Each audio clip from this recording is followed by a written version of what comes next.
Hey, look at that. Grinding higher, baby.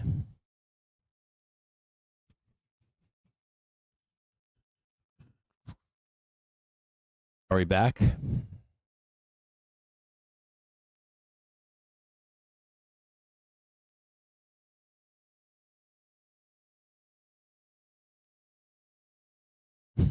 With a K.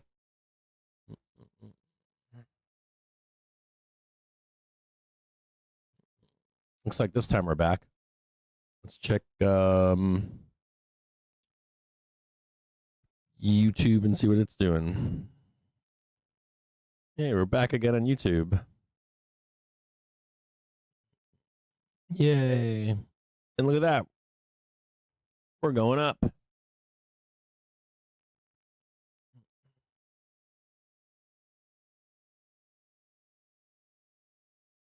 Bam, monetization off.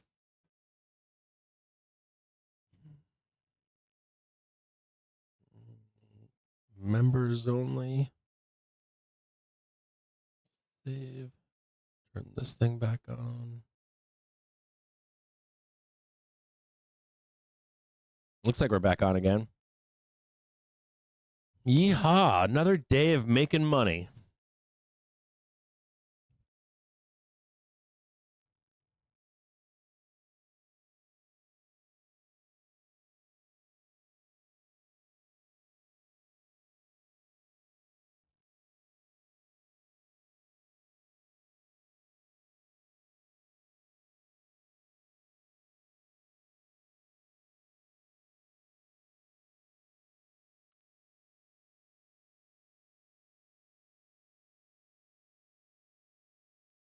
Whee!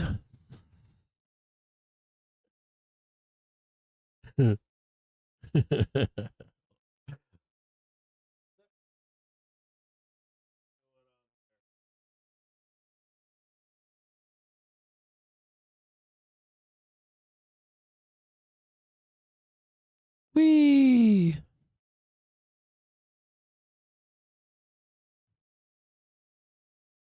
I love the stock market. I gotta admit, I love it.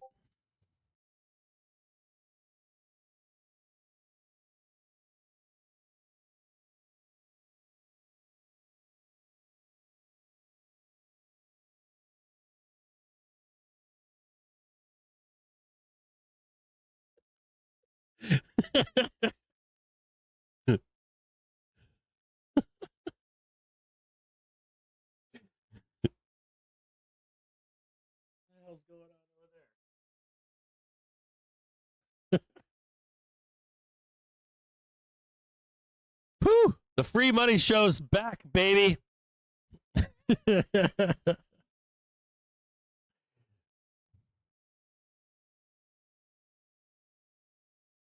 Remember, we're on trend up here. We got an upside target of 639, 640, baby. Woo-wee.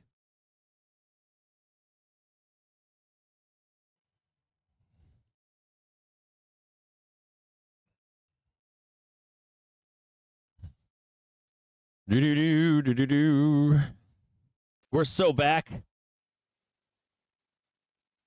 You guys mind posting some links on Twitter saying that I'm back? Oops, show's back.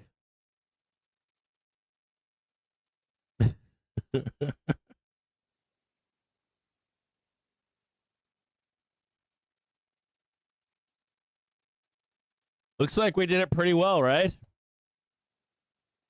You see it now? Do you remember this? You get the first pump right here. You get the back test that was successful. You got a new high. Get your ass long right there. And what? Burr, baby, burr, right? Not bad, right? Now, normally, what do you get here? You get one down move and then one more leg, right? Make sense?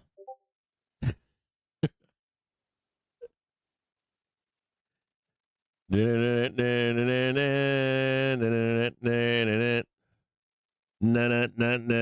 and look what we got coming up here. 12 o'clock sellers. Goddamn sellers are going to try to come in here and mess with us.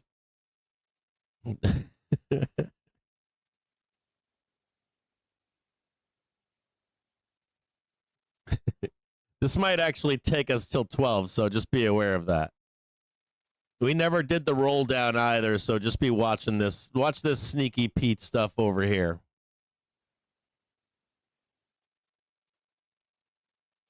This could happen now. Yeah, should I just redraw it in? Maybe that kind of looks shitty, but you get the gist, right?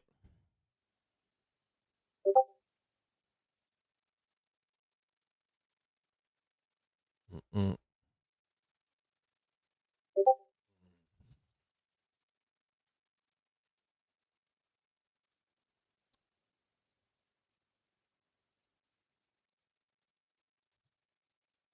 I'm on a hedge. I'm in a hedge.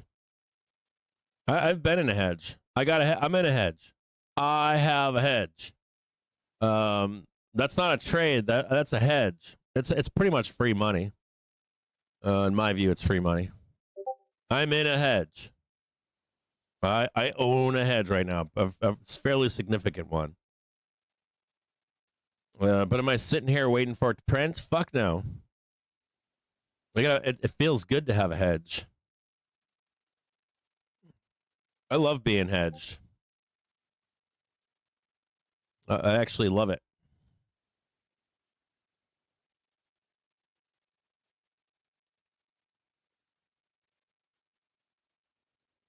The Angry Balls chart?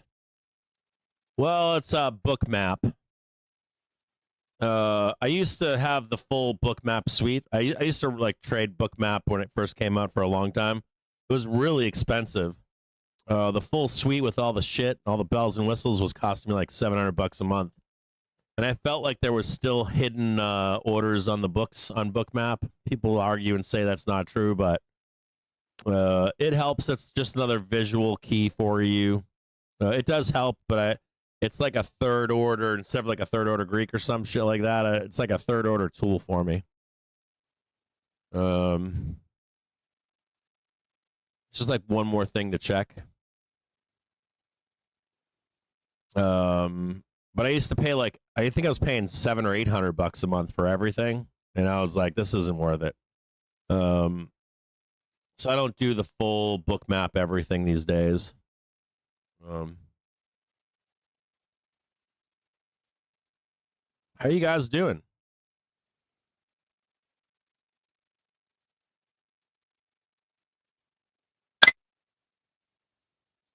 Like a Brazzer hook?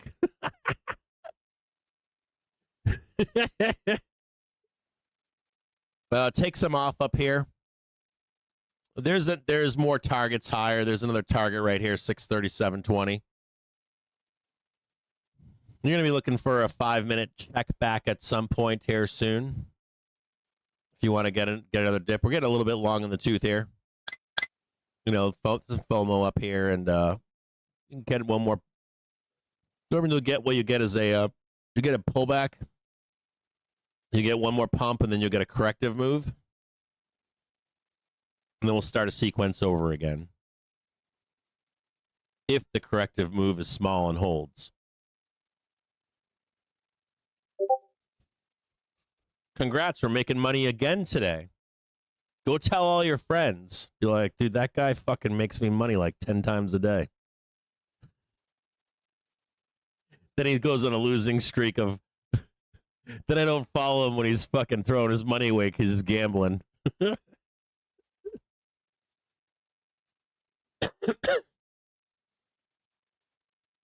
I like that bullback.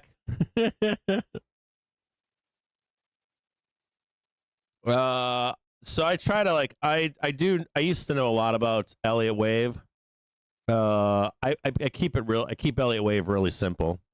I'm looking for like inflection points, and there's like bigger structures for Elliot Wave, and I do keep those. Like I've got a list of them. But I'm looking for I do Elliot Wave. I shouldn't say I don't do Elliot Wave. It's like I call Elliot Wave Racer Gang. They're always fucking wrong.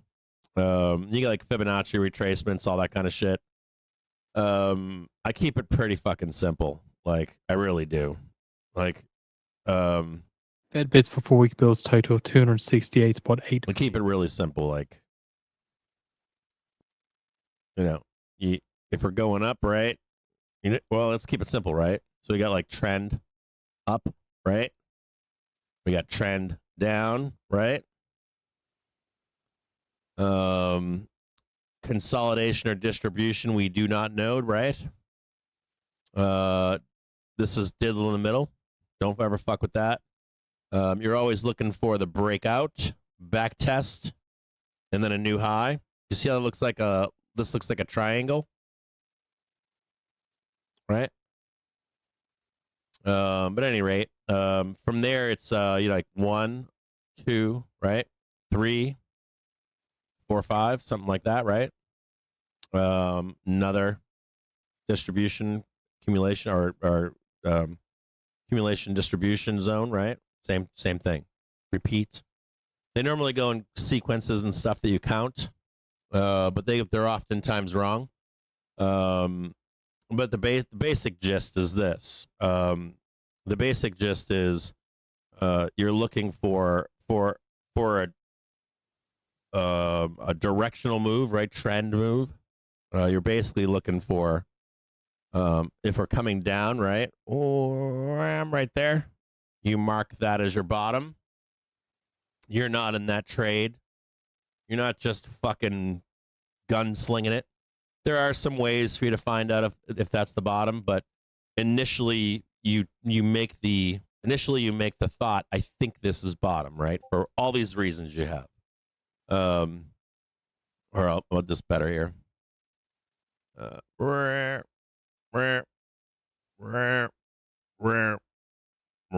Right? Perfect. Right there. I think that's bottom. Maybe I'm wrong. Maybe I'm right. Am I buying it? No. For all the reasons that I think that's bottom, let's say it's an inflection point for this reason, that reason, whatever. There's like tons of them. But I think that's bottom. So, now sometimes you'll see like 1, 2, 3, and a failure of the prior high, something like that. And then we'll have a new sequence to the downside. New low, back test that holds. See the triangle upside down, big leg down, triangle back up again, and then one more leg for an extension, right? And this is important here. That's very important.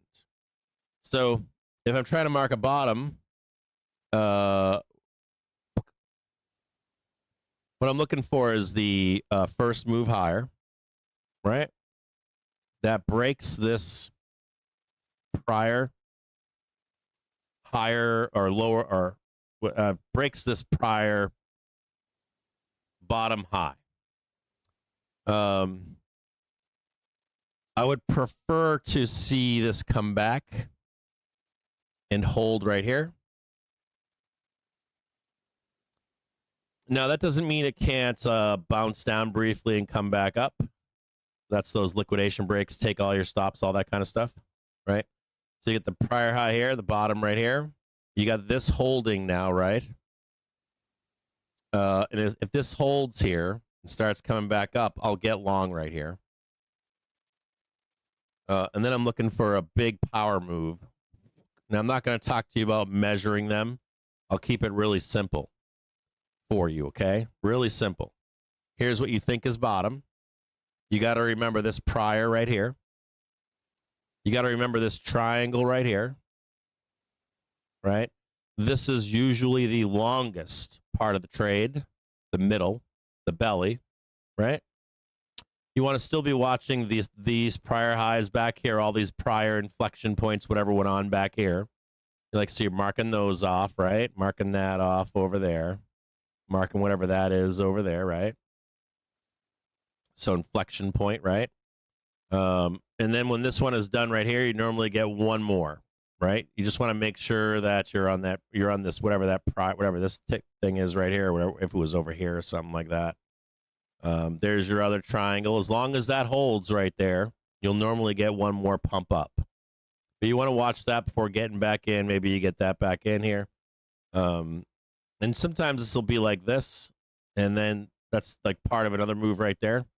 And you can jump in for this last little leg right here. It's still same trade, but you can like jump back in right there if you want. Best part of the move is usually right here. Fairly easy.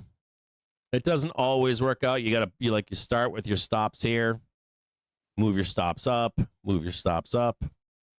These can sometimes be a little frisky. Why is that, if you want to know? Because this could be a corrective move, continuing to the downside. So see how you have this one. Oh. I'm going to show you why this is dangerous. 1, 2, 3, 4, 5. You know how we're always looking for equal legs? Do you see how you have like high, equal legs? If this leg fails to make a new high from this prior high, fails to make a new high, right? Then this is a corrective move for continuation to the downside. As a matter of fact, if you come down here and you're failing the prior high over here, this is why it's dangerous too. Another reason why it's dangerous. But you see here how this one fails to make that prior high right there? Just by a tick sometimes.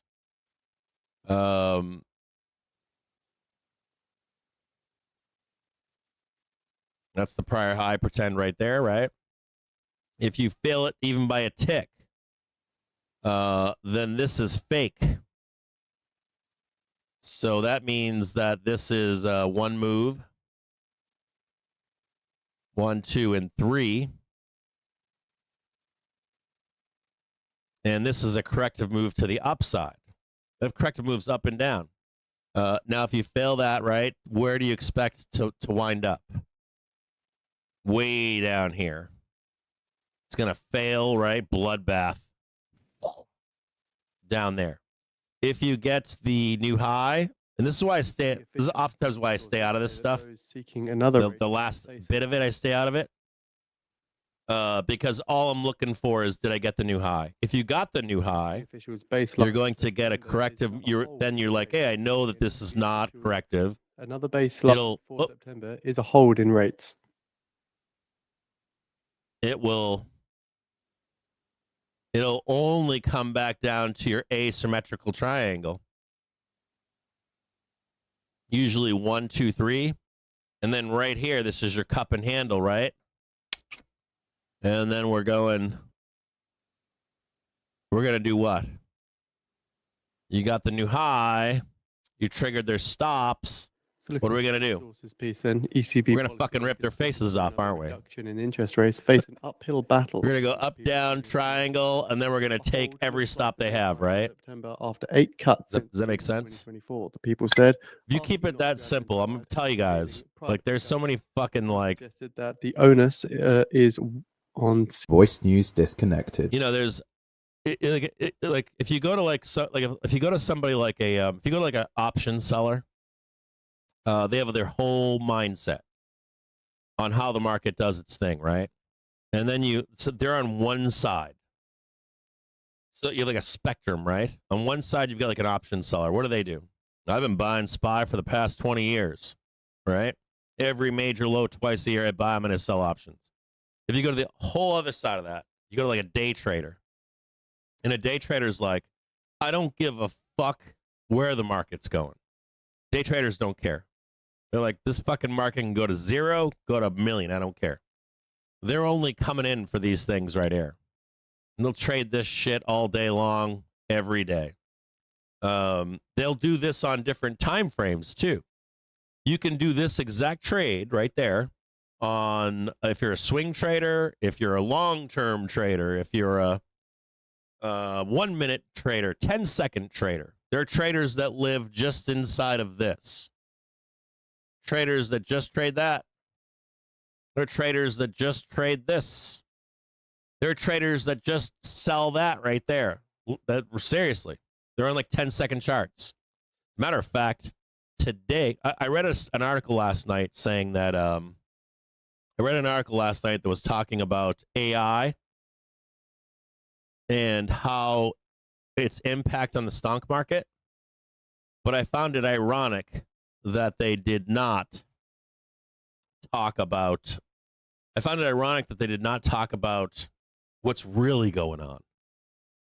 And that kind of surprised me. I was like, why are they not telling the whole story? In reality, with AI today, what they're doing, what traders are doing, and what you have access to now is you can build virtual servers with prop trading firms, and you can trade like 10, 20, 100 accounts all at the same time, and you can get buy-sell orders within just right here, right there. Right there. Like literally, I'm only in for this much. I'm only in for that much. Like they're in for like minutes. They're trading like 10-second charts with fucking $1 million. I've witnessed it with my own eyes. I've witnessed it with a BlackRock guy.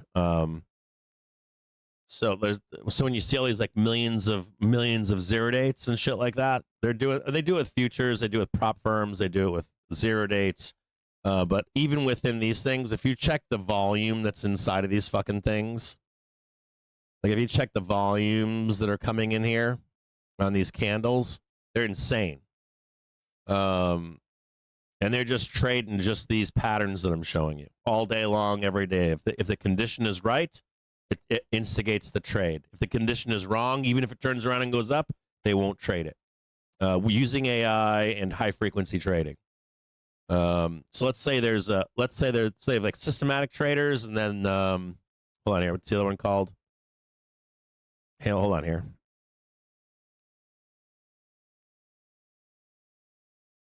Like CTAs, or there's two kinds of CTAs. There's a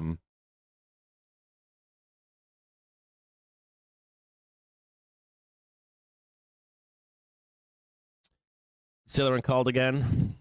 There's systematic traders, and then there's one where a human can intervene. Discretionary. I always forget that word. So they have systematic traders. So let's say in this trade right here. So this asymmetrical triangle held. Perfect. It was actually perfect right here. Perfect. So a systematic trader would enter this trade, right? Or excuse me, a systematic trader would enter this trade. If there was a liquidation break right here, and even if it came back, unless they wrote good rules, they wouldn't maybe get in until like right here. If they wrote really good rules for the trade. But a lot of systematic traders would not trade this right here. Now, a discretionary trader would. And you guys know who CTAs are and stuff? Here. I got a post for you. I'll post this in the Discord. So you can see the difference in CTAs. Asset managers. You also have like quants and stuff. Quants will do a similar thing. Quants, they have discretionary quants, and they've got systematic quants. It's not easy to be working with a license. It's not easy to get a position as a discretionary trader, aka who used to do that. They don't have a lot of them anymore, but floor traders, right? Floor traders are considered a discretionary trader, right? You got to trust these motherfuckers with your money for the human aspect. I prefer discretionary trading, or at least a blend of it, for Wall Street to protect us from AI. Discretionary traders saved the market in 1987.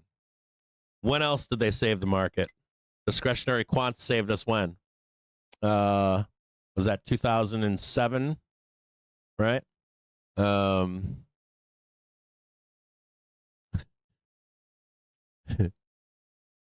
You don't want AI running away, or computer programs running away and cascading and all that kind of shit. Is this something useful for you guys? I used to go over this stuff more frequently, but But what happens to me is I'm like, oh, I've gone over it for fucking 3 years. I'm going to stop. I'm just going to, everybody knows. You got to remember, I'm like one person here. So I don't know who's on the other side of the screen. So I should go over this stuff more frequently than I used to.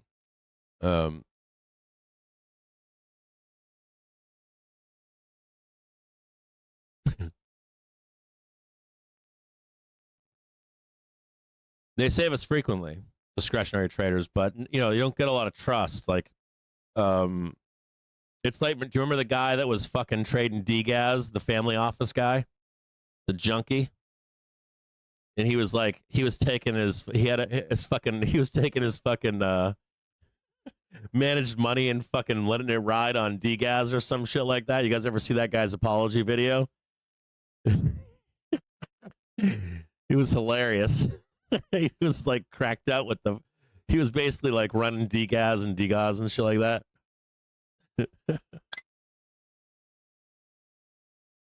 Yeah, it's a good thing to come back to, right? Fundamentals.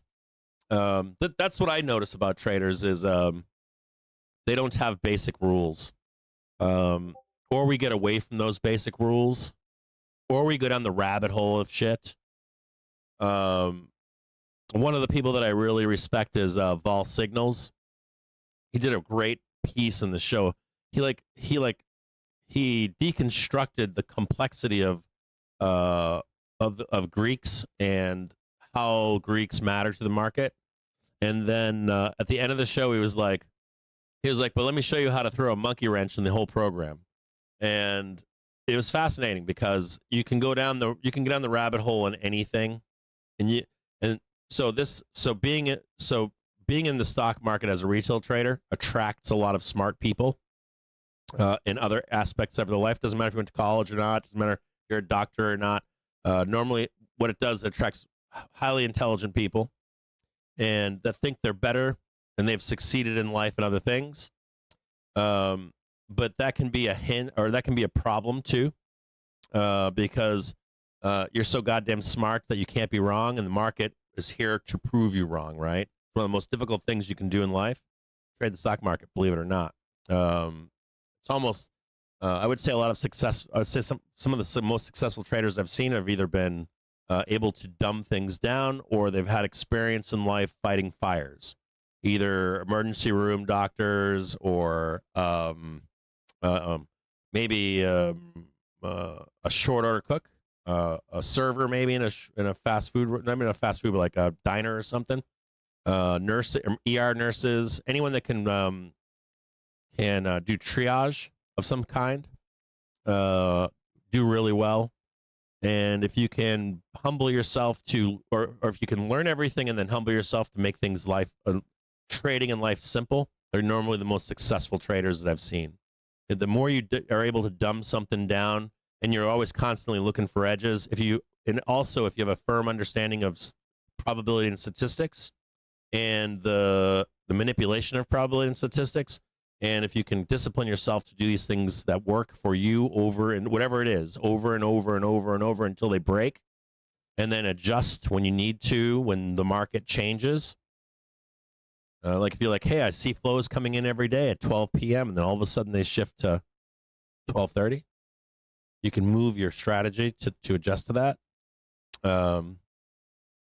Those are usually the most successful traders. So let's go look over here at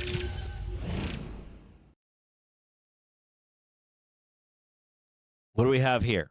Oh, sorry, I'm in the wrong shit. We have a prior high over here, don't we? So here's prior high right here, right? And what do we do over here? Let's mute all this. Can I mute this? Okay. Let's look at this right here.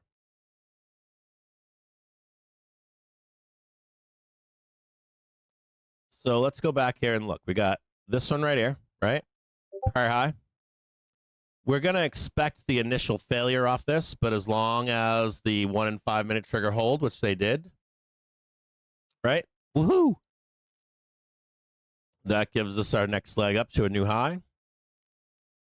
And now we're in a 5-wave structure too, so everything is good so far. So now you're going to be looking for, so you got prior high over here, right? But you're in a 5-wave structure, right? Down, here's your start of your impulse, right? Back test successfully. Boom. You're going to expect, oh, you can't see it. Hold on. Bring that over. Prior high, 5-wave structure, 1, 2, 3. Right? Wait for the back test of the 5-minute trigger. It held. There's your 5th wave right there, new high. Now you're going to get a corrective structure, 1, 2, and 3 if it holds the 5-minute trigger. And then we'll start an entirely new sequence here. Or if this doesn't hold, right?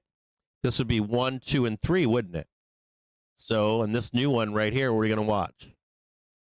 And this new one right here, this might be just a corrective leg here, right? That might just be a corrective leg, or it's one breakthrough, right? New low.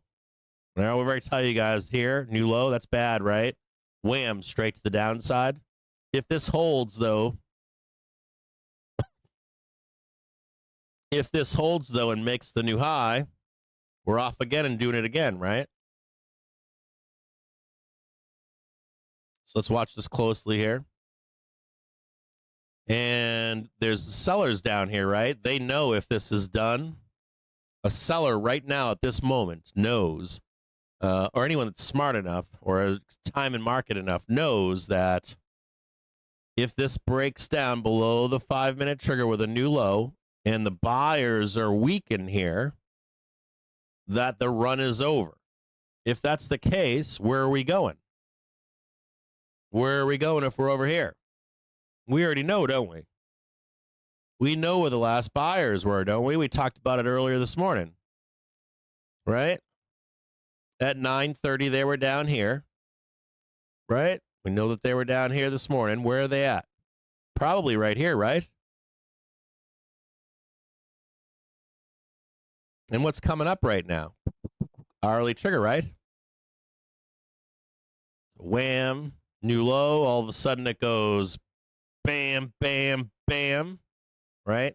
Now you have your 1, 2, and 3, and you might even get a little bit of down move here. You don't want to see that. That's bad, right? Blast through here. Now we're heading to downtown, right?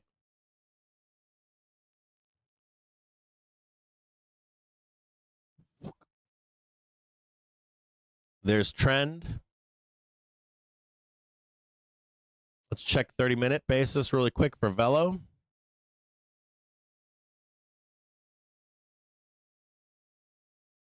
Love velocity. Always want velocity on my side. Always want Momo, they call it. Love Momo on my side. How much Momo we got left? Let's go look. Oh, a little bit more. A little bit more Momo left. Notice how I've got 1600 marked out. This looks like we could do a little bit more, doesn't it? See that right there? Maybe the top is on the open tomorrow and Friday. See that? Mark out a top on Velo. Bulls still alive right now. At the moment they are. Looks pretty good.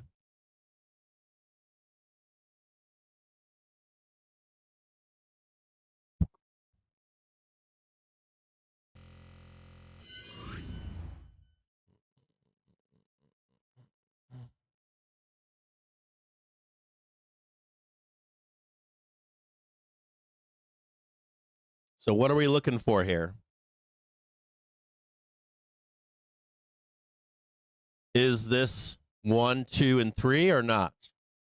Don't know, right? Don't know, don't care. So what can happen here? If we go up here and make a new high off this prior right here and come right back down, right? Asymmetrical triangle, right? We've got new flows coming in at 12.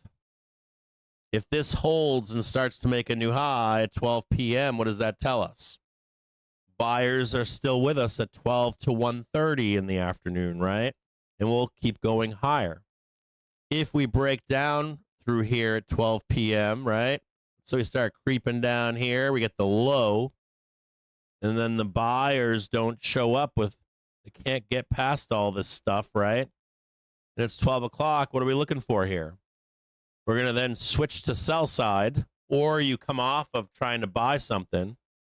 And if you see this new low right here, right, starts creeping back down. You see weak buyers, right? You got the finger on the SQQ, like finger.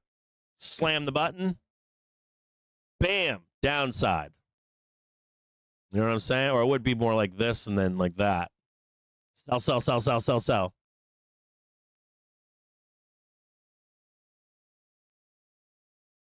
So let's go look and see what happens right now at 12 o'clock.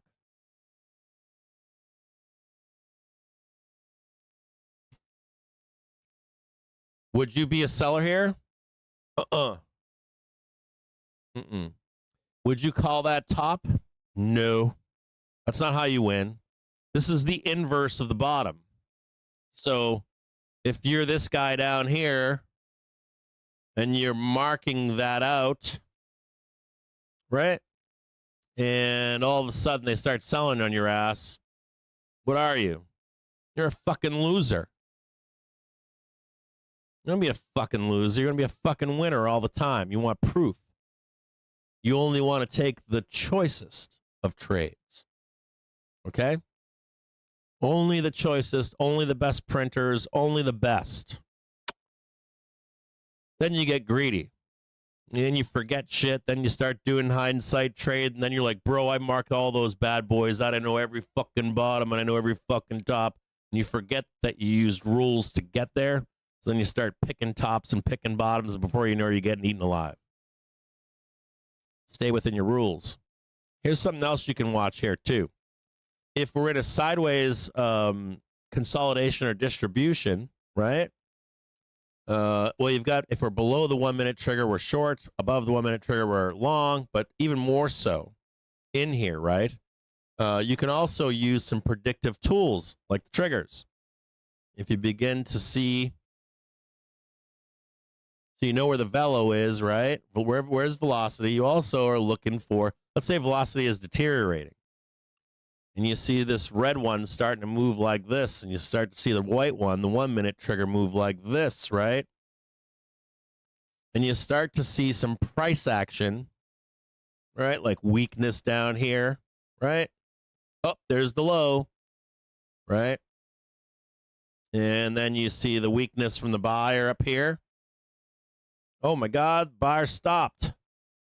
He didn't make a new high, right? And this thing starts creeping back down again. You're like, oh, dude, these fucking buyers are done, dude. Right? And you're like Johnny on the spot right here. Sell, right? Bam, sell. You know, fuck the top up here. What about that, bro? All that money up there. Fuck on out of here. Like, literally, get the fuck on out of here. That fucking guy is a loser. You could sit in any... you guys think you're smart and shit, but there's literally like fucking boiler rooms with a guy, an old man walking around watching you.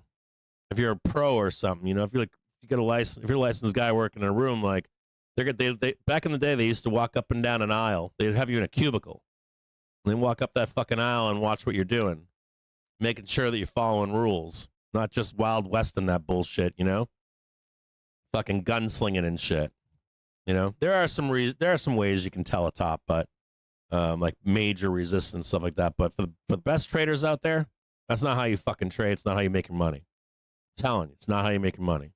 Not consistently bringing money in, bring money in, bring money in, bring money in.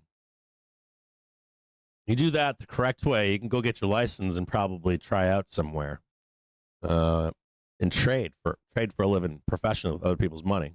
And it's very rare that people are that good. But they have that much discipline, that much control. For only the best trades. Anyways.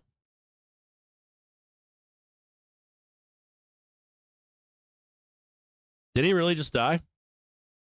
Hulk Hogan just died? You know, like somebody was shitting on him the other day, and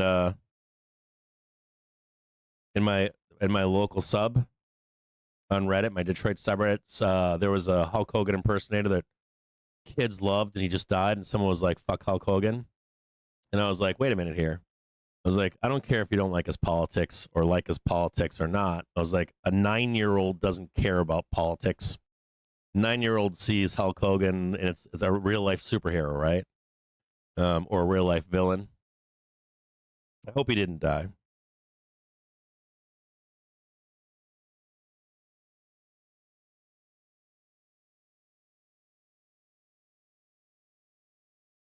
Oh shit! It says he is dead. It did say he died. It said it was, they thought it was fake. It says he is dead. Well, that sucks. For kids, you know, until they become adults and do their own bullshit or whatever. For kids love that guy. He's an inspiration to a lot of kids. So that is sad. It's got to be the PEDs, right?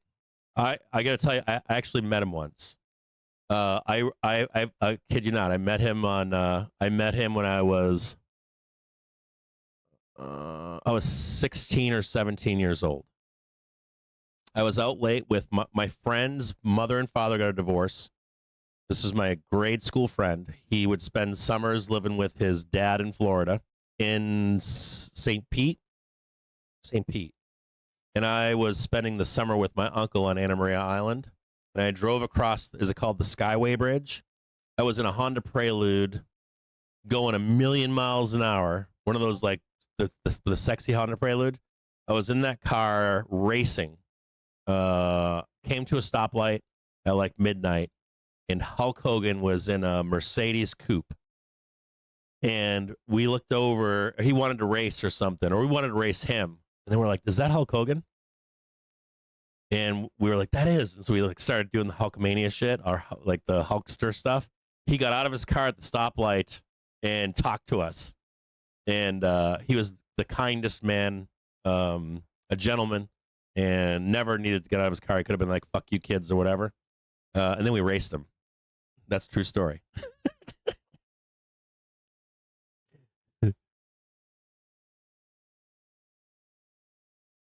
So that kind of sucks.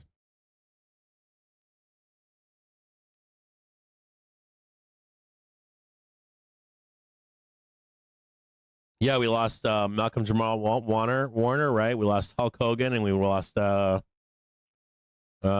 Osbourne. So yeah, for even though I don't like his politics, or I don't agree with his politics, Hulk Hogan as an inspiration to young children, I think it's sad that he's dead. Absolutely. That bridge is crazy. Is it the Skyway? The one that goes up and down. It goes like really, really high and then really, really down. So you get to the top of the bridge and then you like gun it down the bridge. Is that the Skyway? I don't know if that's the Skyway or not, but I think that's what the name of that bridge was. He did, right? Think about, like, you may not like wrestling, but he connected with kids, especially in his. I think he went to like evil at some point. He was a heel at some point. He may have been a heel when he was young too, but for most of his career, he was a hero or a good guy or whatever.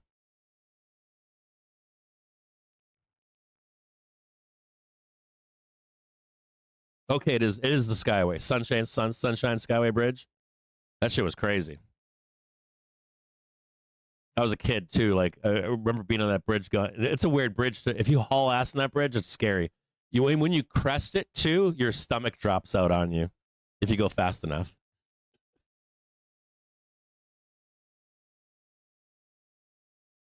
So what are we looking for now? We're gonna mark out this, and I want to show you something else here too. I want you to start thinking about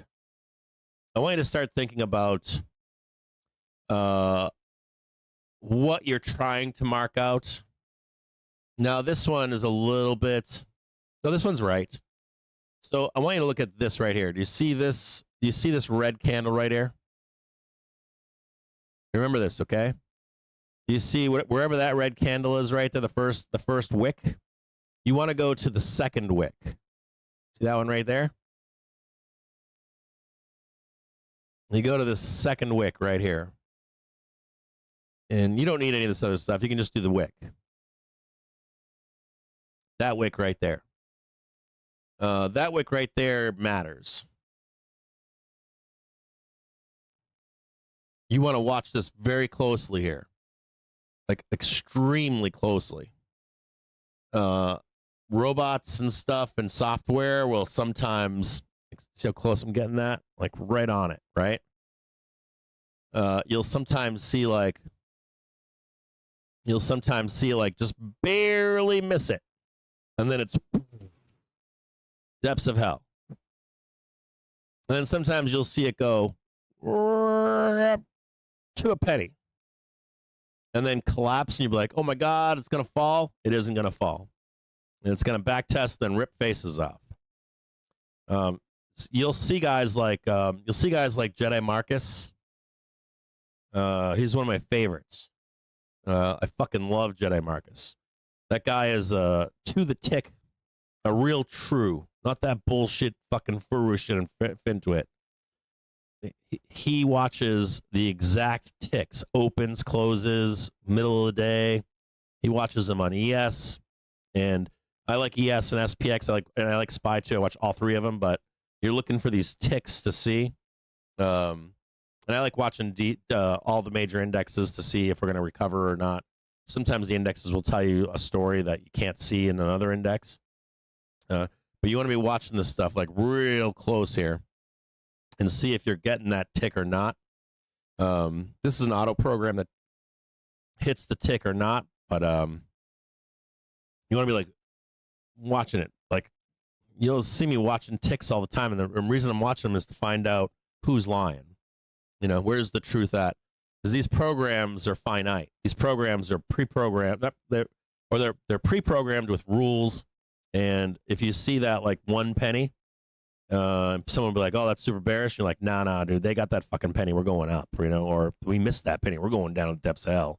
So like pay close attention to that stuff throughout the course of a day. It matters to. I say that on the course of a day, but it matters too on. It matters too on even higher time frames. Jack Schwager. I'll try to find the video, but like Jack Schwager, the writer that writes finance writer, he's an old school trader from like the 70s and shit. Those guys used to, if you're trading like pre 1975, they didn't have any indicators. Like indicators came in like early mid 70s because AI was being written, or AI started being written in like the 60s and early 70s, and Wall Street tried to get involved in it. The algorithms, like black skulls and all that kind of stuff. It started with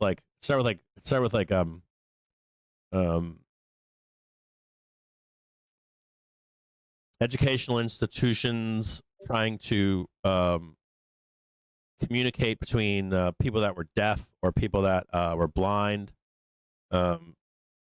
between like not being able to see something and now being able to see something, right? Maybe not eyesight, but something in front of them, being able to communicate into the brain.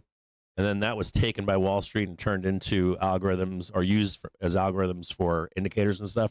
Have you like ever known any of these guys that are old school?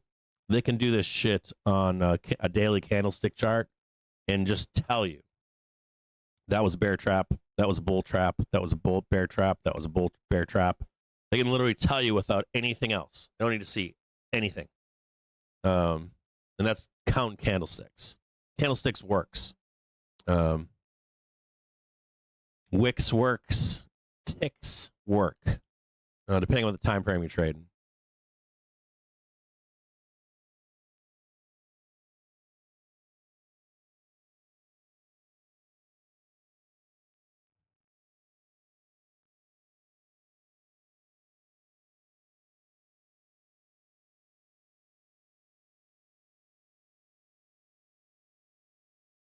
Remember, 12 o'clock's coming up. We're going to get new flows here.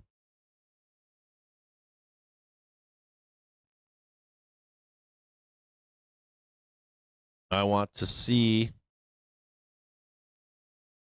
So I'm going to mark this all the way down here, even though I don't think it's going there.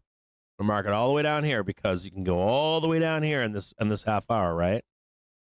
Or hour, excuse me. Or half, this is the half hour, but I'm going to go all the way up here.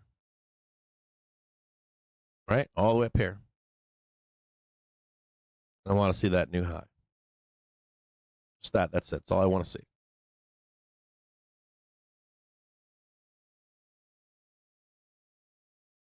I don't care if it stops right here and goes up. I don't care if it liquidation breaks and goes up. I don't care. Just want to see that new high, come back down. And I want to grab it right in there. Now, some traders will trade this whole process.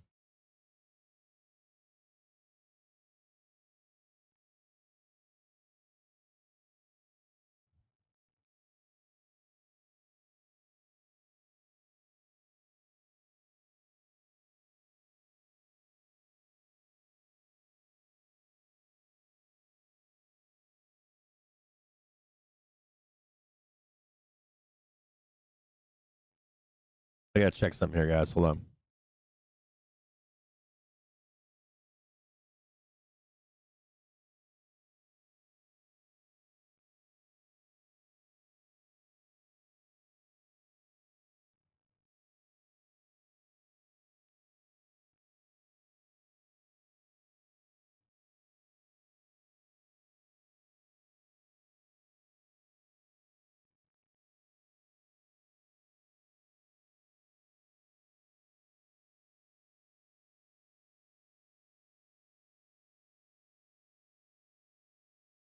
I'm watching this ENPH.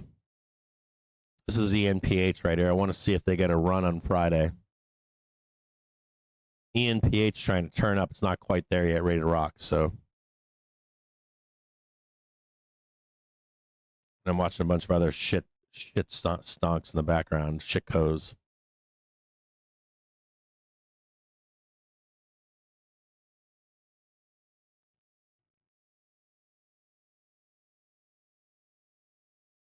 And check this out too.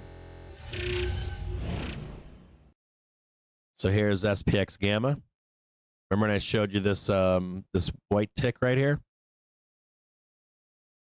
And when I said 63.80, we hit 63.79.59. Right? To the tick trading. That's the target right there. We hit it. Want to see it? Well, we didn't hit it, but we're looking to see, did we hit it? Did we touch it? Did we break over it? Right? But that's to the tick pretty close. The top tick was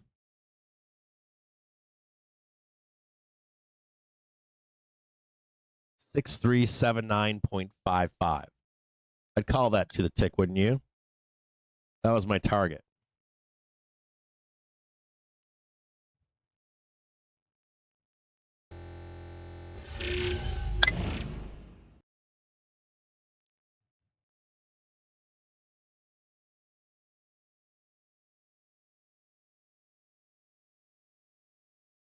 $6,380. We hit it. Woohoo! We're probably going to burn here. I bet you there's sellers here. I bet you there's sellers right here. They took a shot at it just then. I think they're selling 6,380 today. We hit it earlier this morning.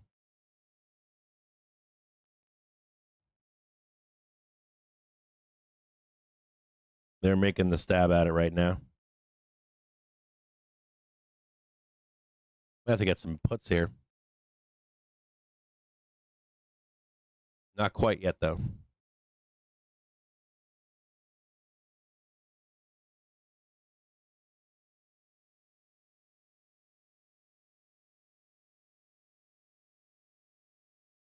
Hit the daily target's been hit already.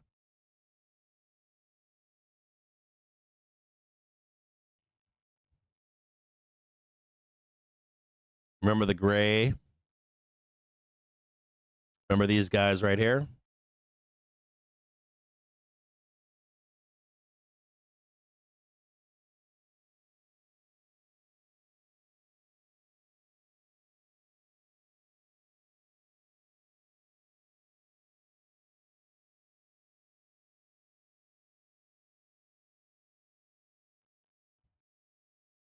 They took a stab at it. 12:30. They're watching this right here. You see how they shot the candle down as fast as they could? They were checking to see if there's any buyers there. We don't know. They came in to buy. If they fail right here, we're going to go straight down. That's their target right there.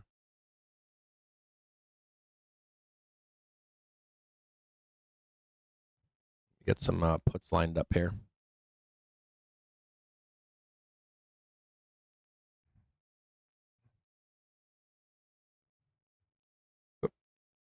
Oh. Wait for me. Z puts. Today, what's the target down there? 634. 33 cents, pretty cheap.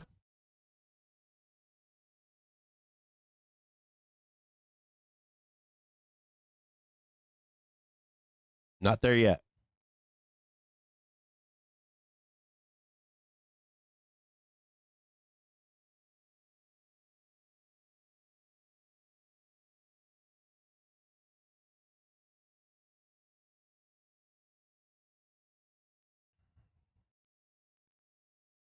Now they're 35 cents.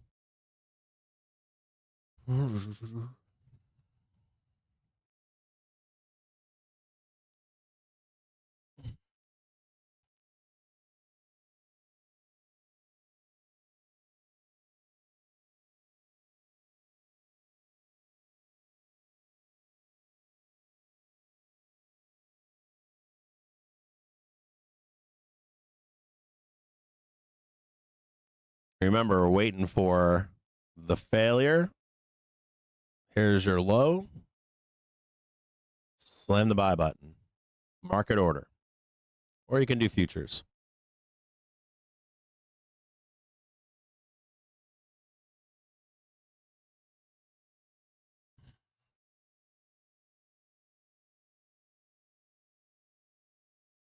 You can do in the money. Sometimes other people say things like I try to do well, so let's start at the beginning. The zero dates have no inherent value. They have zero inherent value. What I'm usually looking for is, or people tell you it has to be like a 30 delta strike. If I look at 634, its delta is 0.29. 30 delta. Right? Now, why do I want the 30 delta? There's no inherent value in a zero date. Second reason would be that it has more ability for every $1 move, I can make more money, right? And what else, though?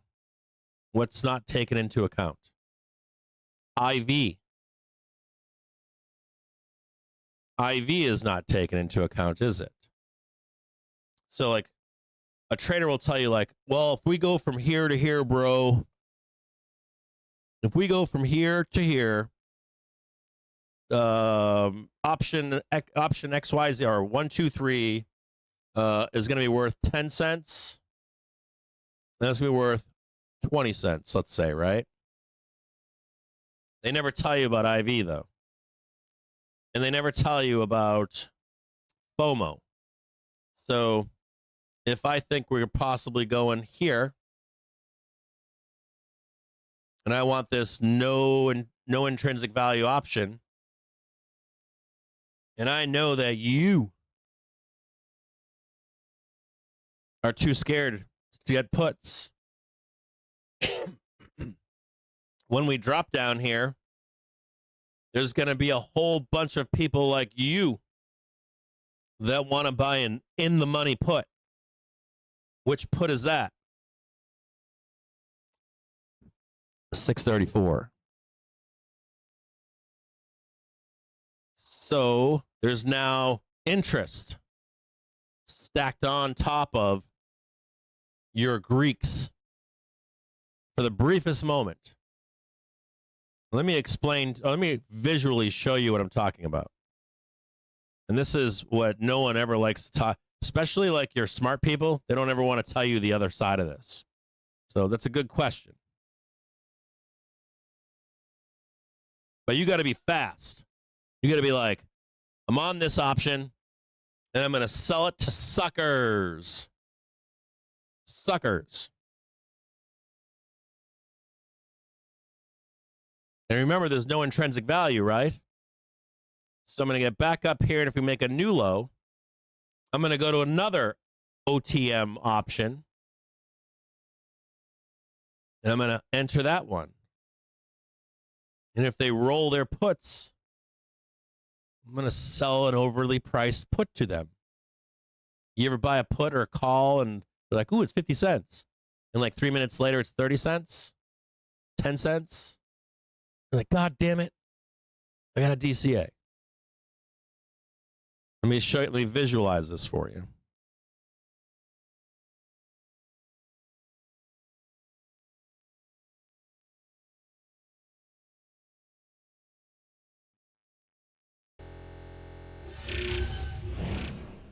So this is optionstrat.com. We're going to build a position. We're going to do, we'll do a long put in this case. Okay. So we're going to look at today. Can we look at today? Can we get over there? There we go. Sweet. Here's the 24th. We're going to look at a 634 in this case. And I want to, oh, why is this not showing?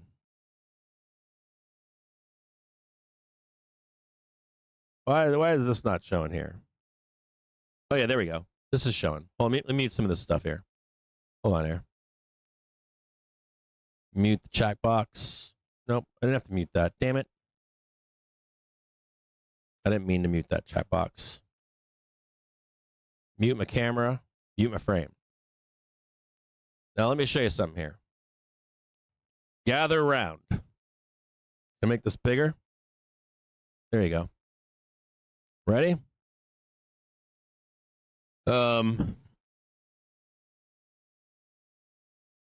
They want this or do they not want this?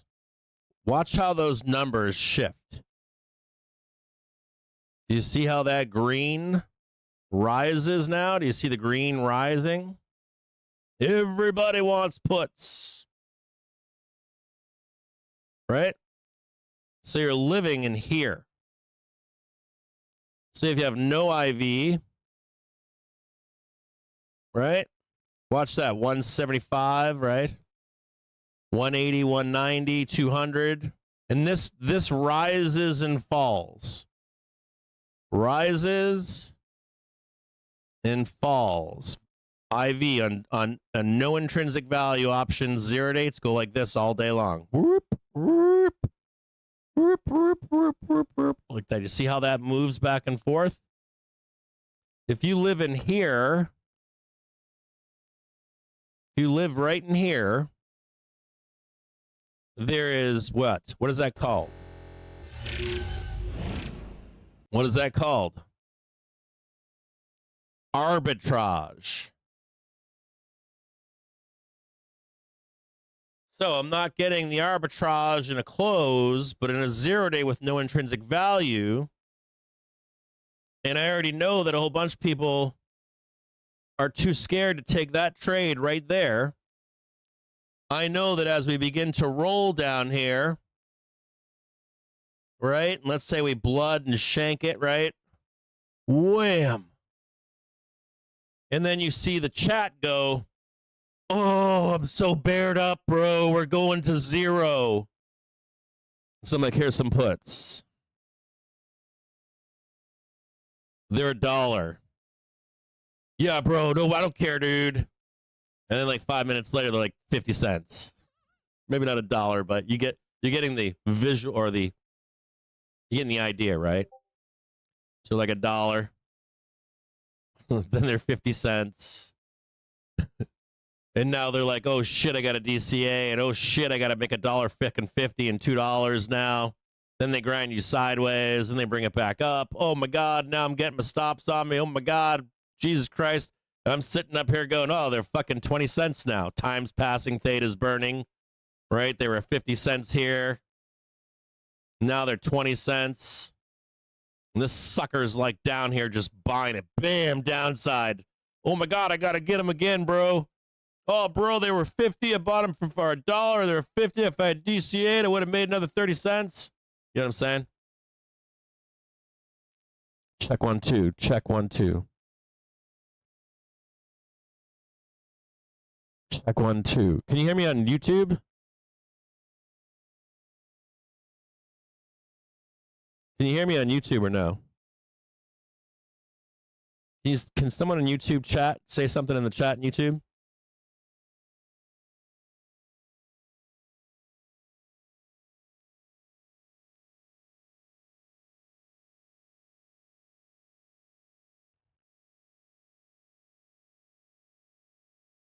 It's not fiber. It's slobs.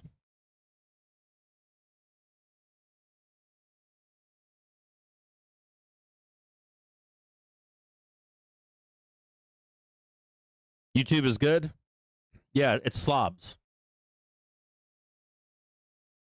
So I guess now YouTube's getting the better lesson today.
Sorry, I'm reading something.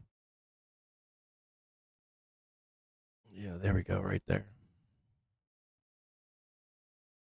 Right fucking there.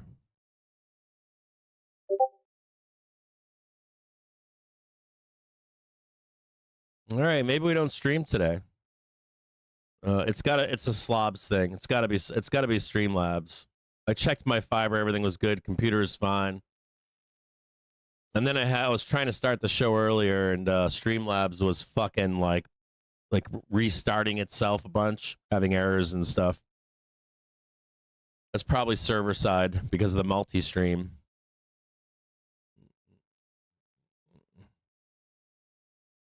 You can hear me now?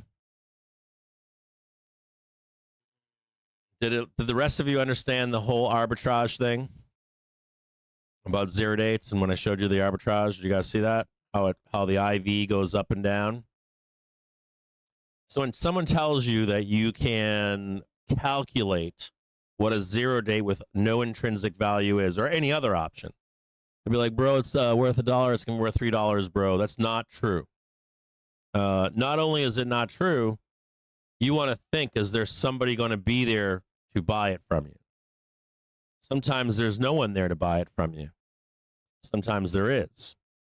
If there isn't, and you're like, hey, we moved up, $2-3, and we know there's nobody there to buy from you, you're not going to get paid. There's no IV on that price target.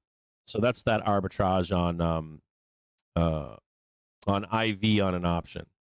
And if you time it right and you slam the sell button, and you fill someone else's order, market order or whatever, they're the people that are getting fucked.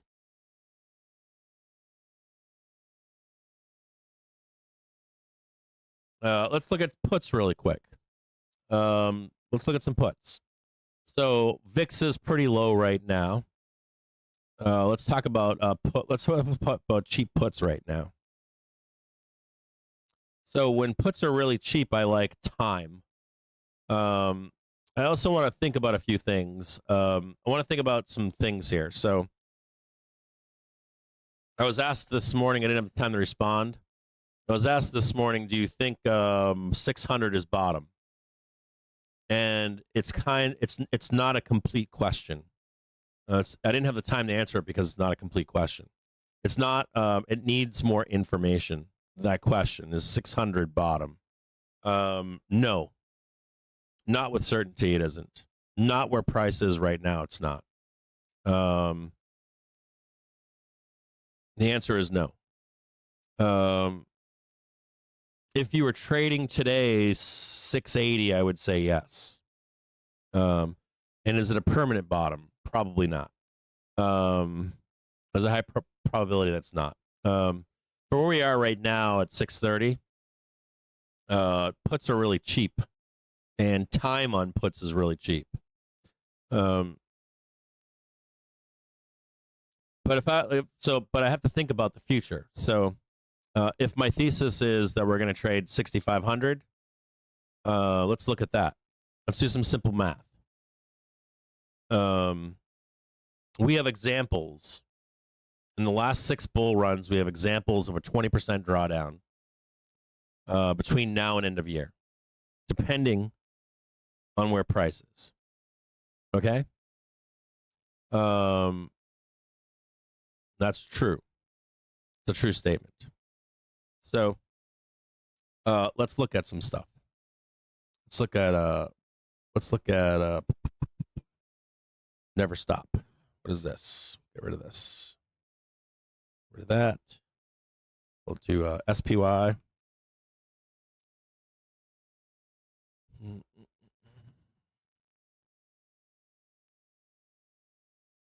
Oh, look at that. Some sucker bot 0-day puts here.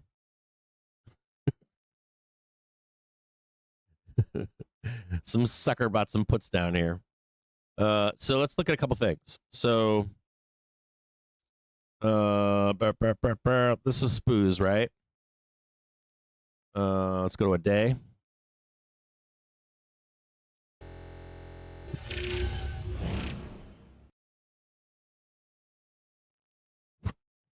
Let's start right here. Is 600 bottom? Big question, right? Now let's snap a line on 600. I don't know the answer to this, and you certainly don't know the answer to this.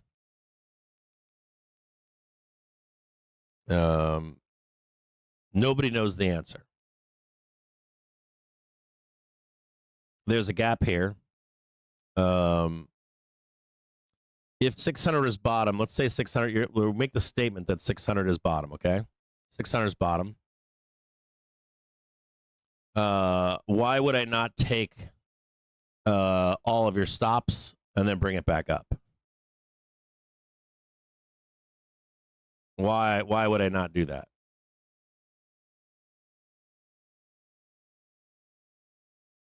Market loves doing that, doesn't it? The next thing, though, is let's say I take your stops, then I bring it back up. The asymmetrical triangle is valid, and that's good. That ensures the bull case for higher, right? But the question stands, is 600 bottom? No. We can easily break down here. And there's a lot of money down here, too. This is where the pain is. This is where the volatility is. This is where the big prints come in. And this is also where you get people that are forced to buy protection under here. Lot of juice in here, a lot of money. So if you're going to do time, if puts are cheap, and you can get puts out here really cheap, and you have some expectations on where you're going, there's a bunch of other questions here, right? You got 650, right? What we think is top for a short period of time, right? Well, not really top. We think it's probably slightly under it, right? But you got 640 here.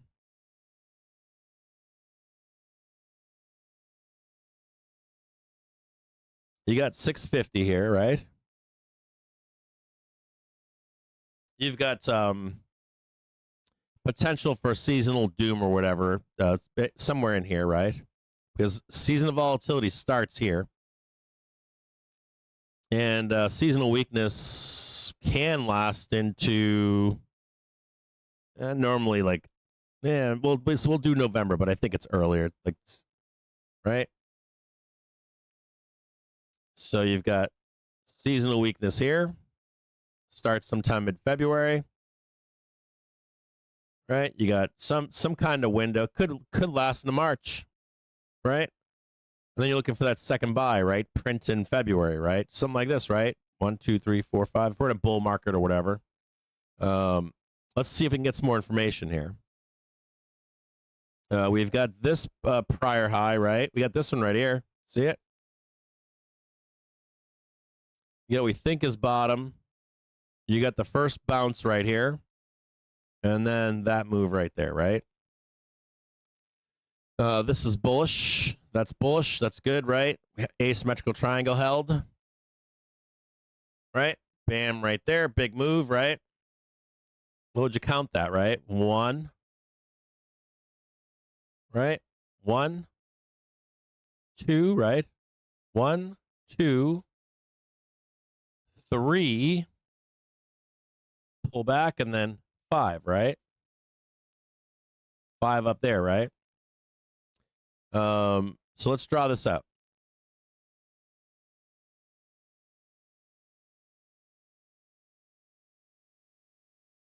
One, 2, 3, right? This is usually your biggest one, right? So big, right? Take all their stops up here. Right? You want to hold that, don't you? And then go higher, right? There's probably something else we can look at here too, right? We know we've got a window of time, don't we? We have a window of time between December and February. Here's December 30th.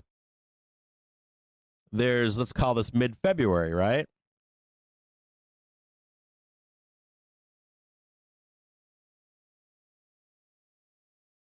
Woo! Oh, hold on. There's 650.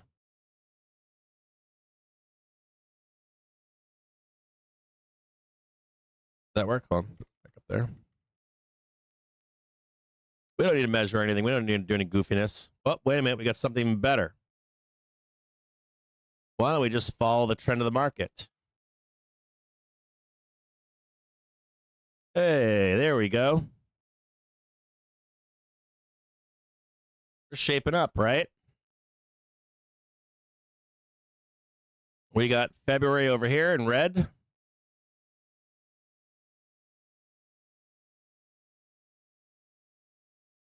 We got this one right here in yellow. Sometimes we get the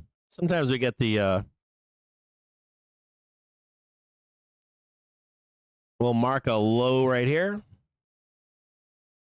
And expectation to trade 720 or even 740, but we'll rein it in right about there. Right? So there's kind of like a bull thesis, isn't it? This could happen now. This could happen over here. This could happen over here, right? We can even go up here. But we'll rein it in. We'll go August 5th as the mean or average. Right about there. As a matter of fact, we can probably clean this up a little bit, can't we? We can do a top line right here. We can maybe even find the date. About there. See it? There. Top. Top. Mark that out right there. That's August 6th. See that? August 6th right here. First week of August. Where are we trading right now? Higher, higher, higher, higher, higher, higher. Right? And there's probably a trap in here, There's probably a bunch of sellers trying to come in. Right? Up here trying to sell us down. Trying to step in right now already. So what do we need to know?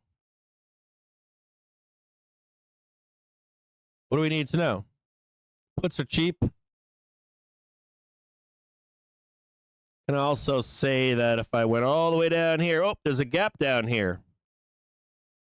Gap right there at 564.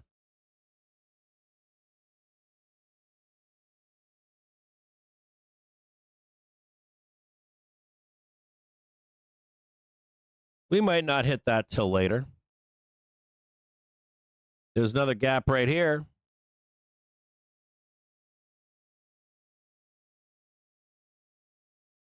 That's 602.67. 569.49.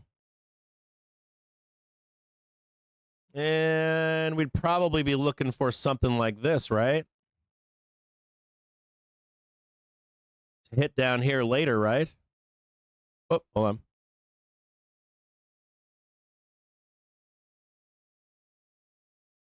Close that gap later. There's your April low, right? Bloodbath. Let's put some stuff up on here.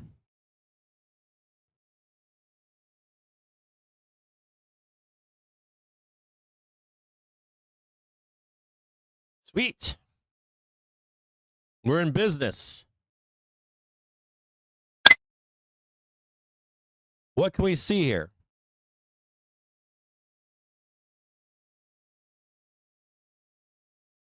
See a bunch of information, right?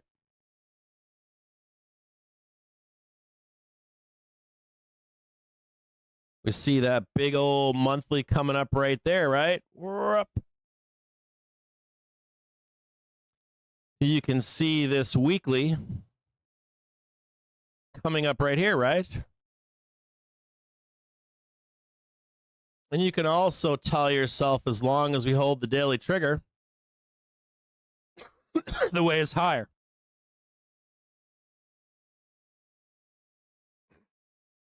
Right?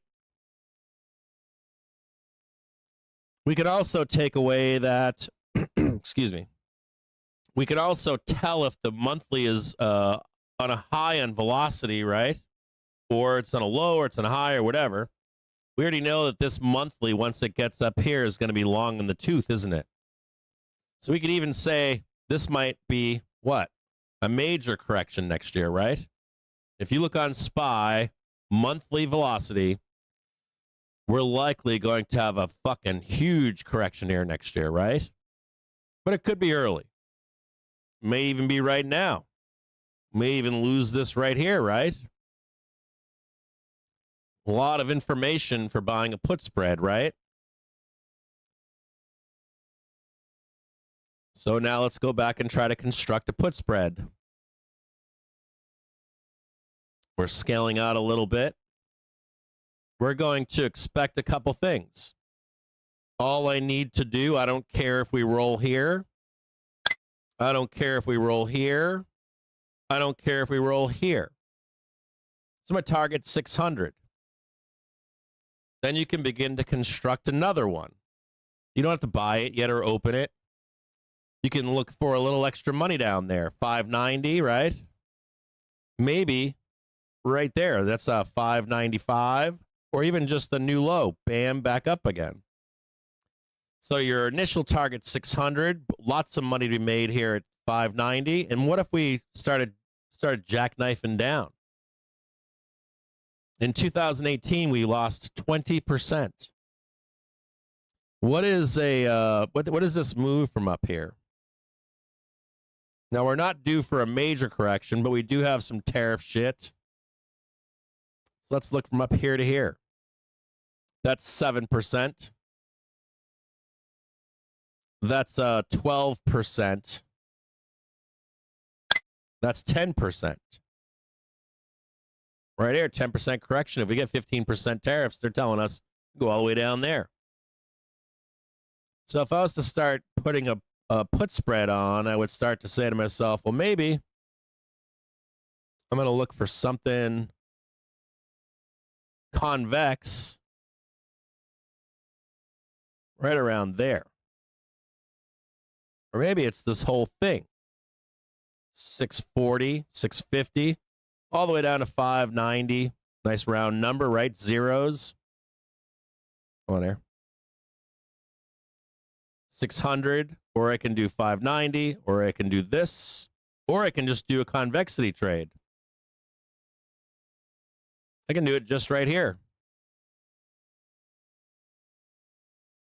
Convexity trade means that, you know, they're dirt ass cheap and they only print if I hit that number down there. I'd probably want my convexity trade to be slightly higher. So maybe raise that up a little bit. If I wanted to capture the entire thing and I entered right now, I would check the price and the payout on that one, and I would even check the price and the payout on that one. And if they're really fucking cheap, you could even move them out in time. Say, you know what? Fuck it. I'll take it out into February. Now I don't give a fuck where I go, do I? I don't give a fuck where you go. All I got to do is hit that now, or if we don't even hit that, well, bro, we just kept grinding, bro. Blow off top. Wham, wham. Take the print over there.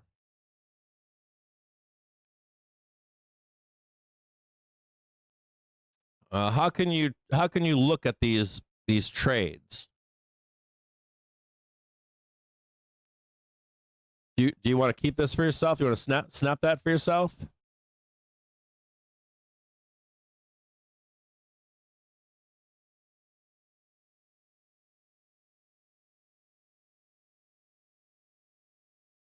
Do you want to snip that for yourself at home?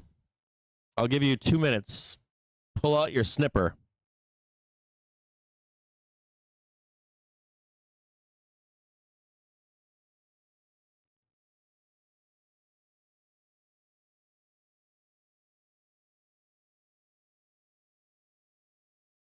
There you go.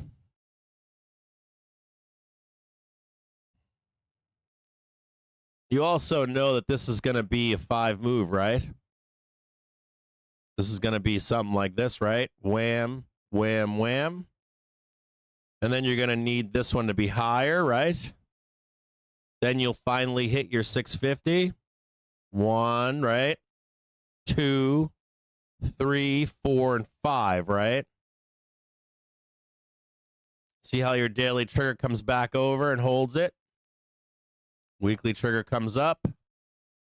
Back testing this. This is December. December volatility.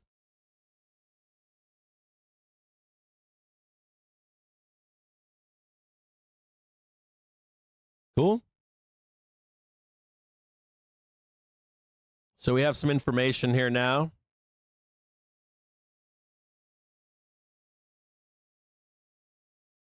Let's see if we can clean this up. We got 1, right?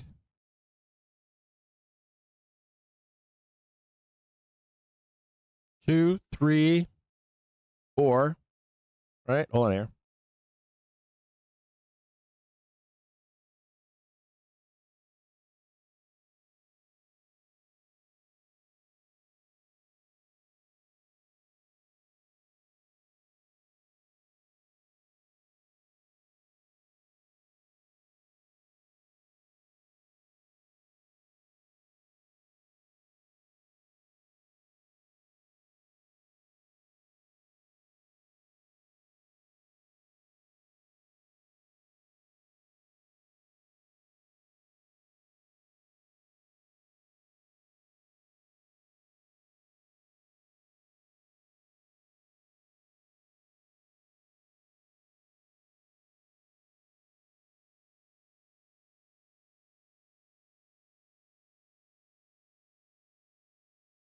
We got too many shits going on over here. Get rid of that.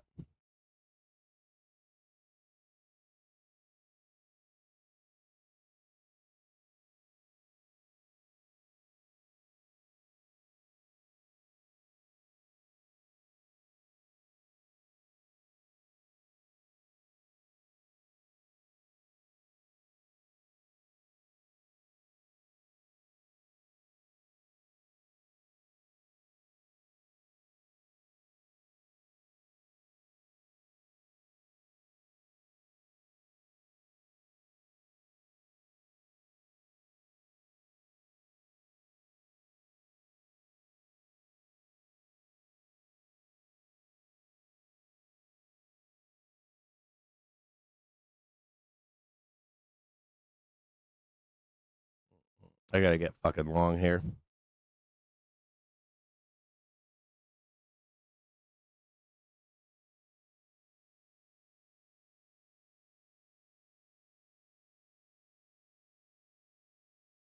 Here's October, the worst it could be. Oh, hold on here.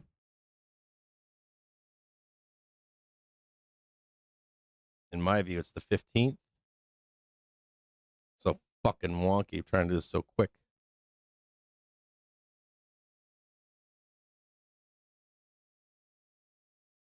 Plunge.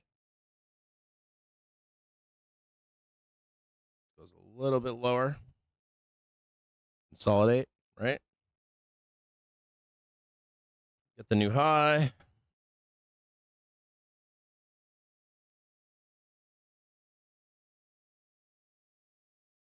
Make sense? I got to get rid of this one.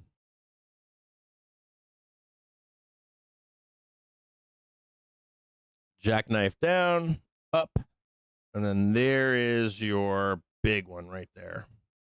Right in there.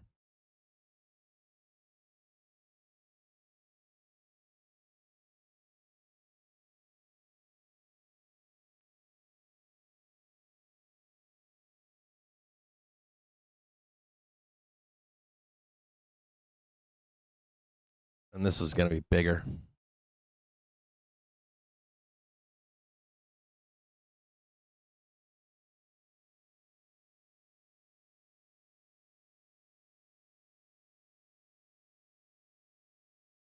Oh, man, it's going to be a fucking mess. This is where it gets hella sketchy. Now, I don't know if this actually happens, but if it does, you have, this is where we start this shit. It's going to be a mess. There's September. And then you go stop loss harvesting over here. Blood. I don't know if we're going to do that, but I'll tell you what, when Jerome Powell comes in here or is leaving, be all kinds of cuts coming your way next year. Again, you're going to be cut city over there. And that thing's going to be right fucking there. That fucker's then going to go right there. There's your blow off top. All right, we're going to delete all this. This is all fucking doomish.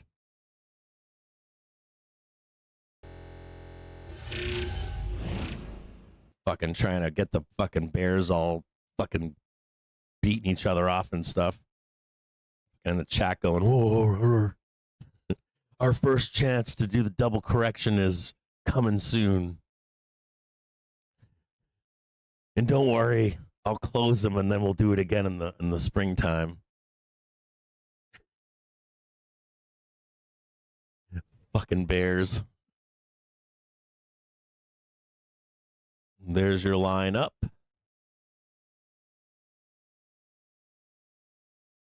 Fucking goddamn bears. Go back in your hole, bears. Okay, so now we're gonna look up what spreads to put on. So we're gonna go to I want you to go and sign up for optionstrat.com. I'll give you a few minutes. Just make a free account. Don't be paying for it. I pay for it, but you don't have to. You just go and pay for optionstrat.com. Now, I showed you time. I said to you, puts are cheap. They're dirt cheap. And time is cheap right now.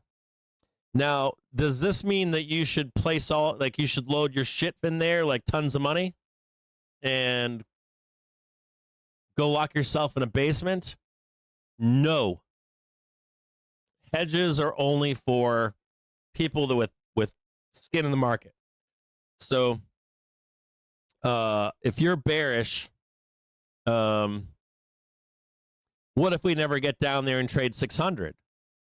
You're going to blow your account up? I wouldn't do that. Do you own the stock market? Do you understand the difference between a hedge and being a bear? Two different things. If you want to get bearish, you want to lose what? The daily trigger.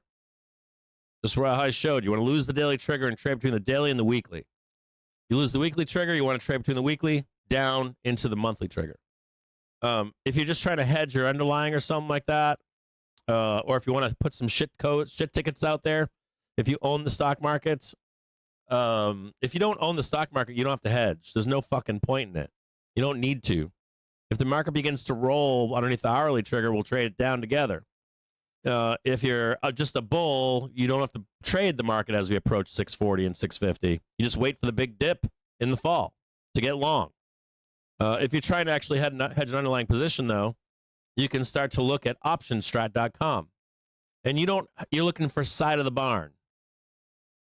You know, like a side of the barn kind of trade. You know, you want to say, I want to capture 630, 640. And you want to bring it all the way down to what? 590, maybe not 560, but like 590. And then maybe put some time on it. Maybe like November 17th. And you might want to open both legs separately.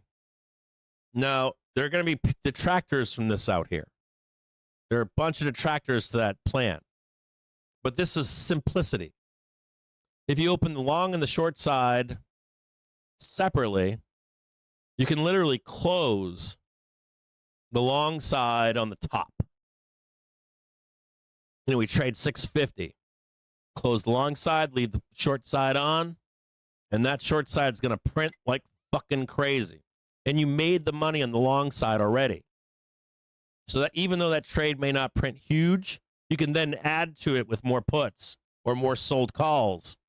And like roll these trades from one to another to another to another. Does that make sense? If it doesn't, just stick with the put spread. Now, right now, those put spreads out to November are dirt fucking cheap. They're printing like 300-400%. They're juicy. Do all of you make 300-400% in a trade? Do all of you end the year at up 300-400%? Probably not. You're probably over trading. You're probably fucking trading memes and all that other stuff. But if you own the underlying of the market and you want to hedge, I think it's a fair thing to do. If you're just like a long only person, you don't need to hedge. If you don't own any shit, but you're just looking for major dips, then you don't have to time it. You don't have to care what the bottom is. You know, you just got to look for the reversal. But it's cheap money. Or it's cheap with a pretty decent, reasonable expectation of it to print. Yeah, Chase, are you here? Are you in there fucking like, Chase is like, I got a tub of whale oil, pulling a scoop of it out, and he's just lotioning himself up right now. You know what I mean? There's still risk in that trade. So, it's not for everybody. But I do like to keep things simple. I love spreads. I like simple spreads. People are like, I want to capture the directionness of it with a credit spread. I just like an easy bull bear debit spread. You don't need to be showing off to people. You don't need to be like the guy that's like, I got this over here and that over there, and I got this and that. You'd rather be forced into that. You know what I mean? Like, hey, I took the assignment, or hey, I did this, or you'd rather be forced into that stuff, and then you'd like to close it all by the end of a quarter, if that's possible. Any guys that trade condors, flies, know what I'm talking about. You're constantly adjusting positioning and rolling positioning. So you'd rather get pushed into that in my view. I'd rather keep my life simple. There have been quarters where I have to like sell SPY because I just don't have enough money to trade to make more money. So I'm like, I gotta get rid of this shit, you know, so I can start with more cash in my account and stuff like that. But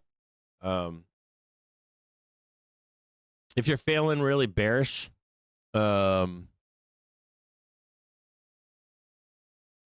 it's okay to feel bearish. I feel bearish all the time. Not every day, but you know, I'll be like, I'll even ask the Discord. I'll ask friends. I'll be like, man, I'm getting fucking hair growing out of my goddamn arms and my fucking palms of my hands. I'm like, I'm out of my mind right now.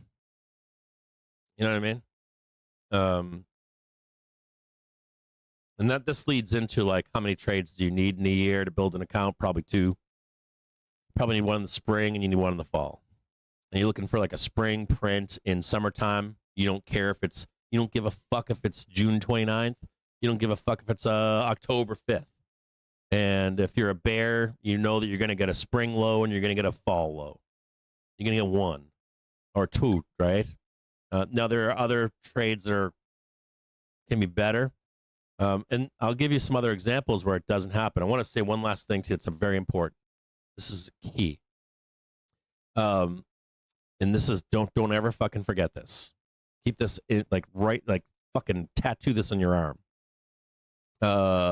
Even in the best circumstances, right, where things don't go to plan, I've always made more money with call spreads than put spreads. Call spreads have always had a higher rate of print than put spreads. And that is where the market can remain irrational longer than you can remain liquid. If you go back to 2021, it was just all gas, no brakes. There have been other years, like the 90s, we had like 15% drawdown, 20% up, 20% down, 30% up, 30% down, 50% up. Lots of volatility. But in this market today, in past 10 years, maybe not 10. What year is this? Past 7 years or so. No, maybe longer. No, about 7 years. 5 years, maybe. Somewhere in there. You can't guarantee shit anymore. And I've had less success with put spreads than I have with call spreads. And there are more opportunities in a bull market for call spreads. If we were in a bear market, your put spreads will do a lot better. Even in a bear market, though, you can get easily 2 to 4 call spreads that print awesome. Like bulls can live in bear markets easy. And you in a bull market, you should be able, if you're a good trader, you can get 9 to 12 fucking bangers every year. And even in bull markets, my put spreads, and we're in a bull market, my put spreads have a way lower percentage win rate. So just discussing a put hedge spread right now in a bull market, it's not the best trade. It's keeping things simple. You can just wait for a low. You wait for a low in from now into the fall. You find something in mid-September. We turn around, get a new high, put on a call spread, look for a print from December 31st into like mid-February. You could even fucking move it all the way over to March 29th. And it's gonna goddamn go up. It's fucking like this market is up and to the right. It's been like that since day one. Anyways.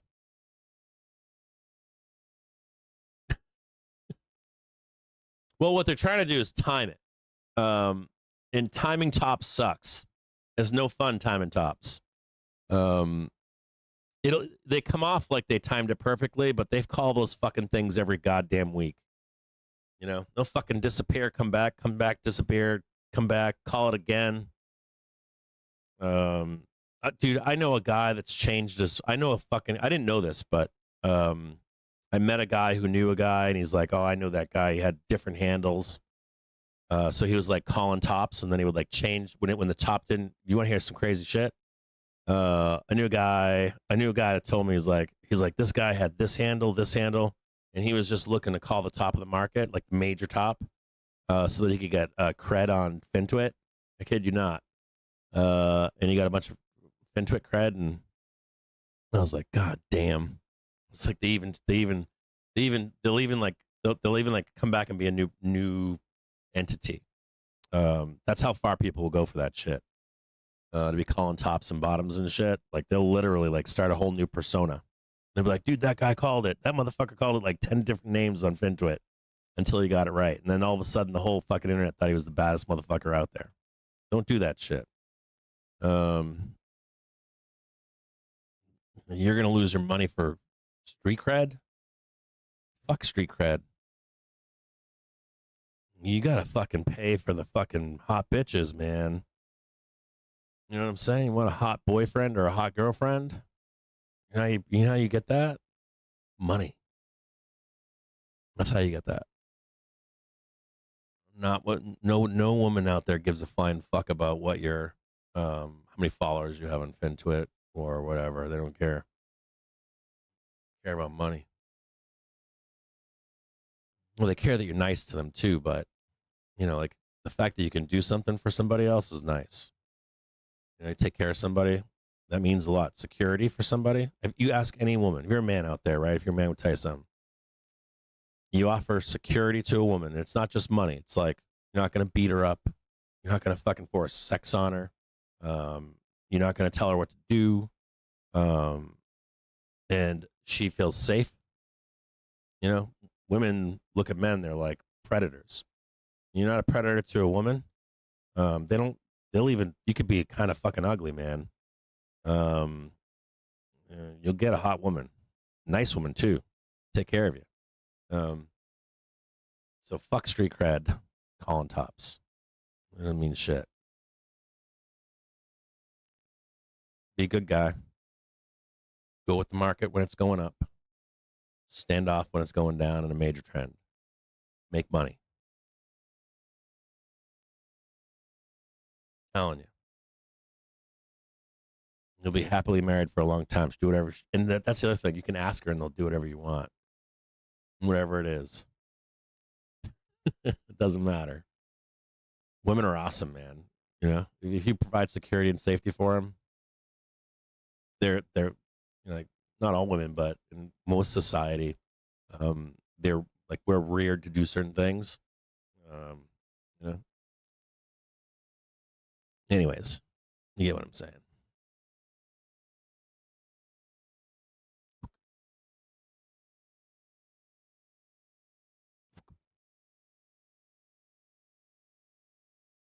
Time is it right now? 1 o'clock? Why did I mark a yellow line there? Fuck that. Why did I put a yellow line here? Is there some event today? Why are we doing yellow here? These fucking bears, is that why? Goddamn bears.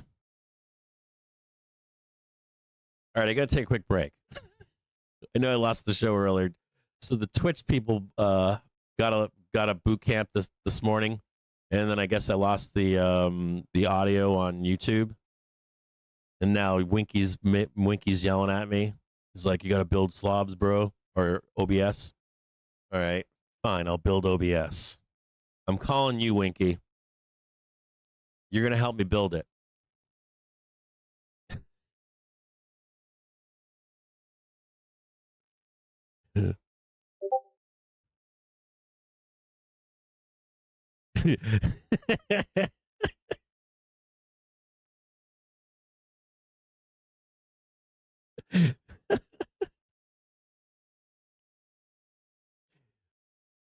You were getting beat up most of the time? I've dated those girls too.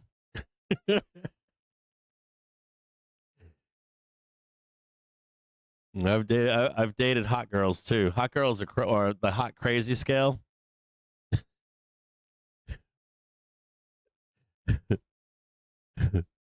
I know about the hot crazy scale.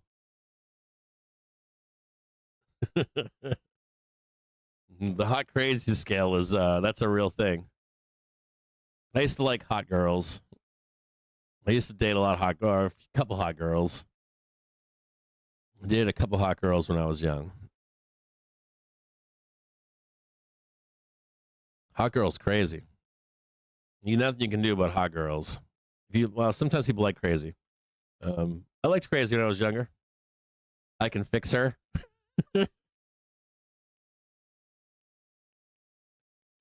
You're not gonna fix her. What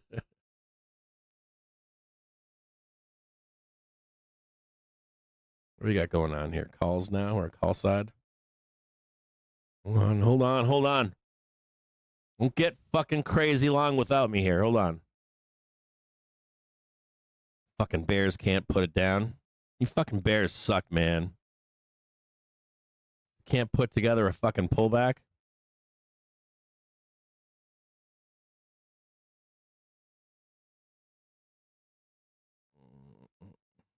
They're saying we're not going to trade 640 tomorrow.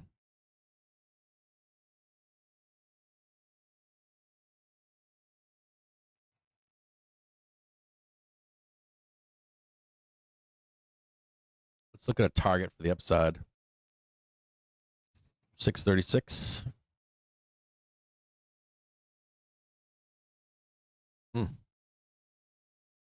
What's a 636 looking like? That's a 39 delta. Let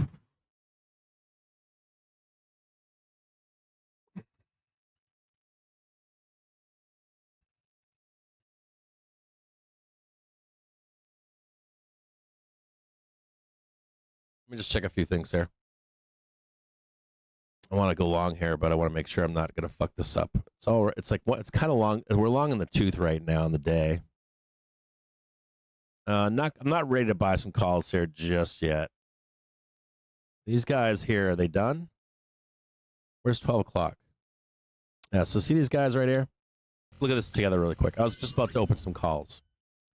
So like always be patient. Like, so you see these like 12 o'clock sellers came down and they still think they're getting more down here. And we haven't made a new high yet. So I almost bought here, but we got we think is the low right here. This looks good here. I don't like this right here. See this one right here? I want to show you something. You see this little fucker right here? That hasn't been beaten yet, has it? So I wanted to like do that and then that. I want to get in there. There's like kind of like a trap in here right now for bulls. I almost bought calls here on this one. There's a small trap here for bulls. These guys think they're getting the next leg down.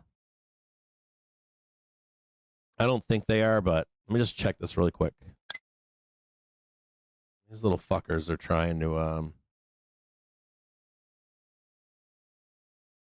close this gap down here. Hold on here. You know, you can see it down there. You see it right there. These fuckers are trying to close this gap.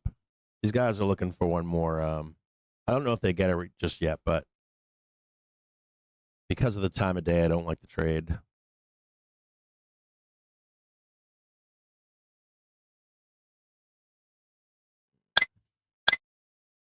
Or not yet. I just not yet. I don't like it. I want to see this right here.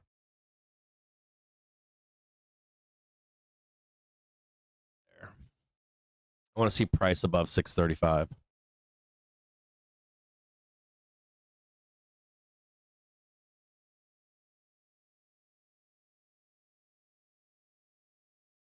There's a little fucking sneaky Pete thing in here. That's missing too.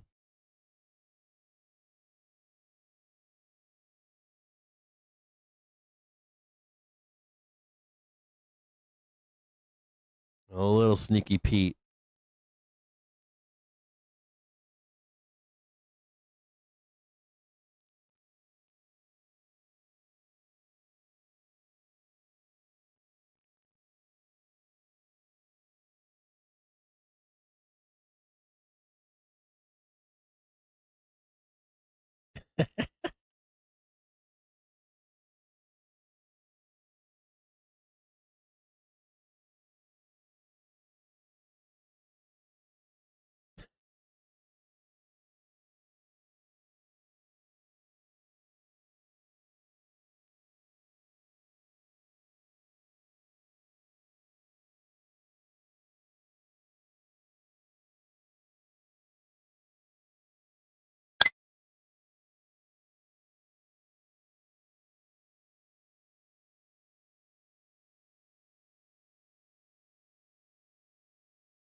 want to see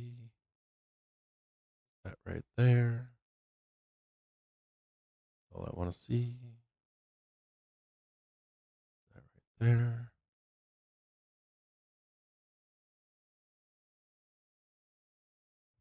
To get long.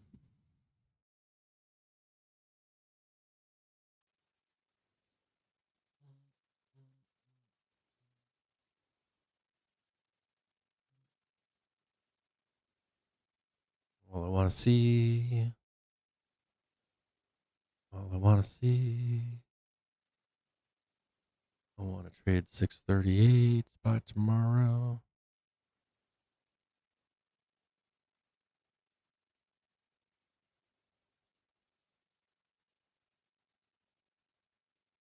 Give me a quick pullback.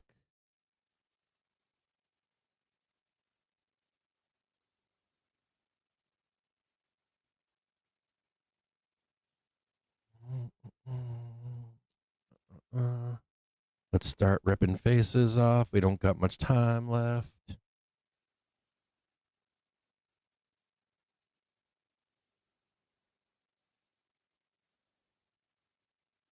Oh, popping up right now. Uh-oh, they're mad. They're angry. Can we trade 638 by tomorrow? It's only asking for $3. Can I make some motherfucking money? Give me some money. Can you get me above the 6? Slap that 685. Fuck these bears and fuck the dealers. Dealers can lick my balls.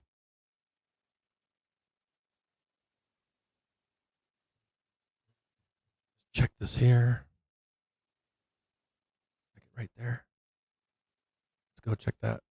Oh yeah, one day it's coming in 6,400, baby. One day gamma back at 6,400.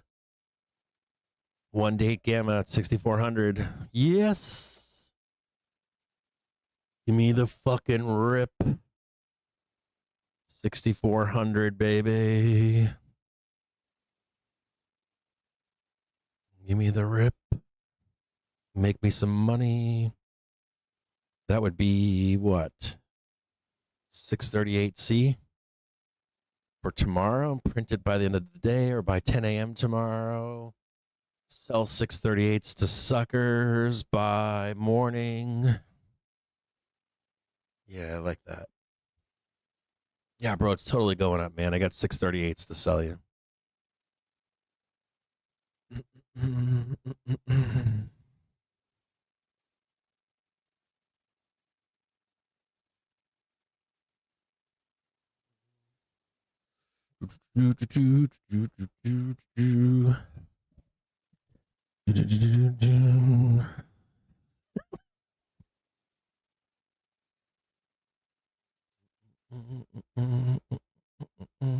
Make me some money. Print my shit. Print me like 636, 637, pull back, and then print 638. Something like that.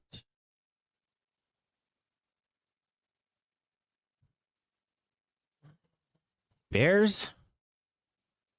They're extinct. It's all hedge funds. It's all these fucking funds, man.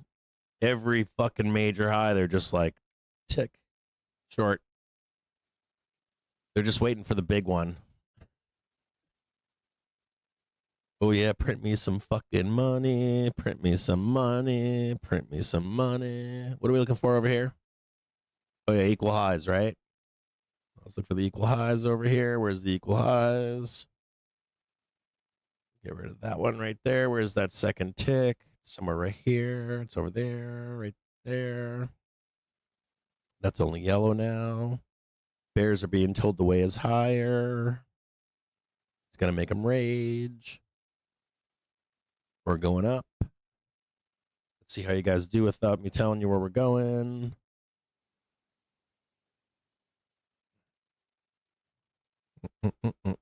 We're going up. We're going to go up there. We're going to rip their faces off. We're going to squeeze them. We got call gamma at 6,400. We're going to rip their fucking faces off, whether you know it or not. I'm telling you.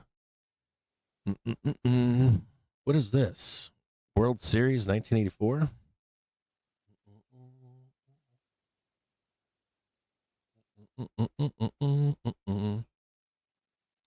Makes me some money.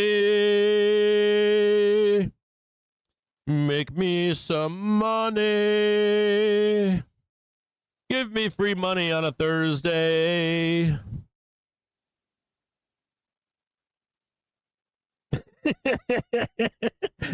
You sold puts to suckers. Good job. We're going up. Make me some money to the upside.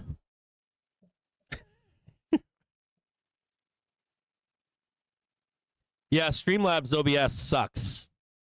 It's like Windows versus purpose-built, whatever you call it, Linux. Go up there and make me some money. If you want to take some off your on zero dates, you're close. If you're in call spreads, don't sweat it. If you're in farther outdated calls, don't sweat it.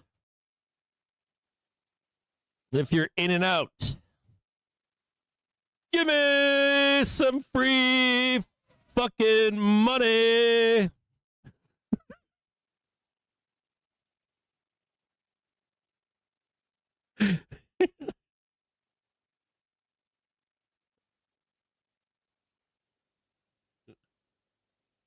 You're welcome, Kruzek. Kruzek's like, damn, that kid just print me like 20% in like 5 minutes. I'm out.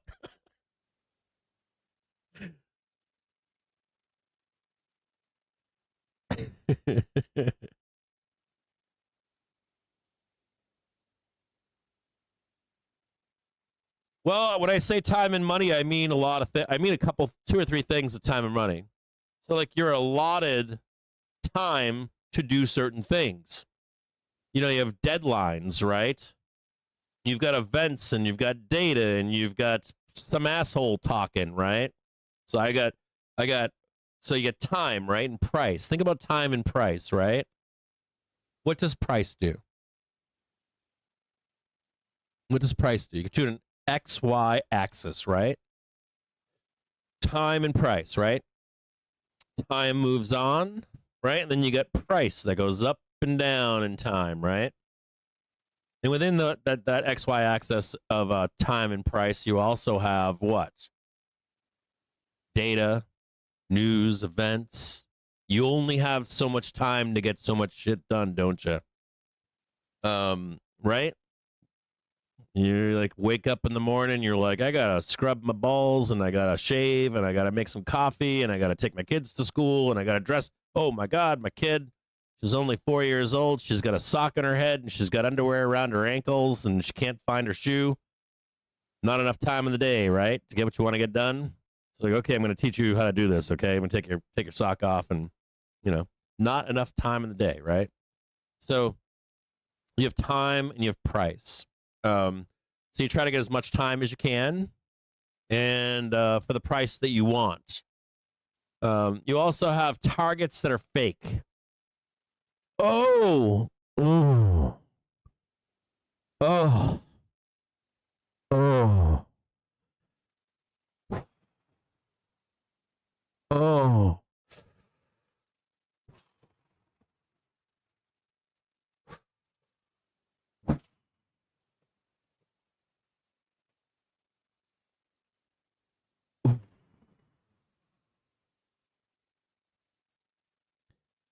Oh. Mm. Mm. Kurt's getting chi-chis, baby. Kruzek's getting Wagyu tonight.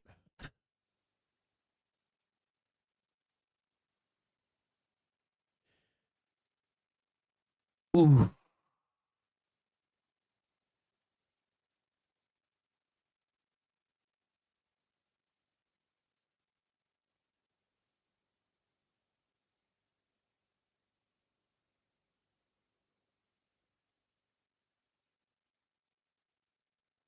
Oh.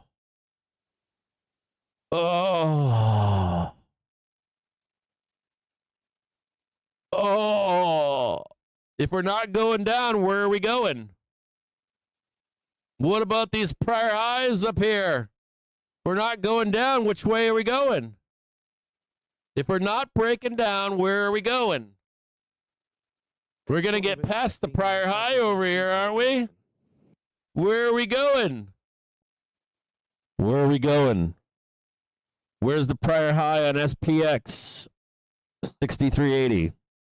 Where's the call gamma? It's at 6400 right now. We're either gonna get it today or we're gonna get it tomorrow on the open.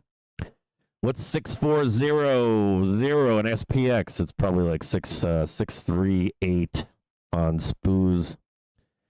What's the delta on the 638 just down here? Oh, it was a 29 delta, slightly outside of the money. Who are we gonna sell them to? FOMO suckers at the top. Oh.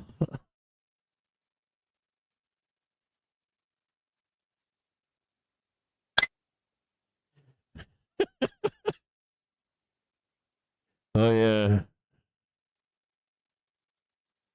Winky, you're smoking doobies. What are you doing? Are you eating gummies? Oh, God, yeah.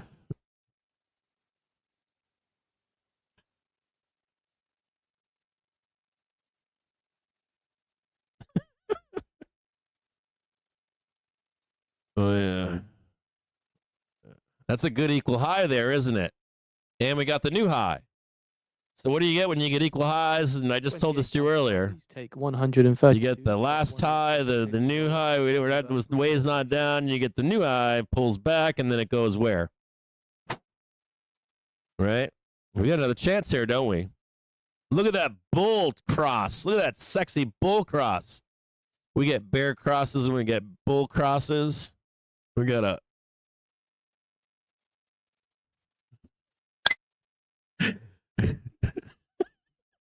VIX going to 0, baby. You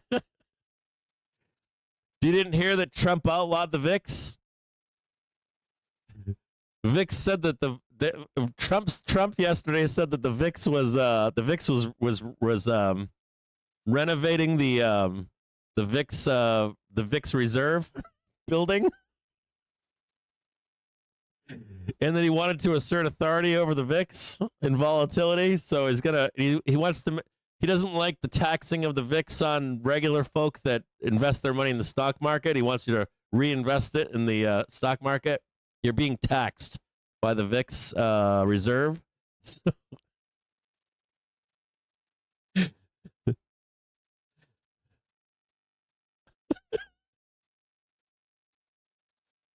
I know I should really start monetizing. I should start selling merch.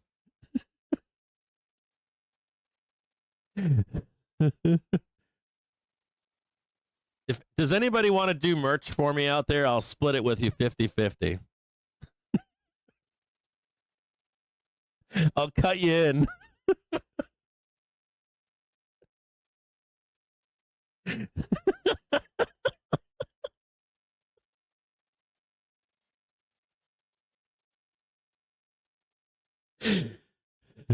Yeah, I'm serious, Winky. You want to do it? Yeah, fuck yeah, I'll cut you in. I don't care about money, dude. Like, I'm fucking trading the goddamn. I make more money in a fucking week trading the stock market than fucking. Should we mint some NFTs too? I'm down for that. Let's do it. I'll whore myself out. All right, cool. Let's do it, Winky. I'm down. Let's do it for the shits and giggles, man. Oh, look at that. Blunt just undercut Winky.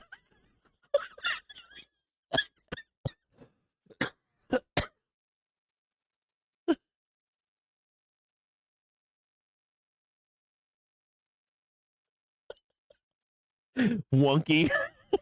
Sorry, I'll fix that. My bad. It's the English version.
I didn't do that intentionally. The I and the U is right next to each other.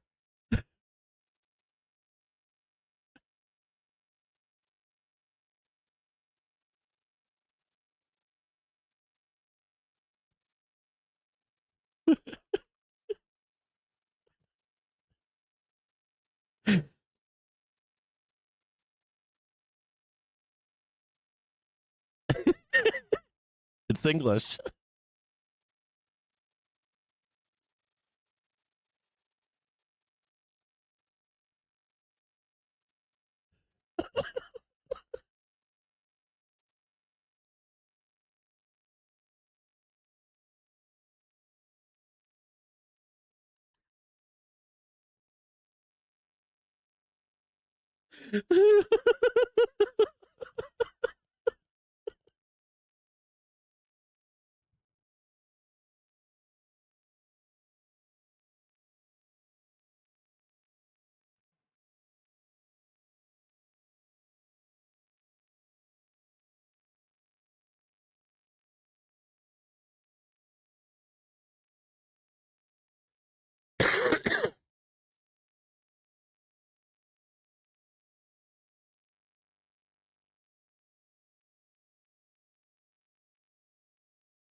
I'm like tears crying right now. It's so fucking funny.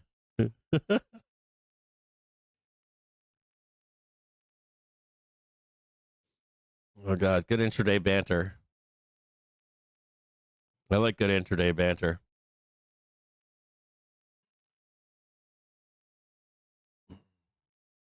I like it.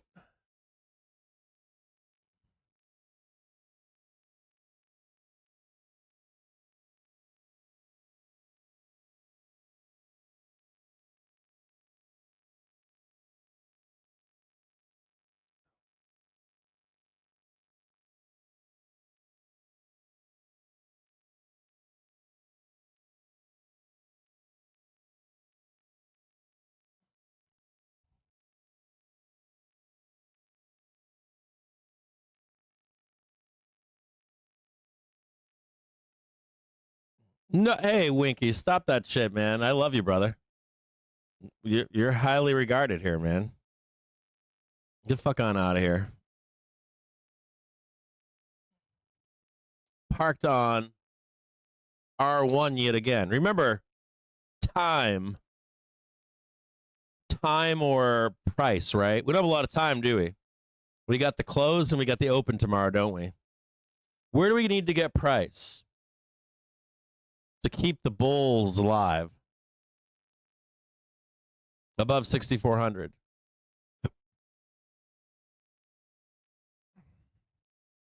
Remember, for next week, we got to get the bulls alive. We don't care if we roll down next week. We just got to get up there. Do you guys understand that thesis? If you keep the bull, if we trade 6,400 just above it for a minute, it keeps 6,500 alive, doesn't it? Then we sweep lower, don't we? And then 6,500 people are like, "Ooh, we're going back to 6,500, bro." Even if we fail it. You understand that process? If you don't go above 6,400, the bull run is over, isn't it? We'll get pinned in sideways and roll, won't we? So if the market wants to go higher next week or thinks it's going higher next week or the week after or whatever, you need the bulls tantalized. There's not a lot of time for that, is there? We got a big week next week, don't we? We got a bunch of reports. Giant portion of the market's reporting next week. So you don't need to trade between 6,400 and 6,500. You just need the tip. Just need the tip up there, right? And then you roll it down, right? And you make them buy again, don't you? Right? You get them all to roll their calls above the 6,500. Everybody's long, right? All that kind of stuff. You promised them that we're going to trade 6,500, don't you?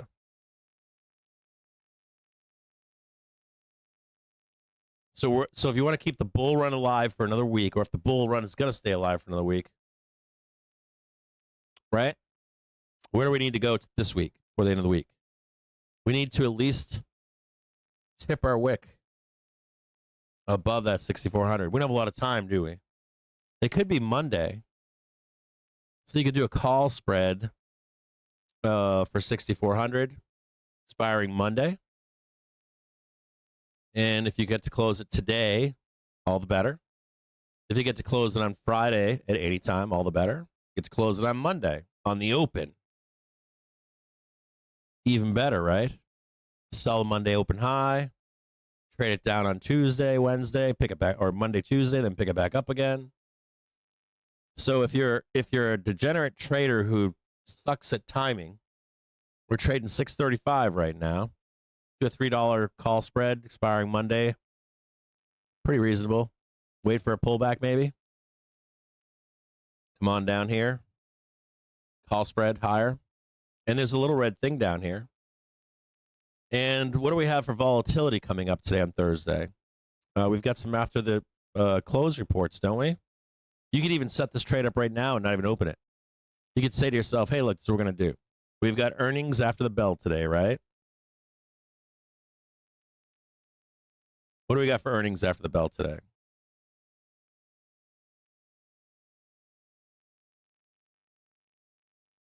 Where the fuck's my earnings calendar? We got, hold on here. Oh, nope, I don't even need it. Yeah, maybe I do need it. Nope.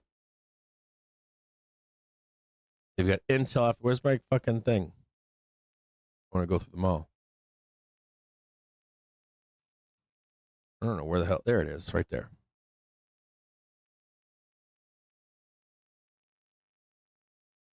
We got Intel, we got Newmont, we got Deckers. Physicians Realty Trust, Scholastic, Orchid Island, Liberty.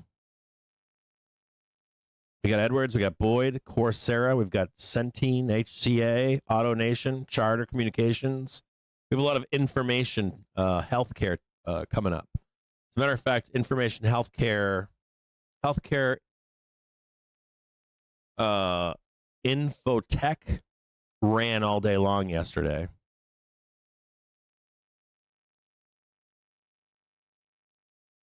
Healthcare tech, maybe it's better way to say it.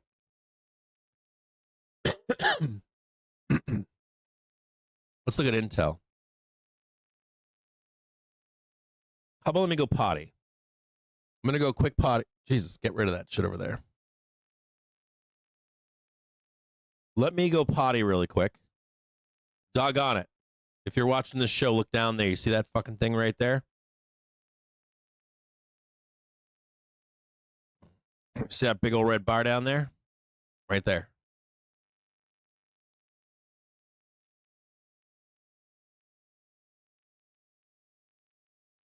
So what you do is I want you to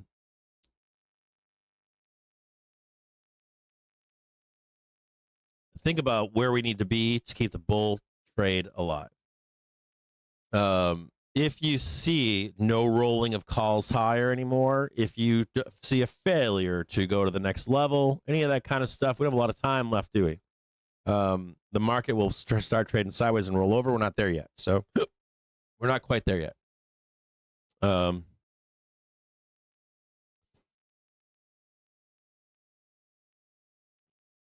Hold on, I got to watch this for a minute here.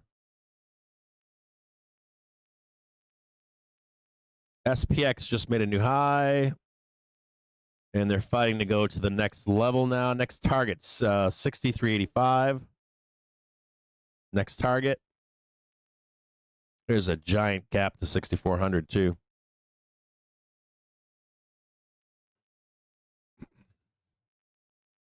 I got to go potty really quick.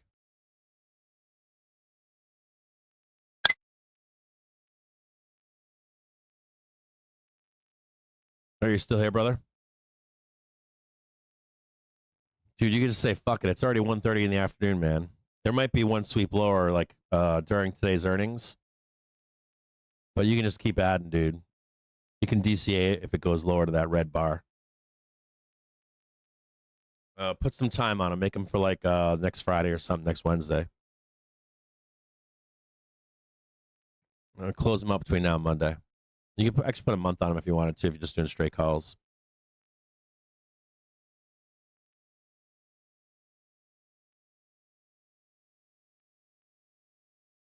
I gotta go pee. Normally we go up and I go potty. That's the joke around here. Like, sweetie, went to the bathroom. We're gonna go up. I'll be right back. Give me like 5 minutes there.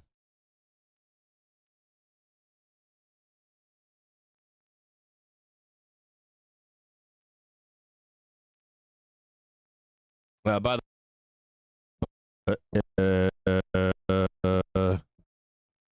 the way, the news squawker is on. Okay, I'll be right back with you guys.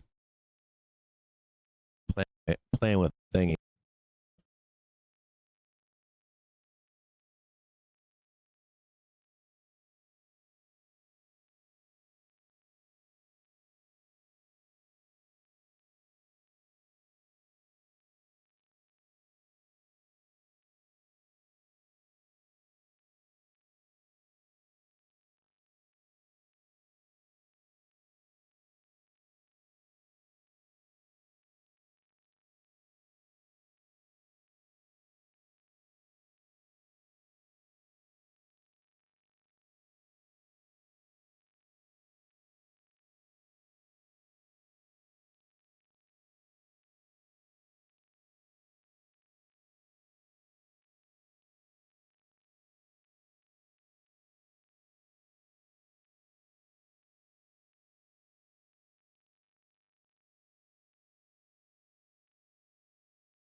Check 1, 2.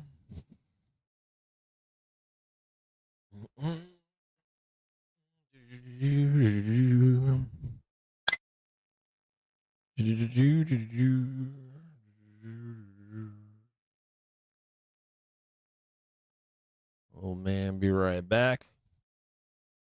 Let's take a look at INTC. It's 2 p.m.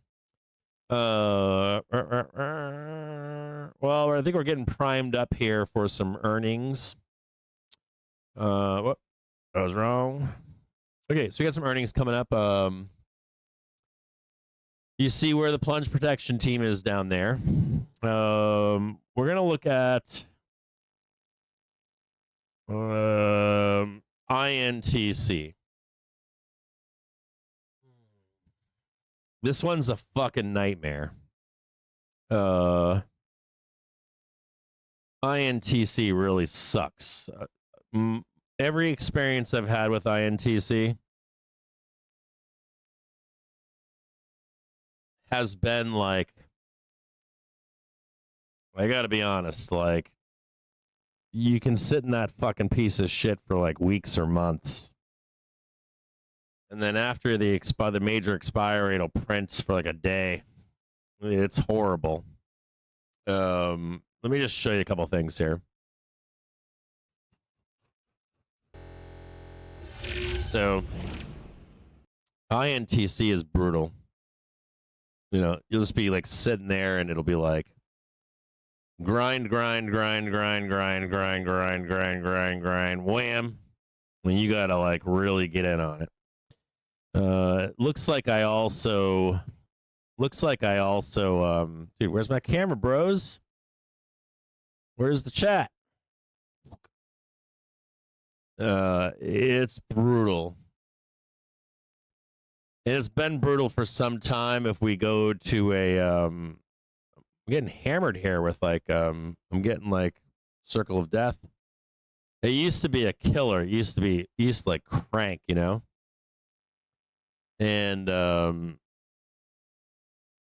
used to be really good. And it's been in this major decline. Now, I've been watching this thing for a while. I got an alert up here.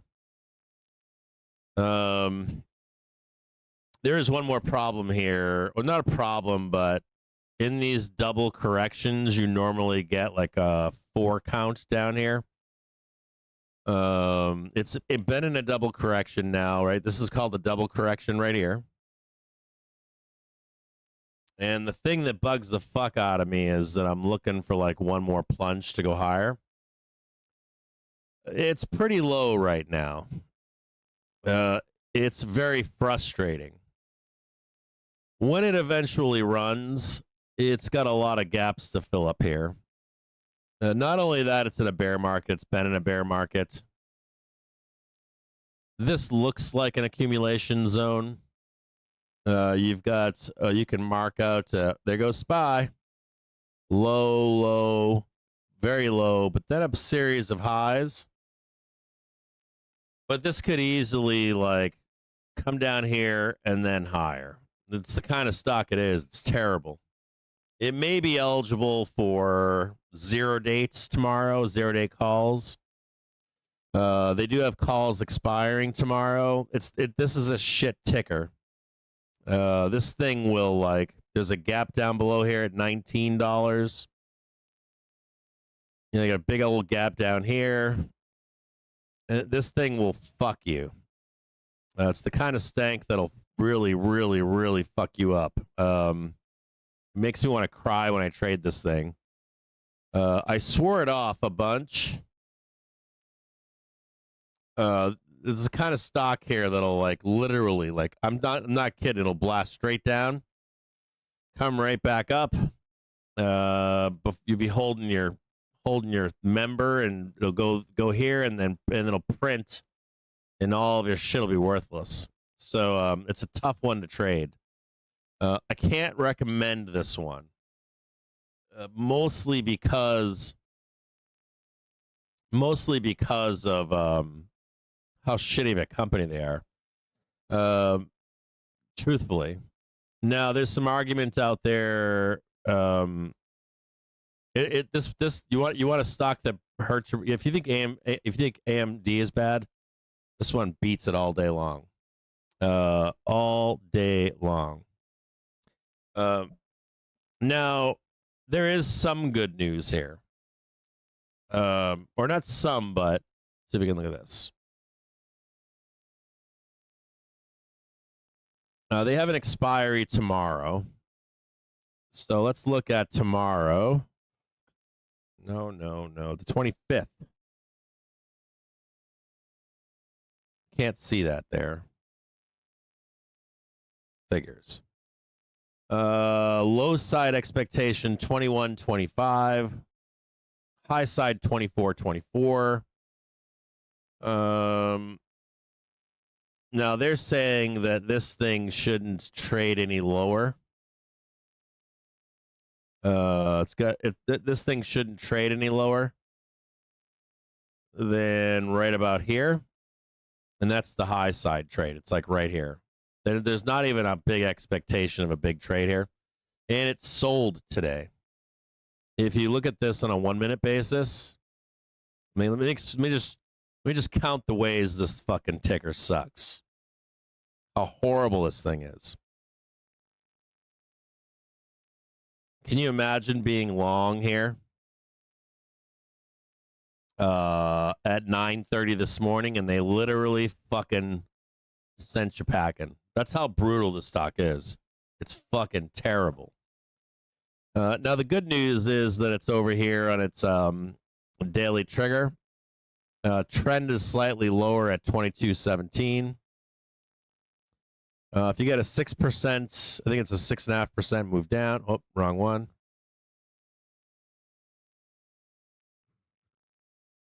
Got it, the wrong stuff here, bro.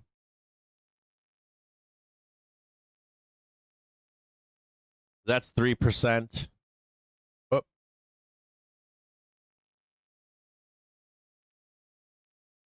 You know, that's fucking plunge time right there. And that's a second leg, too. You know?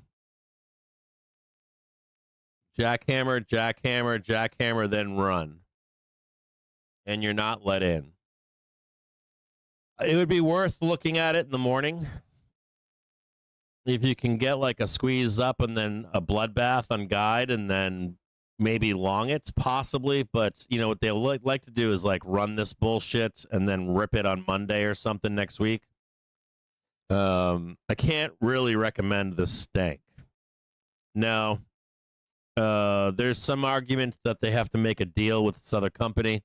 I can't remember the name of it off the top of my head. Let me see if I can find it. I mean, this stock sucks. At any rate, I don't know the name of the company they're supposed to do a deal with, but Sydney Sweeney. Let me see this Sydney Sweeney. Sydney Sweeney. Intel's that a joke? That's got to be a joke. With racks? Oh my god.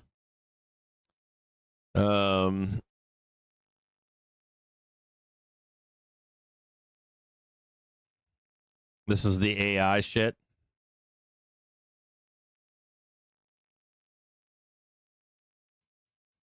Hold on a second here. But this thing is brutal to trade. And we're going to look really quick at... Oh, where the fuck did my shit go? Where the hell is my option AI thing? Hold on here. There we go. SPY grinding higher right now.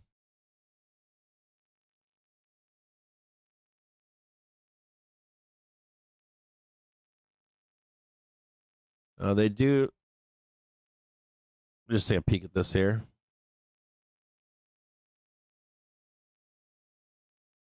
Call spreads at 43%, bull put spreads at 80%, short put 86%.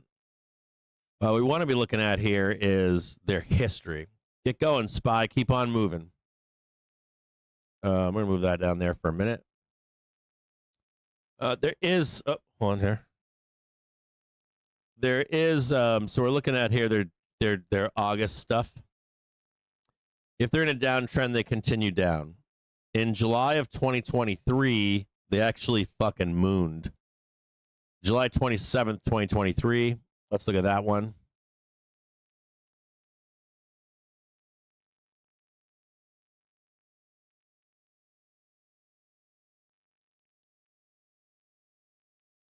But this is when they're in a bull market, not quite bull market, but July 2023. July 27th.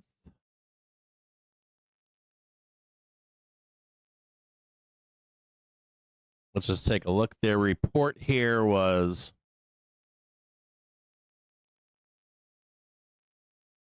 let's just look at their report. This is 6 p.m. And they moved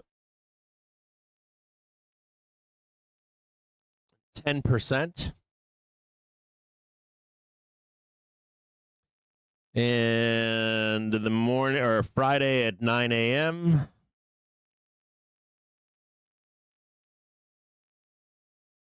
Fitch Ratings says tariff, market, and geopolitical risks persist for global credit. It was only 5%. Okay. This is important because I'm betting that hit session high. S&P 500 extend gains to session highs, up 0.3%. I'm betting that they had a 5% move priced in. They ramped all the way up. Now, they did get one more pump. And that was at 12 o'clock on Friday. So today... Hello, everybody. This is Donald J. Trump. Yeah, I'll just turn that shit off. How about what the fuck? I'm going to do a little advert for financial juice. I'll just turn that shit off. So down here, I mean, it's gotten shanked. Now, down here, today's move is at, expected move is now 7%. So let's look at it here.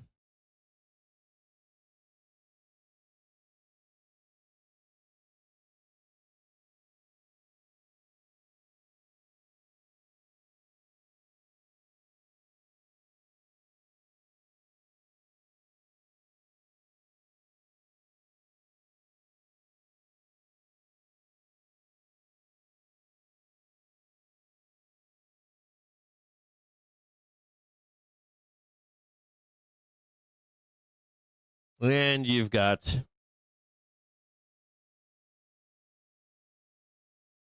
no, that's the last major high right there. No, that's too low.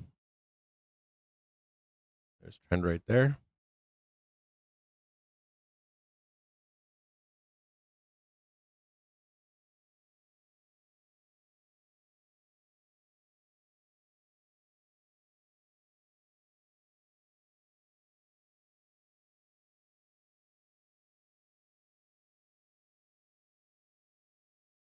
You know, so even if we do go up here, let's say we go up here and like top key at 25. You know, you might get one more pump up here for 25, something like that. If it's same or similar. And here's your 7%. This is Friday, 9 a.m. This is 12 p.m. right there.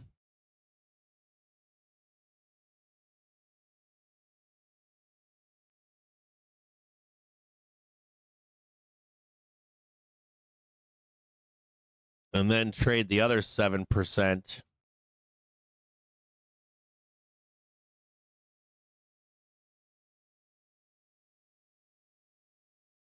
Yeah, somewhere in there. So it's somewhere in there. Down here. Now let's just take a quick look at this if we can. See if there's anything we can divine. This is Intel. On a monthly basis, this looks good in terms of targets. And we'll look at this here in a minute because this is important. This is a monthly. It's yellow. This is an upside. This is red. That's 36.20. You ain't hitting that shit. On a weekly.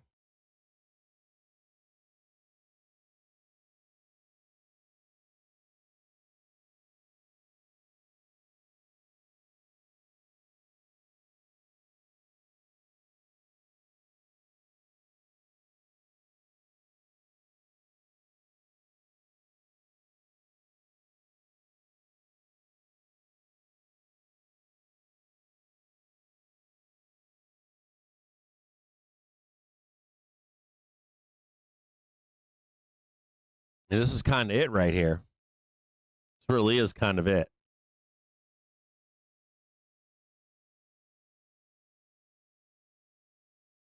Up, down, up. You got a gap down below here. Fuck that. Yeah, that gap will come back to it later. Where is value in this fucking thing? Way up here. Value.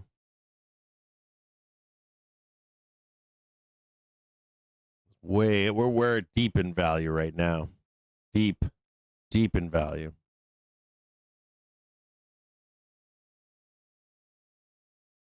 I'm not even going to bother with this weekly here because we'll just lose it and go down.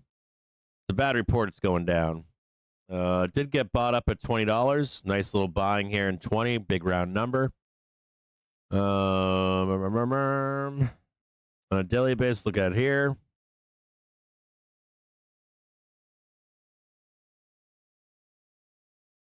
They're still hammering the daily candle right now.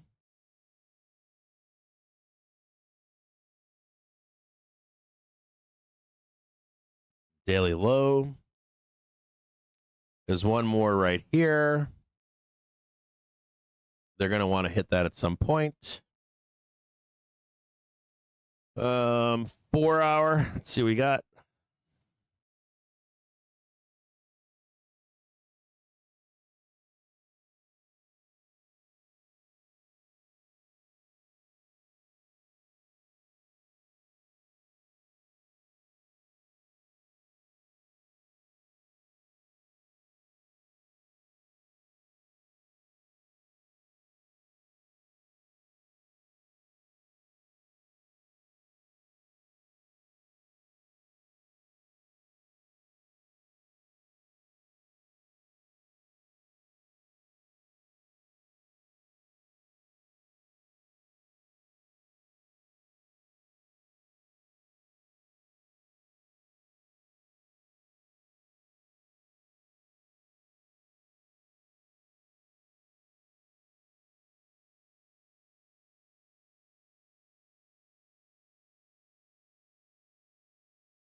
There's the sweep lower right there. Gap filled.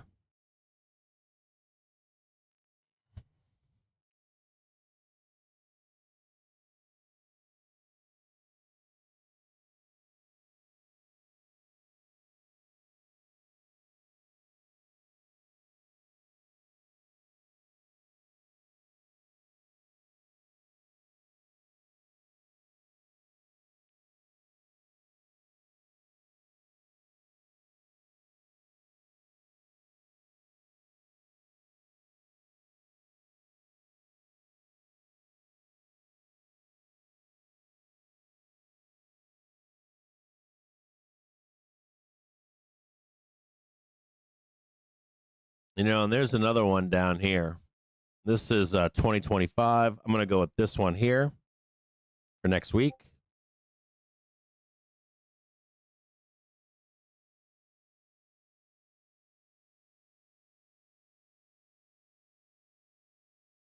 Right there.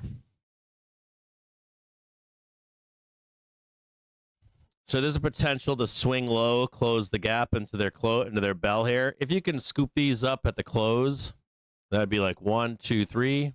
If you can grab them at the close, it might be worth buying.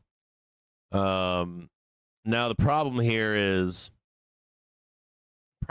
and what really sucks about this is the expected move is right here.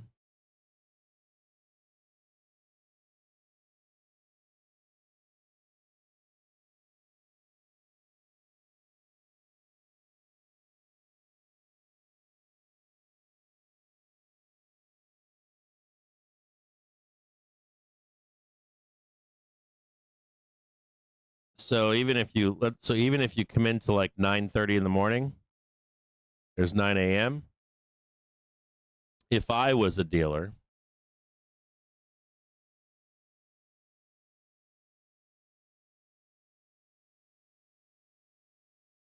and then you hit the downside put move here, come up here in the after hours, and then you slam it back down at 9 a.m. for the expected move. You get a bunch of bag holders, and then send this shit packing and close the gap down at $20. And then you make the next buyers come in again. Now, if you're going to trade this,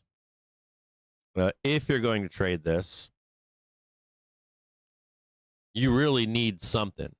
Like in INTC, man, if they ain't got nothing, I mean, you really need like INTC to announce like something to start going vertical, squeeze out shorts or whatever.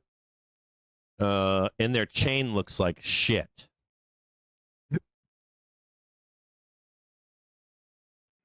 Their chain right now. Just check all their options. They have 0 dates expiring tomorrow. Like a 25 call is 21 cents. You know, right here. In the money on the open tomorrow. 21 cents right now. Let me just check and see what it would print tomorrow. And I bet it's nothing. I bet it'll be red. Hold on here. A long call. INTC. It's a garbage fucking stock. I've been caught in this fucking thing so many times. 25th, 25C. That's a 30 delta, I believe. I could be wrong at the moment. 25C.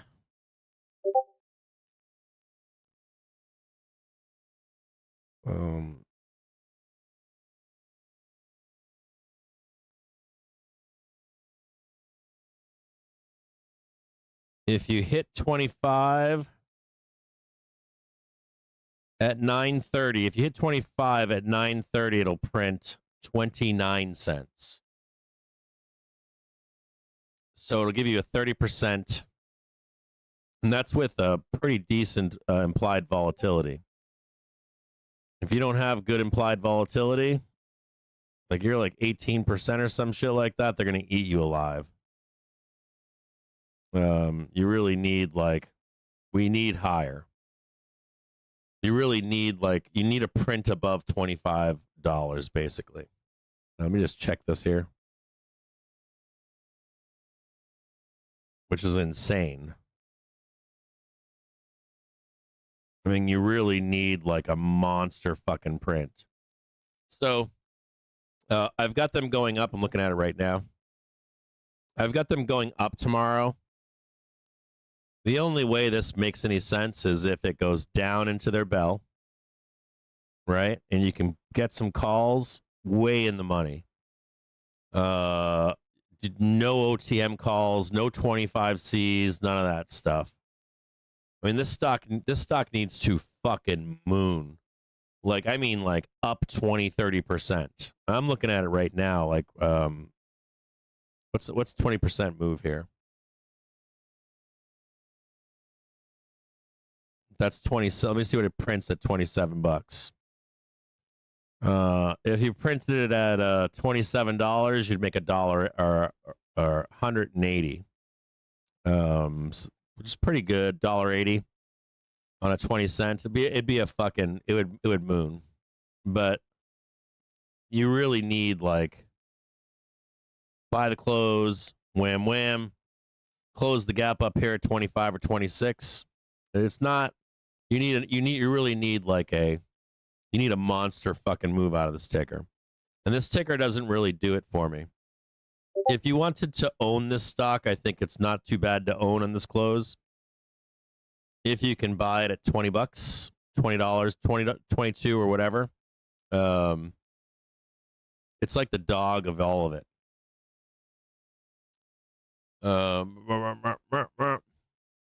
Yeah, calls are grinding on SPY right now. So I'm not seeing this in Intel. I'm not seeing like an under. I'm not seeing an under. I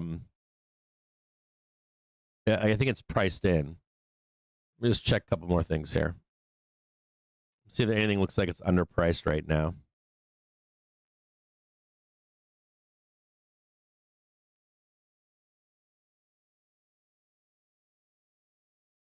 Nope, not that one.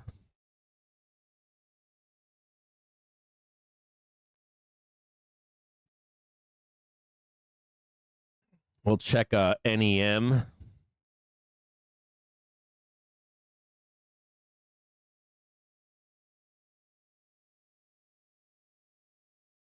This is anything in here that's like really low.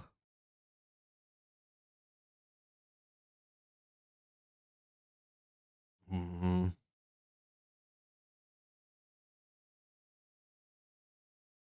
NEM, DEK. NEM's at 4.8, 4.9%. DEC.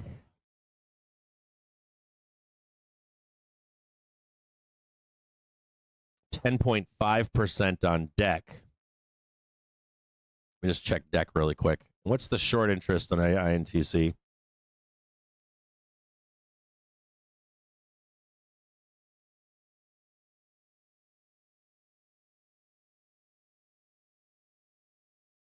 Go to Fintel. Fintel is saying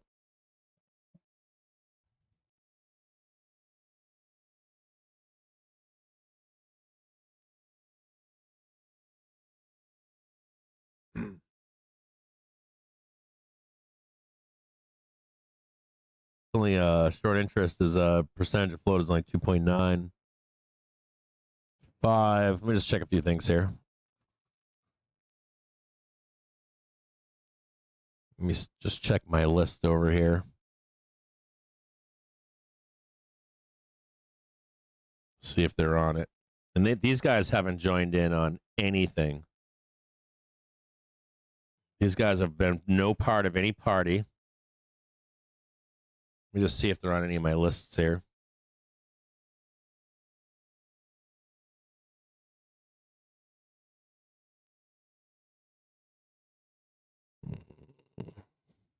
I don't see them on this list. They're kind of low right now. Only 2 point whatever is not big short interest percentage of float. 2.9 is low as fuck. I don't see DEC on here. Nope. I don't see DEC on here either on my list. Close this here. So I don't even know if this thing can squeeze.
I don't see any of these reports looking like they're going to squeeze. Let me go back up here and just check in right here real quick. Grinding higher still. Arrow pointing up to the upside.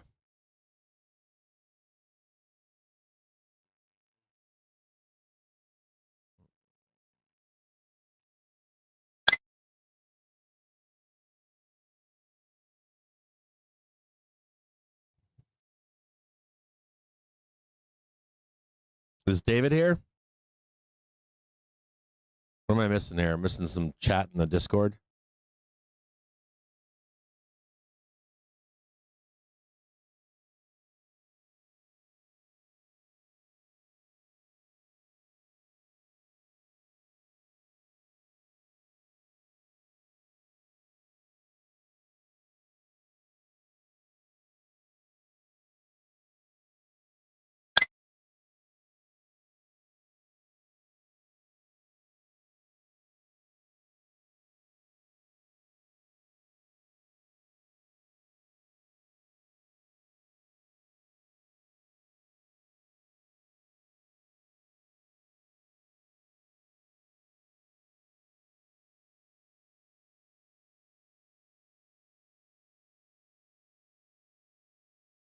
What are you guys doing? I like how he goes a minute out.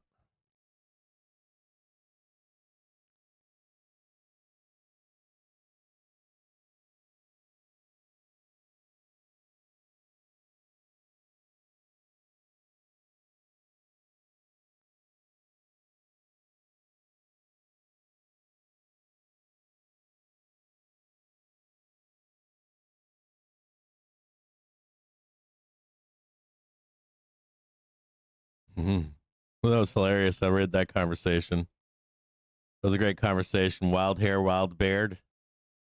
I read that conversation you were in, Blunted. So the takeaway here is this, twofold. Watch out for a drop into the close. Yeah, INTC is showing a drop into the close. Remember, we're in Thursday earnings. We always get fuckery. Plunge protection team is down here. Okay. Give me a second here. We just check the 1 hour.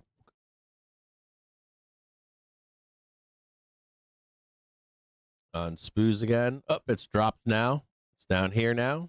That's where value is. It's actually gone lower. 4 hour. Let's check 4 hour. 4 hours down here.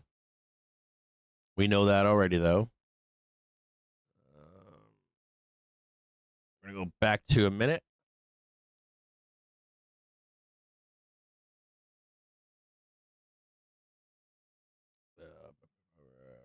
Value.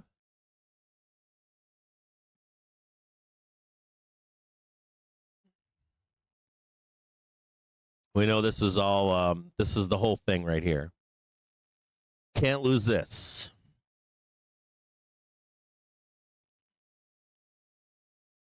Start to get in value below here. Plunge protection team. Right there.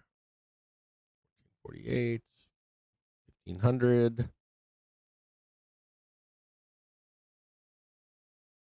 We also have 1530 over here.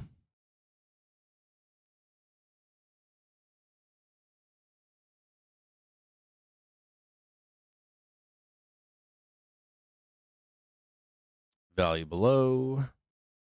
Kick on from there we go.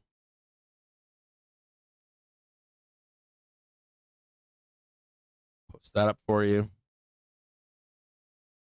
Remember these after hours fuckeries, down then up. We're going to look at a few other things here. We're not done. So Intel, I'm not seeing shit. I'm looking at some of these other stocks that are reporting today too. I'm not seeing anything that's like wowing me. If you see one that's like underpriced for a larger move, let me see here. After the bell, 4.9. NEM is 4.9% possibly contender. DLR Digital Realty Trust is at 3.6. VLO Energy Company is at 1.3, but they probably aren't a big. Tractor Supply Company is at 1.75, 1.7. That one's interesting to me. The Tractor Supply, is that after the bell? Nope, that was this morning. For an outside the range move. Nothing else is screaming. Nothing else here is screaming to me after the bell to expect uppies. Now you could get moves tomorrow though, which is good. It is Tech Friday. Another note here though too. I want to show you something else here. There's a few things to talk to you about here. If you were looking for a straddle, there's a gorgeous straddle on SPY. And I just want you to show this, like, we're in the middle, right? Diddle in the middle. You could do a straddle for tomorrow. Right down there. In the OTM on this one is, I think, 632. Upside 640, 630. I'd rein them in a little bit, like 638 on upside and 630. I'd do 632 in the downside. Just note there's a nice straddle going into the close today for Friday. You can either take a guess or you can just buy both sides. You could even do farther out in time. Right here, right? So if you print, let's say your downside, right? You can do different dates. You could do like a 532 for Monday, P, and maybe you catch the print right there, and then you grab a call for later next week, and you could close both sides more than likely. Make sense? So there are some straddles that you can take into next week if you want to look at it on your own. You can snap a picture of that for next week. That's Friday.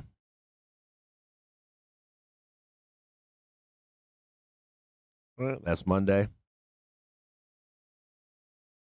And remember, you want to be pricing in. I want you to think about this here. So there's 650 right there, right?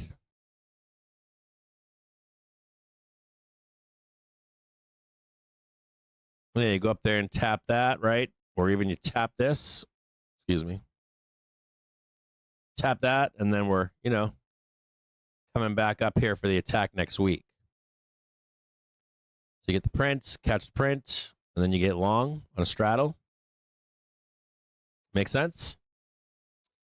I do prefer to be a buyer down here with confidence. So for next week, if you're looking for a dip, it's down here. Okay. Just note this into the close today. Like we start selling, you get a shitty INTC print. There's no big movers in the market, right? Start selling this down. Or even if we get the squeeze up to touch it, they start selling this bad boy down on you on Friday. All the bears think we're going to crash over the weekend, and instead we just ramp up, stay on track. You're coming Johnny on the spot on Monday, Tuesday morning. You might even get some discount, right? Down here, Wednesday, same plan. Make sense? So if you're like a poor trader, you're down here, I promise you. Not promise, but you're probably down here. So if like today's Thursday, if you're like a bull or something and you're poor, you're probably hanging out over here on Tuesday, Wednesday. Rather than taking this trade, get blown up. You're just hoping for, wake up here, down here, bloodbath, all this shit, pick this up. You catch a 640 print. And you got some other things here too. You got a bunch of events. I'll chart this out for you and show you the events that are coming up next week, but we got big events. We got FOMC right here. We got NFP right here.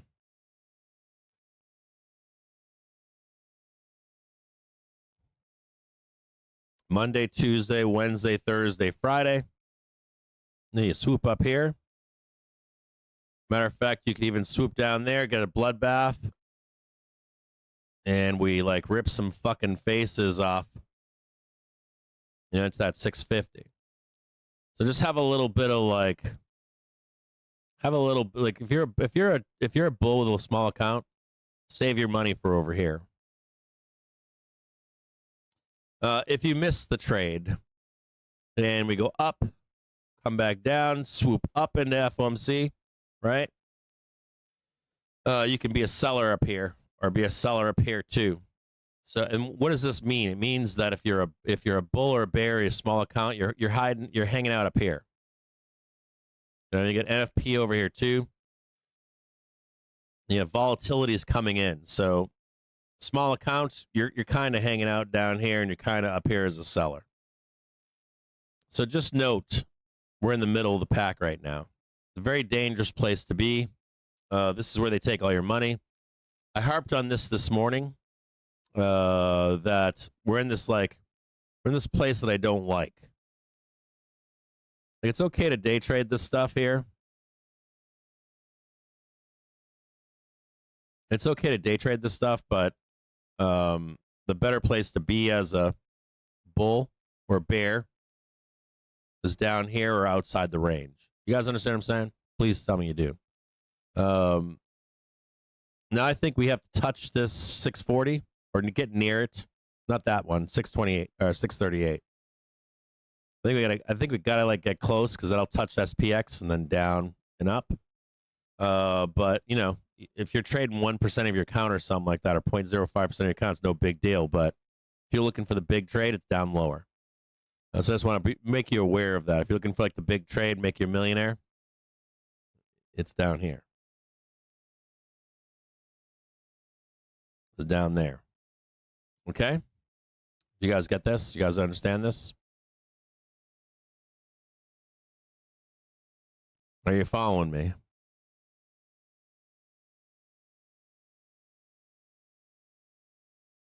Should I just go take the rest of the afternoon off? Stream off, maybe?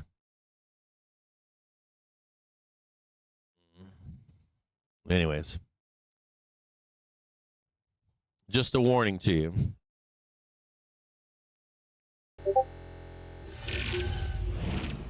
Like scale out a little bit. Thanks, Talking Monkey. So, straddles are nice here. Condors are nice here. Actually, I like a wide fly here better. Or I like being on the top or bottom of it, one or the other. And you've got volatility coming next week. We didn't have shit this week, so next week you're going to get some movement. You know what I mean?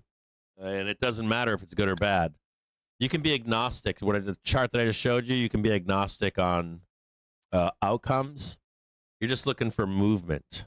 You guys understand that concept? Like, I don't give a fuck if we go up or down, but if we moon up there, I can short it down. If we bloodbath, I can buy it. A little bit of blood down here. You can see this coming into the close here.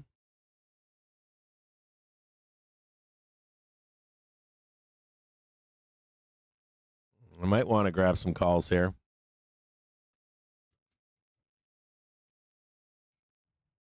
I might want to grab some SPY calls now.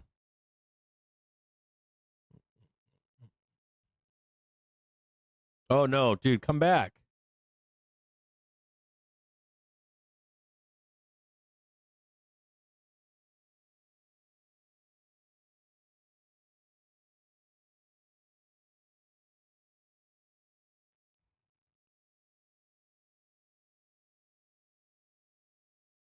You guys understand this stuff? Do you want to do it together right now? We can do it together. Here, we'll do it together. I feel guilty if we don't do this together. I really do. Hold on a second here. Let's look at this together.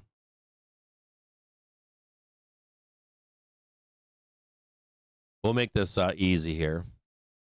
Hold on. I got a bunch of shit showing right now.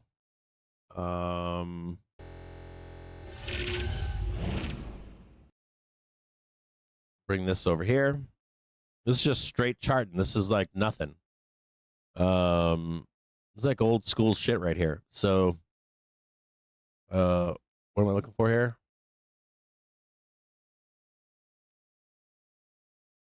Okay, you guys can see this, right? So 1 hour here, right? I want you to think about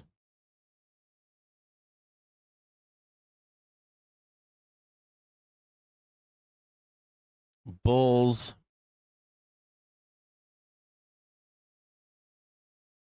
BOLS want this.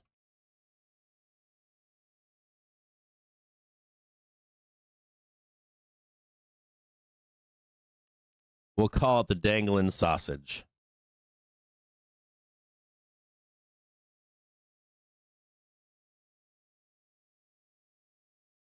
The dangling sausage over there, right? We've got 640 above, or six. I think it's 630, 638 for SPY. We'll make this a little bit lower. Right about there. All right. We're in the middle of the road. I don't think we can hit this unless we're rolling calls. I'll let you know. Unless we're rolling calls higher, I don't think we ever hit this. Okay? And I want you to know that. And we're also due for a pretty good, not correction, but at least a pullback at some point in here. So be aware of that. Right? Not yet. I need a few minutes. But thank you very much. Leave it over there for me. Appreciate it. But I want to put some events in here for you. So this is Friday right here, right? Thursday, Friday, Monday.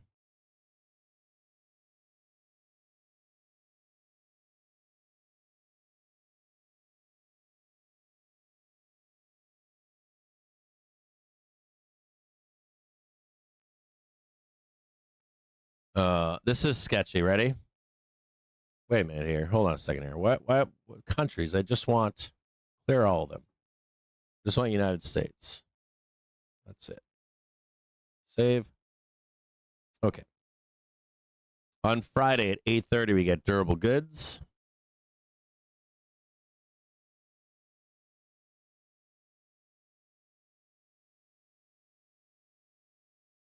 DG.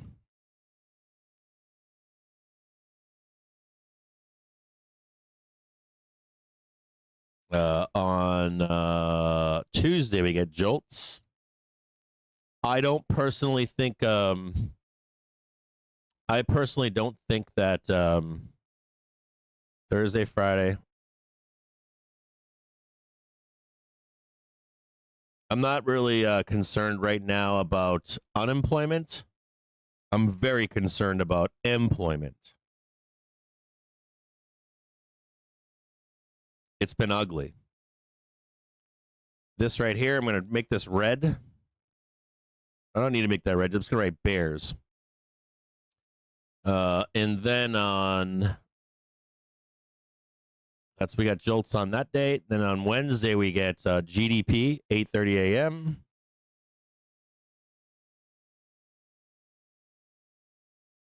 Thursday, we got GDP right here.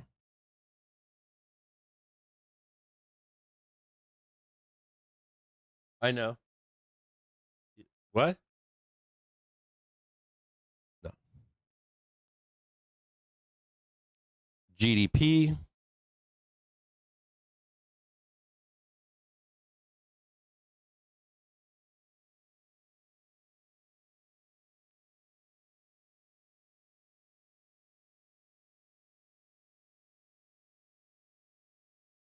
FOMC.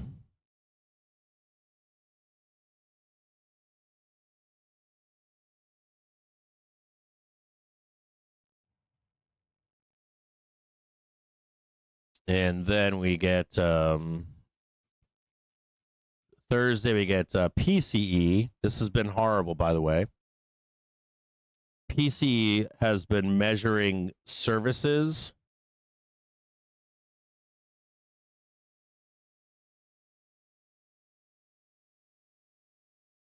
Inflation, which has been horrible.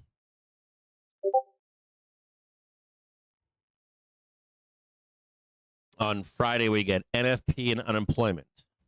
I mean, this is, talk about racking them up, right?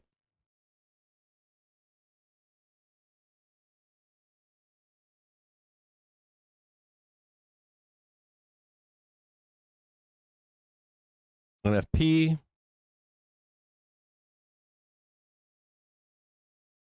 Unemployment rate, same shit. Well, not really, but. And I want you to remember this, like, I want you to remember this, like, this August 5th, okay? And we have month end.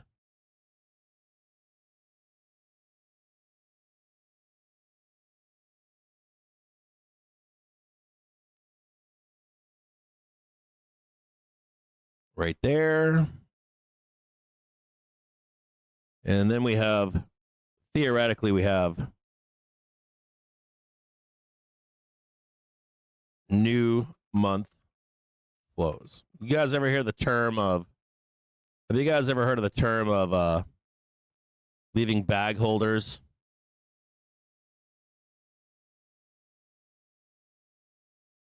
On new monthly flows?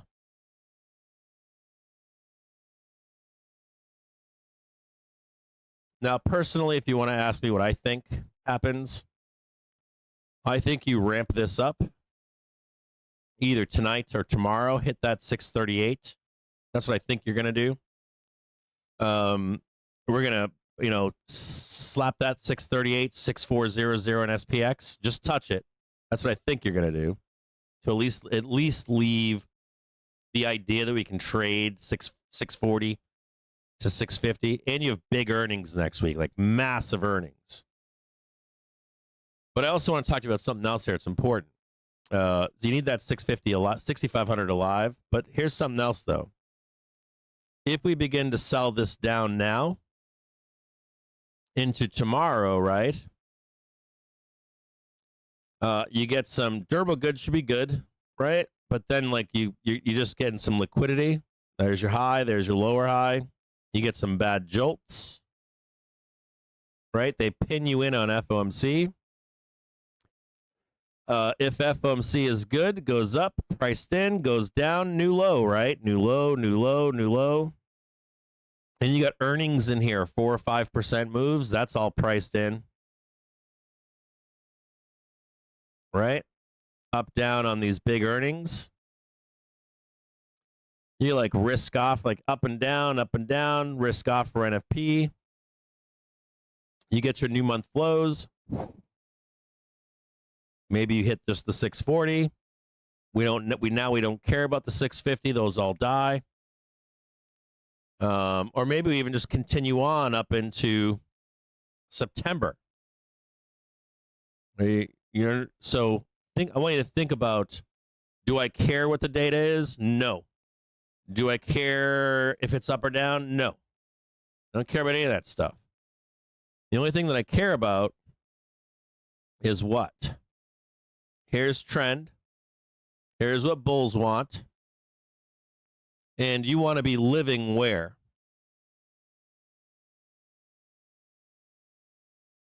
You want to be living down there somewhere, don't you?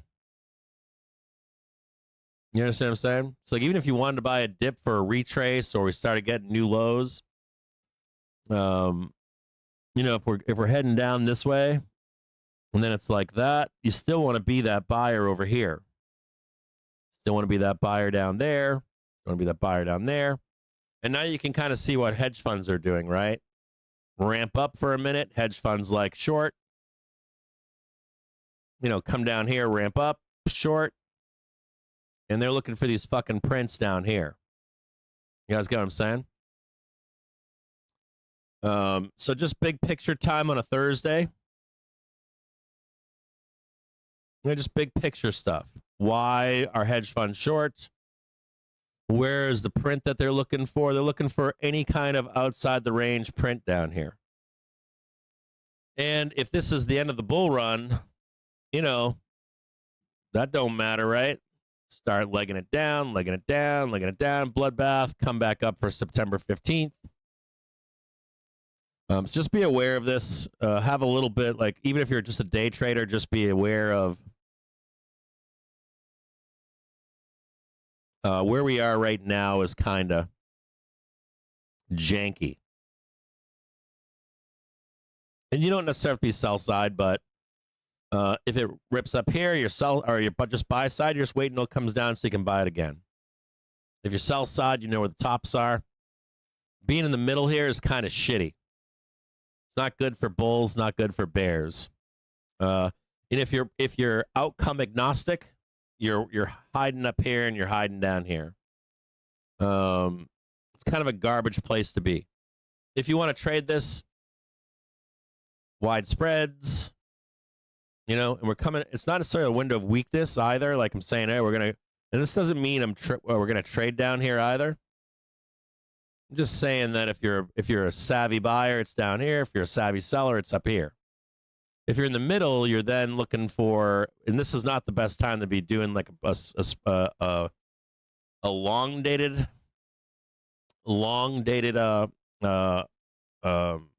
condor or fly. You could do like intraday stuff or whatever. You know, we're not going to go here. We're not going to go there. Then we're not going to go there. We're not going to go there. We're not going to go there. We're not going to go there. But I want you to think about where we are right now. You know what I'm saying? I'll put something like this together for you brief tonight so you can look at it. If you're like caught up in FOMO as a bull or a bear, we're on trend right now. We're in the middle of it, and you always want to be hanging out up here, hanging out down here. And it's proved pretty well for itself. You can look back here. It's been pretty good, right? Up there, ping, downside, buy, upside, ping, downside, buy, upside, ping, downside. And where is VIX right now? You know? So, and you got some volatility coming. You had a pretty easy week. It's been an easy week, easy street here. So, if you want my personal thoughts on this, go up there and hit 6,400 in SPX. Just touch it.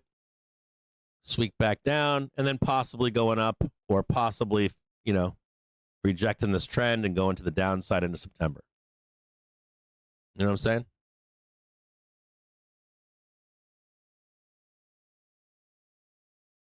All right, cool. You get it. Day trading is different, but right where we are, it's kind of garbage.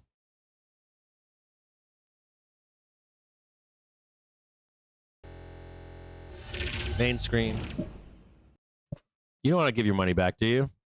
Let me ask you that out there. Do you really want to give your fucking money back to the market?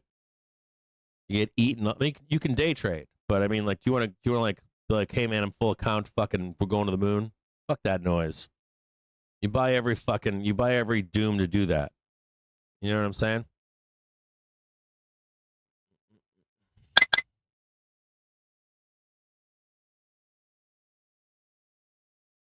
If you're a bear, what are you looking for?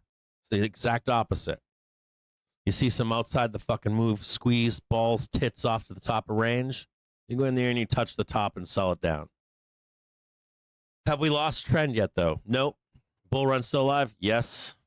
So just a heads up to you out there. Just like ease off, breathe.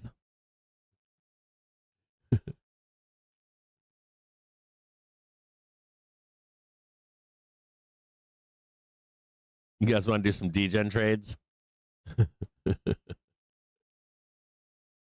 You guys like, stop talking rational shit to me. I got some INTC on. some shit tickets for that. It's a lotto. Couple things right now. We are tied in. I want to give you some quick market updates. We are tied in right now for, just make sure I'm straight up on this stuff here. All I'm not being a bear here. Don't like people are like, you're bearish, bro. I'm like, not bearish. Like, I get caught. People like read or see whatever they want to see, take away whatever they want to take away. So I'm not bearish. I'm not dooming. Net gamma 1 day. We have a magnet at 63.60. We're trading 6372. So listen to me closely. Range wise, 6372. We're trading, or excuse me, 6360. So we could easily trade to the downside over here, like intraday stuff. Plunge protection team steps in, and the magnet is up on high for 6400, which is I think 638ish, right around there on SPY. So you can trade that range if you want. I haven't seen anything coming through that's bearish. I'll take a look right now and see if I see anything for tomorrow that's bearish. Nope. Hold on here.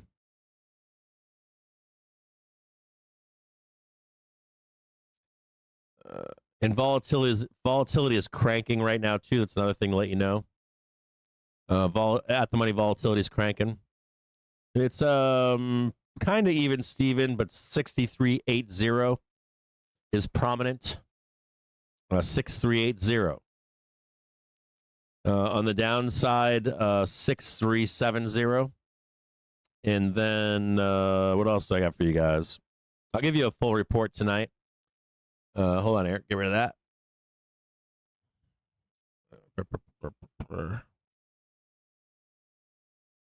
SPY. Net gamma pin strike of 635.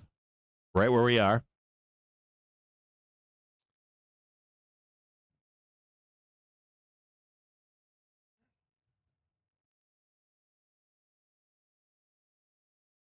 Everybody's trading 635 for the next 2 days, 636, all in the money shit. Downside 635. So that's not even a straddle, it's a strangle, right? So they got both sides, which makes sense to me. They cut one side loose, chase the other side, or they catch both sides at different time frames. What else we got here? And you want Qs? I'll give you Qs if you want. QQQs. 1 date gamma sitting at 566. Very bullish. What's rolling in right now for the rest of the week? 565, 56, all in the middle here. 564, 565 on the put side. All in the middle. What else do I got here?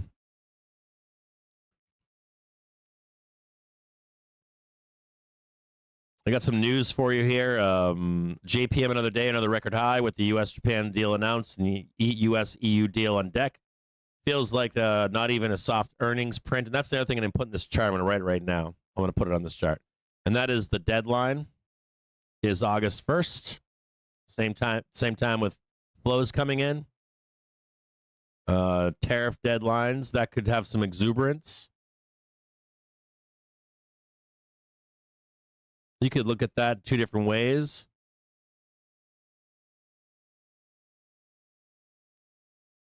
And they price in the deal being done, and then they sell into those people. Right, we're on a high before the first, and then they're selling in at a high. So I can see the bull case for that. I get it.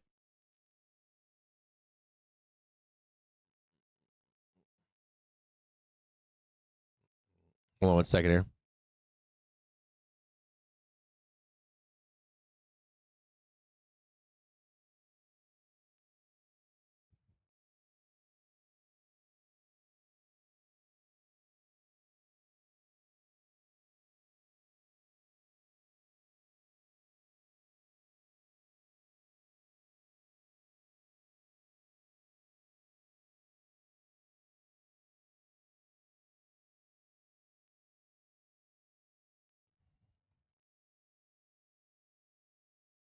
I gotta post something inside of the pro channel real quick.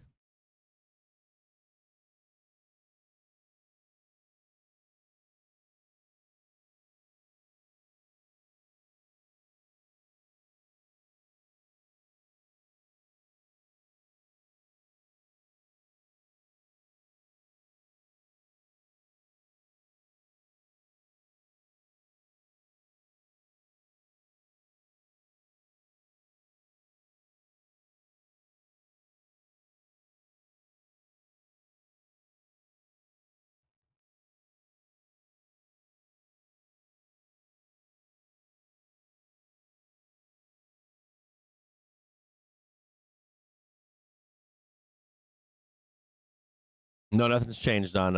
It's right here. Nothing's changed on Tesla.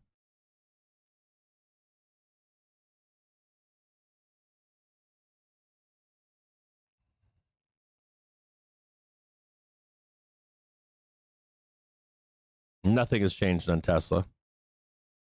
We're in range. We hit our first downside target on Tesla. It should pump, and it should sell. It should sell 311. It should sell like 311 to 320, and it's going lower. It's going to trade 285. It ain't done going down.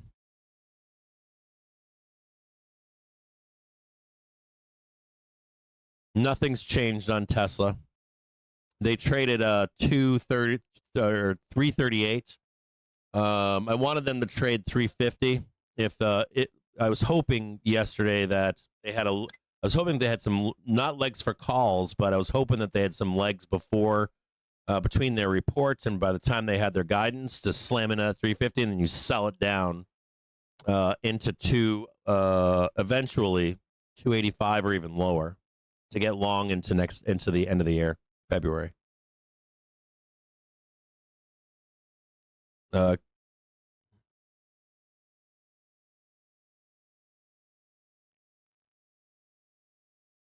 will go over it again. So far, nothing's changed.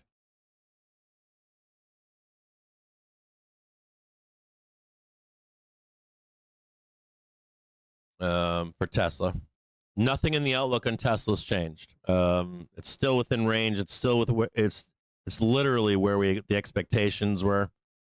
The only thing I can say about Tesla is the retailers kept it up. But not only was the numbers bad, but they got to be repriced. They're guiding down for the year. You have to like put it back into perspective. And you need some good fucking news. That's just the facts. And people want to buy in lower anyways. So 280, 285, I'd like to buy something like that. Still bullish. Just want lower. I'd even take 266, to be honest with you. I'd take 217. We don't know what the big pull down, the big drawdown is going to be in September yet, but there's no escape velocity up there. Oh shit! I gotta get long here. Hold on.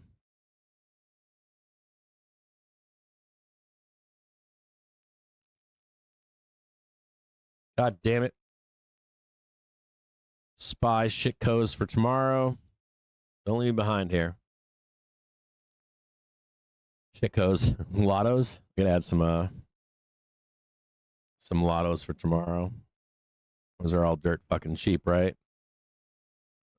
Where's 638s at? 49.81. Oh, they're expensive as fuck too. All this shit's expensive.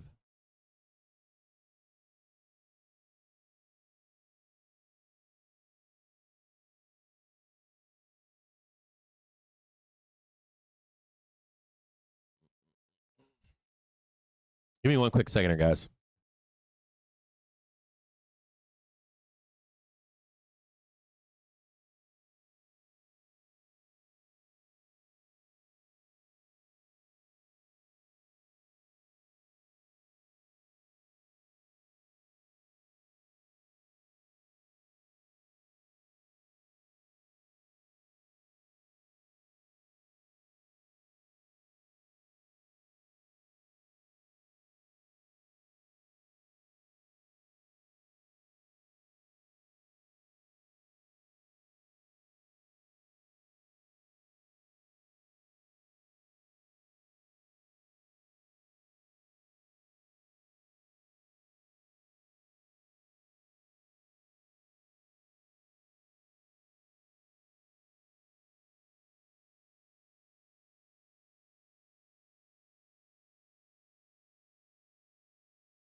We also have Trump signing executive orders. What time? In the next 10 minutes. So just know we've got a Trump vol coming in.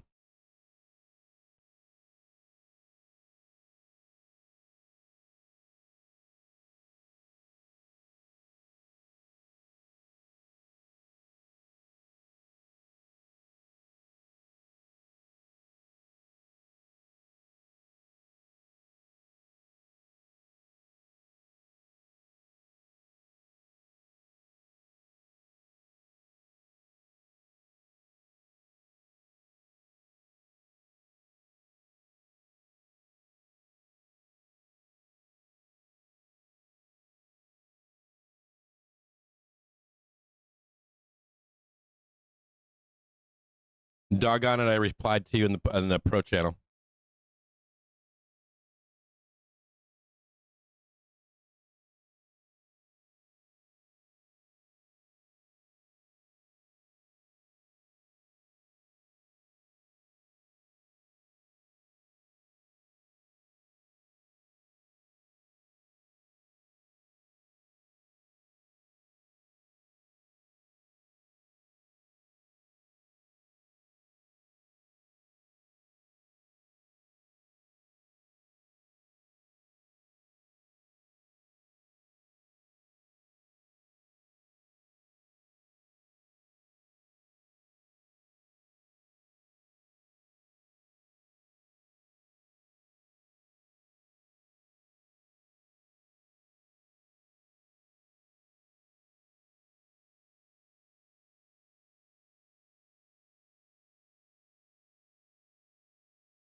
Sorry about that wait here.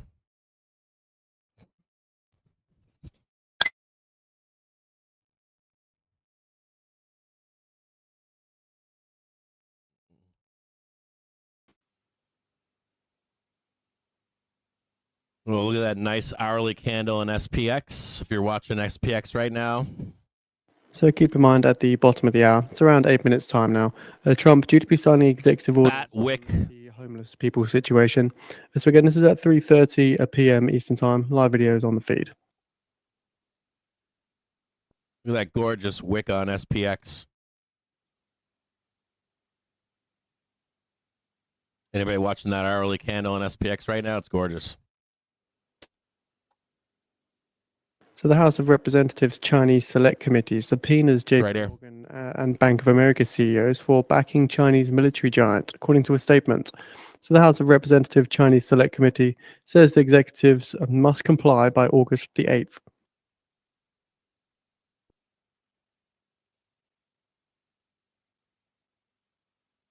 What's my shit doing right now? Oh, yeah, baby. Pamp it.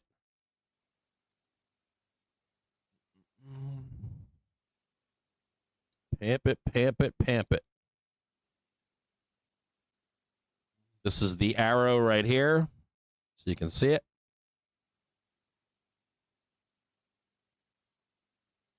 We're looking to trade right now 638 0. Or excuse me, not 6380. I already did that. We did 6382. Trying to trade 6388.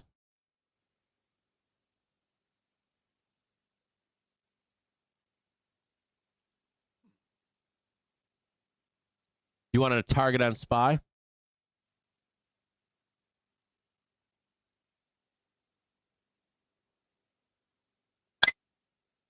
You guys want a target on SPY? Target on SPY is 638.18.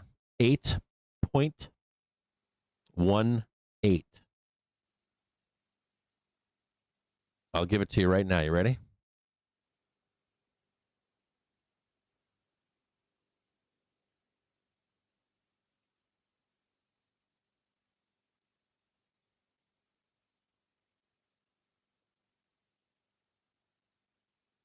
That's to the pin.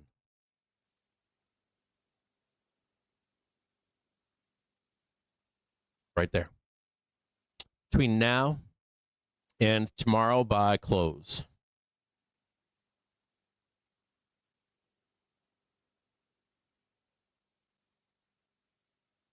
There you go. Thanks for watching the show. Make sure you defend me on Twitter.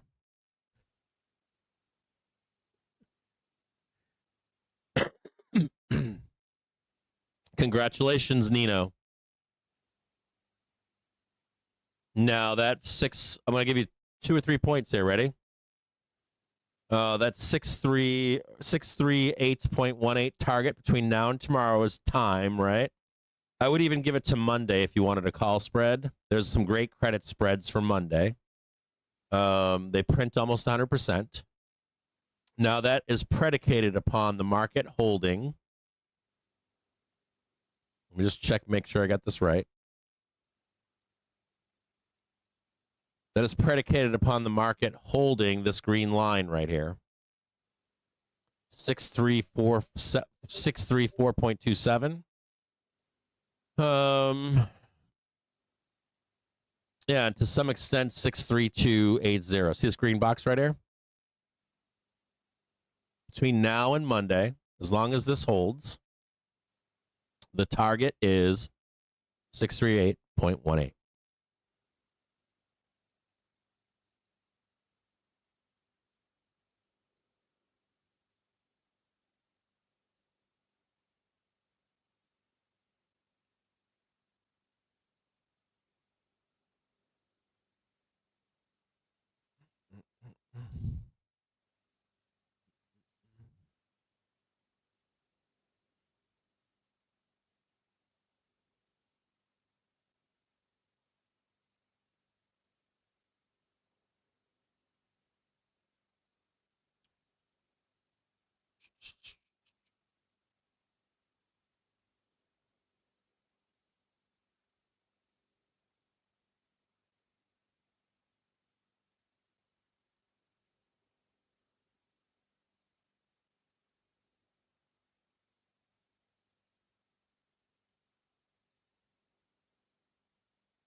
Hold on a second here.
Yeah, I know what you mean. I know what you mean, brother. I got you.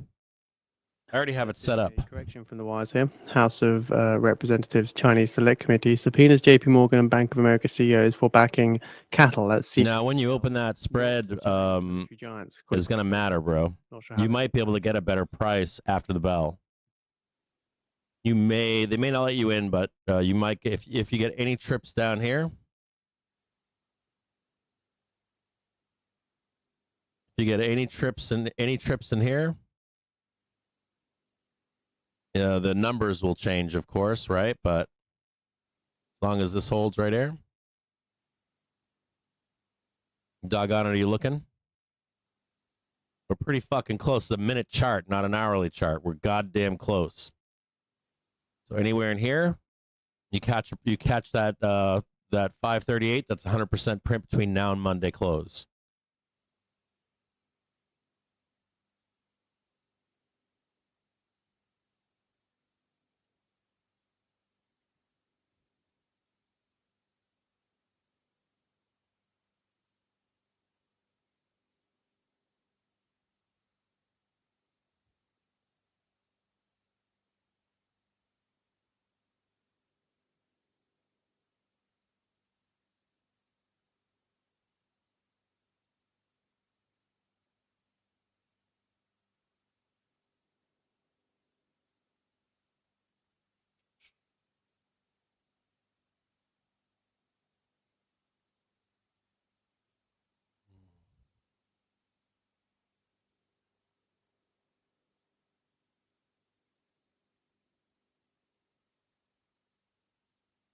Hold on a second, brother.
Can't wait to do this.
Sorry about this. I gotta do something really quick here.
We have higher lows all day long. We got a wick on this one candle here in the 1 hour. We got a high on the day of 63.15. Excuse me.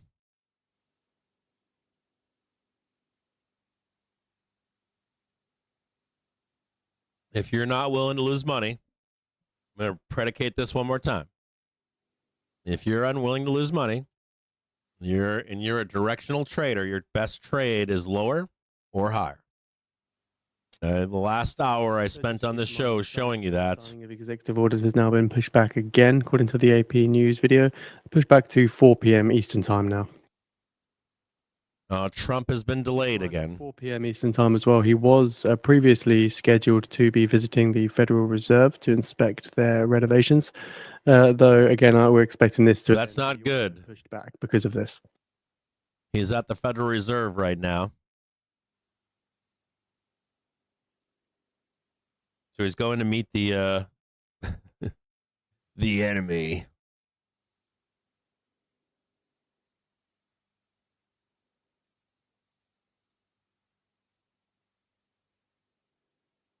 He's going to beg for a rate cut.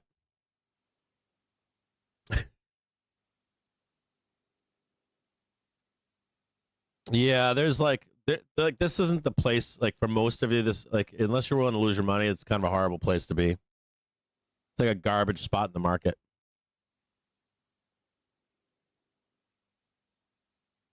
Yeah, right. Exactly, guys. I'm reading your commentary. I just posted so I just spent the last hour, right, showing you guys it's better to be lower or higher, one or the other. I don't even like this as sell side. I don't like this as sell side. I don't like it as buy side. You got to be willing to lose your money between, patience.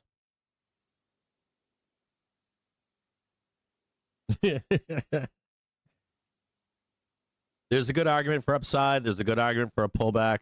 Like, just price-wise, just looking where we are, right in the middle. If your bias is bearish, and you want risk, start selling.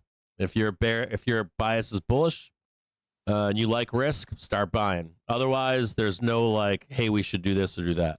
We're stuck right in the middle here. There's nothing to do.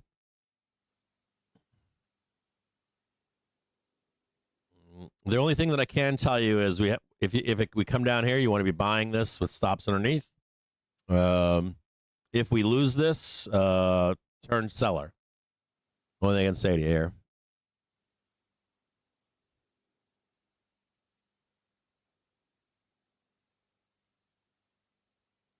Right here.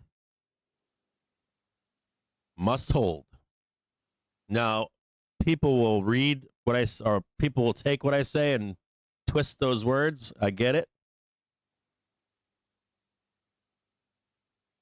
Trump says getting ready to head over to the Fed now to look at their $3.1 billion plus construction project. Must hold is not down here. It's a new low. Must have new low. Senator this is hold. And Tillis and OMB Director Vort. So if you're down here and you're like, we hit this and you start loading puts, there as well. His appointees. I'm going to take all your money. I'll tell you right now. Blair and Schlaf, and as well as various other construction professionals. So again, Trump getting ready to head over to the Fed now to look at their renovations, where Powell will be there, and also OMB Director Vort, as well as Pulte as well. Is he doing a speech from the fucking Fed? Please tell me he's not doing that. Did he just say that?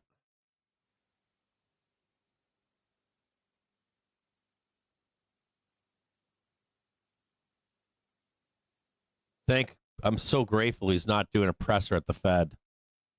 That would fucking drive a nail through the top of my head if he did that.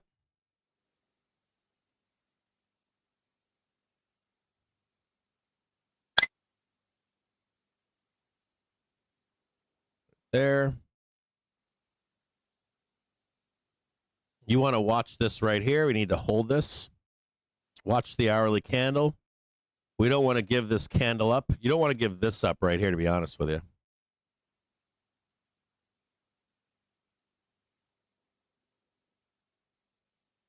Right there. On the intraday, I don't want to give this up at all.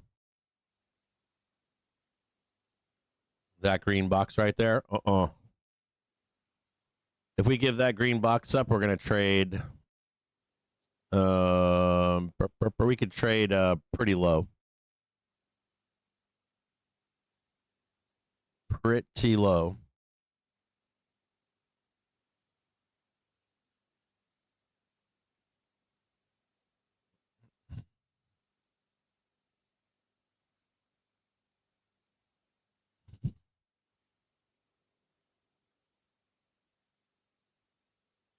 No, they said that he's at the Fed. I don't put nothing by Trump. He's trying to assert authority. You got to understand that Trump is attempting So for a court case, he's trying to establish. You guys understand not even politics, it's policy. So like Trump's going, do you know why he's going to the Fed to inspect it personally? He's asserting authority. So all right. So Trump throws shit at the wall. I don't care if you like Trump or hate Trump. I'm going to tell you the facts. Like, so what Trump's attempting to do is impose his will in any possible way, right? So he'll say to somebody like, get me what I can do. So an underling will say, well, you can do this and you can do that and you can do this and you can do that. You can't do this and you can't do that and you can't do this and you can't do that. So what Trump will do is he will push on everything that he can do. Do you know why? It's so that he can build a case to take to court. You understand? So he'll try to overstep any bound that anyone allows him to overstep. And anything that they don't allow him to overstep doesn't matter. Because once he tries that stuff, he can say, well, now I have a case. I go to court and they go, well, they let me do this and they didn't let me do that. And because they let me do these other things, it shows that I have authority over this entity. And so you can begin to argue these points in a court of law. Does that make sense? If you don't even attempt that stuff, you have no case. Like you have to make the attempt. Does that make sense? It's kind of like, I don't know, you take my dog, right? And I just take a court case. Bob took my dog. That's not good enough. I have to like go to Bob and say, I want my dog back. You know what I mean? I need you to tell me no. And then I can go to a court and say, well, you know, this guy took my dog. I got a picture of him taking my dog. I went and asked him for my dog back, and they told me no. That's the basis for your case. Doesn't matter if you win, don't win, or nothing like that. Does that make sense to you? So when you see like Trump going to inspect the Fed, it's not good. It's more garbage and bullshit. Because it just opens this door to a fucking another circus. For lack of a better word, it's another circus. And what is it doing? Like, Trump's on the Epstein list. Anything you can do, and it's not just Epstein list.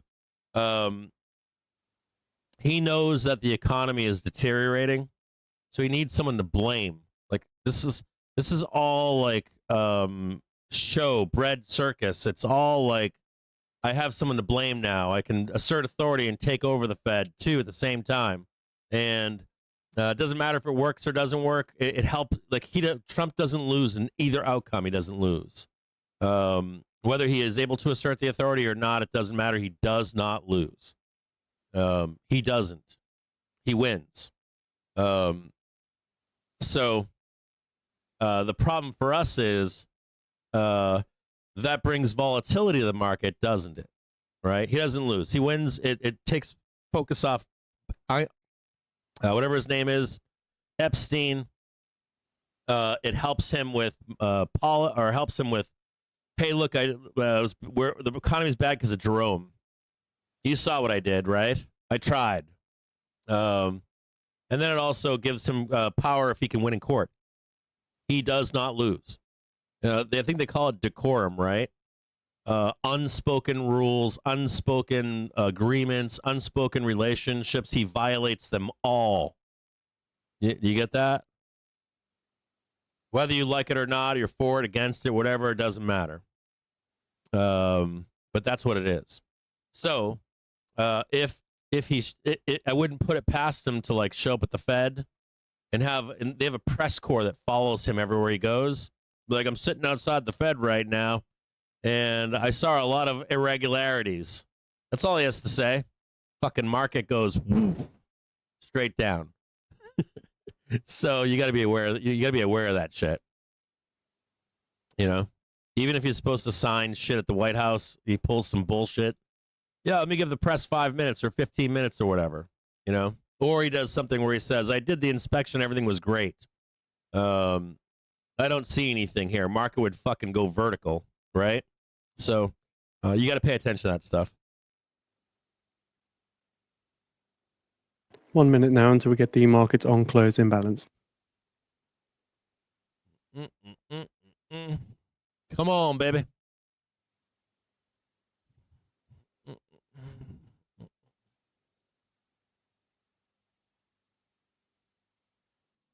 INTC still parked. Donald J. Trump. Yeah, it's really me. And I'm going to do a little advert for Financial Juice. Hey, you're welcome for you, Mac. Markets. If you're a real day trader, thank you. Real time at financialjuice.com/purchase and save 67% on a subscription. Can you believe it? Instead of a 67% tariff, you get a discount. It's huge.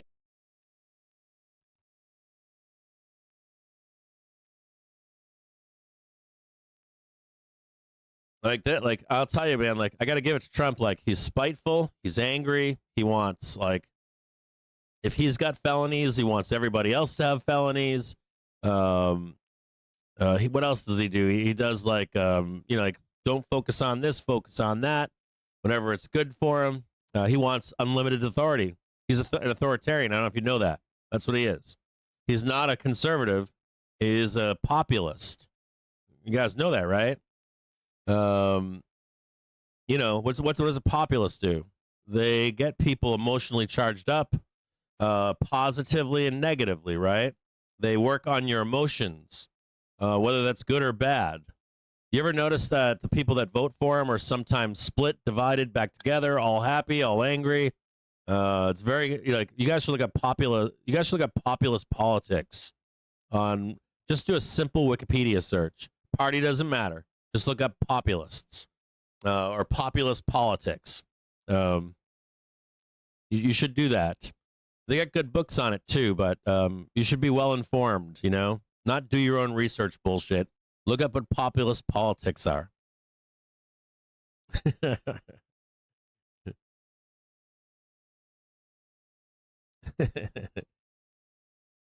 That's truly what he is. So. He's not a corporate Republican. He's not conservative. He's not far right. Well, populist politics can go they can swing wildly, both like very far right, very far left. They can swing back and forth from those polls too. Populist politics is a very fascinating thing. Not exactly based in what the rest of us want, right? Or the majority. And I don't mean like Democrats either. I just mean like most people are used to. It's kind of like, do you guys remember, anybody that's older remembers Ross Perot, right? He was a populist, wasn't he? Bernie Sanders oftentimes reminds me of a populist. Obama, to an extent, had populist tendencies towards him. So didn't Bill Clinton. Everybody liked Obama, right? There's something about him that I like. Don't care what he says, don't care what he does. Could never be wrong in my eyes.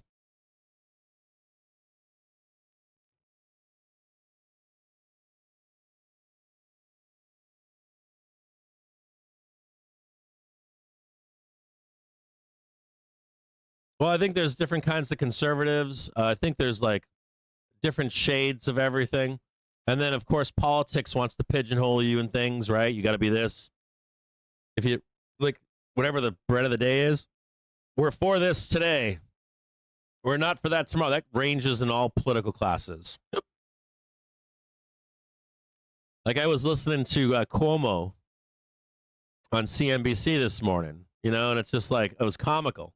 A lot of times these guys talk, I'm just like, oh God, here we go, And he's a Democrat, right? And I was beside myself with him, and I'm a Democrat. I'm like, fuck Cuomo, piss off, So I'm very like jaded when it comes to politics. Now I'm kind of a conservative person in parts of my life. I find myself to be very like old school liberal. I served my country. I'm a liberal. I served the military. But of course, like online and in politics, on social media, news, it's bizarro world. It's become only more and more bizarro world, in my view, recently. Did any of you guys read that futurist thing? I already knew about that shit, but it would like last night I was reading like a mainstream article about how the oligarchs want to wear us all down, destroy the democracy or republic, and then institute their own government. I'm like, all we need is one good fucking. We need one good fucking. We need one good like real true stock market crash, and all those fucking guys are out of here. You know what I mean? Price in AI and smash that shit down to zero. Fucking bull markets, man.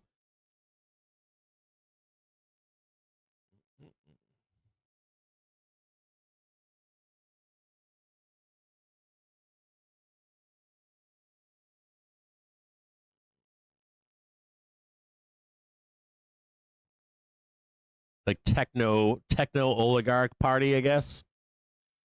Something like that, I'd call it. Well, some of those guys want like a monarchy. I mean, shit is in the U.S. right now. Shit is wild.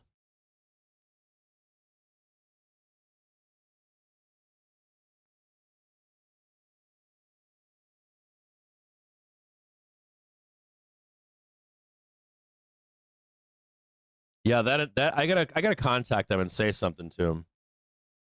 Be like, do you want me to make you one a free ad a week? I'll schedule it and just email it to you. It's free. We'll do it on ChatGPT for you. Like that ad probably cost them no dollars.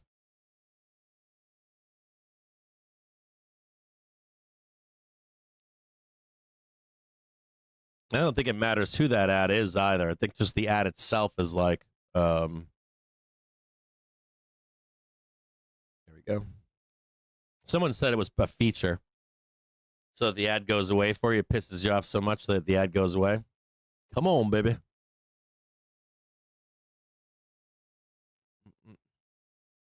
Okay, I'm going to have a full brief for you tonight that's going to discuss all of this volatility that's coming down the road next week.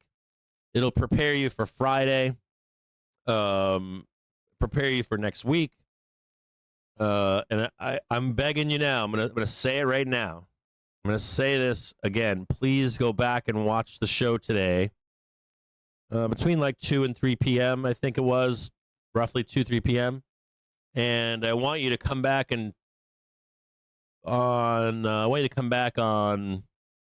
August 6th.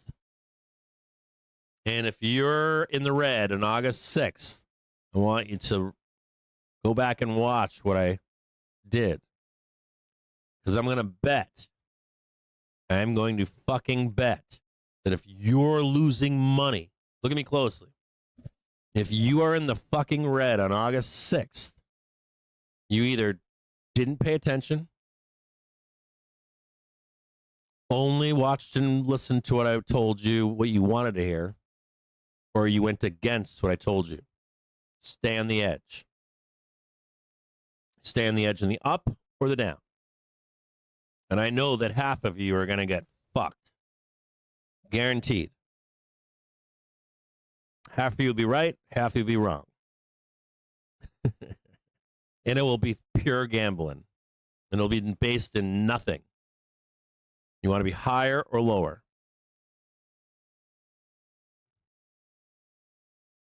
Yeah, I'm still long. I got calls. I got a shit ton of calls. I got a fuck ton of calls tomorrow. Yeah, it's not my account. It's not like fucking, yeah, I got $500,000 riding on fucking zero dates. Well, will become zero dates for tomorrow. But yeah, I own a bunch of 638Cs. I own a bunch of 25Cs for INTC. I have a hedge in the market. I own a bunch of the market. I own FTX. Yeah, I got a bunch of shit on.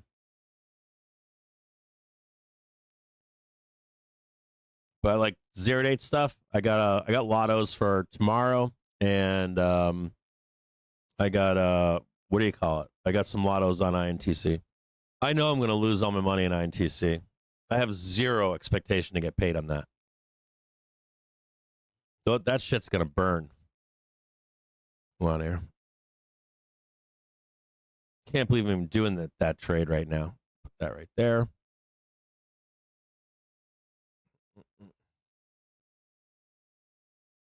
If you want the moneymaker trade, it's higher or lower. It's that easy.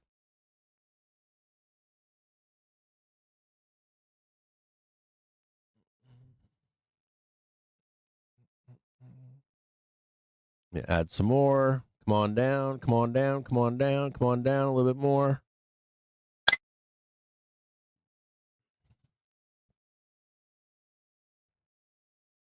Nope. More. A little bit more. A little bit more.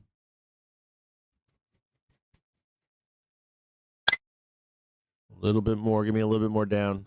A little bit more down. Stretch it just a little bit more.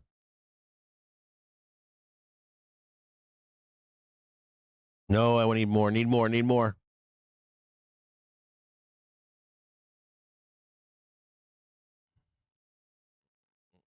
Give me some more, baby. You ain't getting down there, dog. Sorry. We're going up.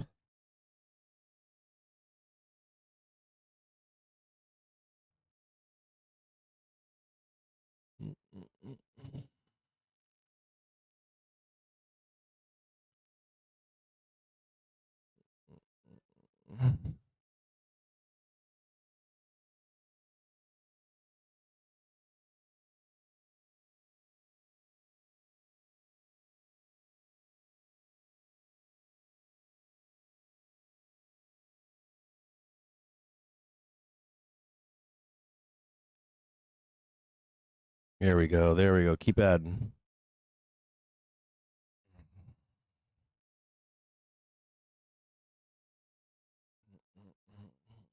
I'm buying all this shit right now.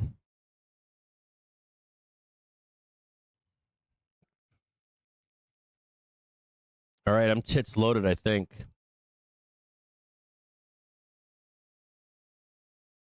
Fuck is going on here? Are they not giving me fills right now? Fuck was that? Do I have open orders still?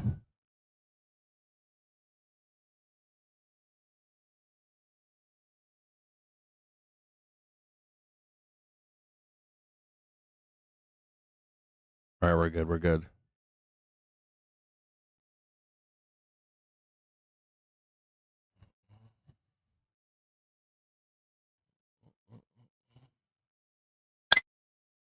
INTC after the bell cranking right now. Not cranking. They traded a high just now of $24.02.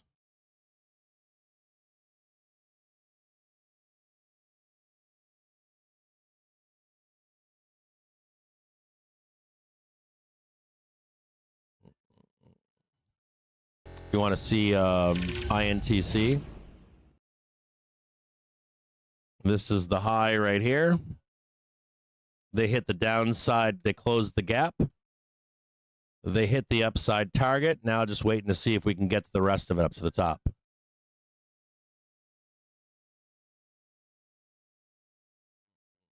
So you can see that. INTC rising again, trading 23.29.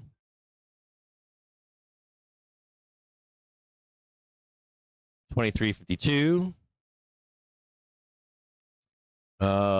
Adjusted loss per share 10 cents. Estimated EPS 1.1 cents. Revs 12.86. Estimate 11.88. This is INTC.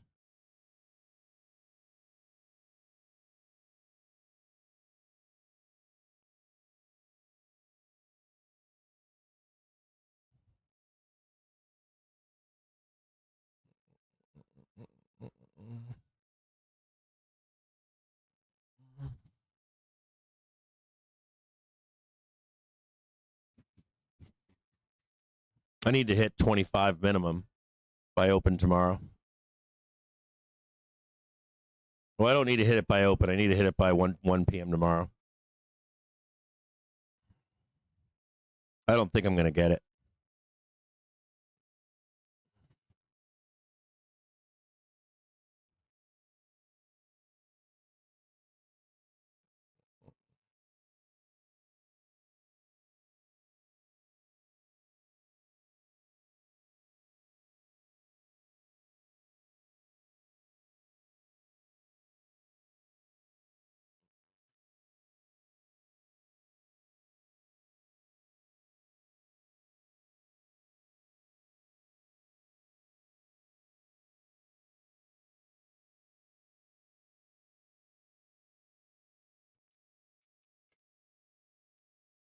INTC now trading 24.22.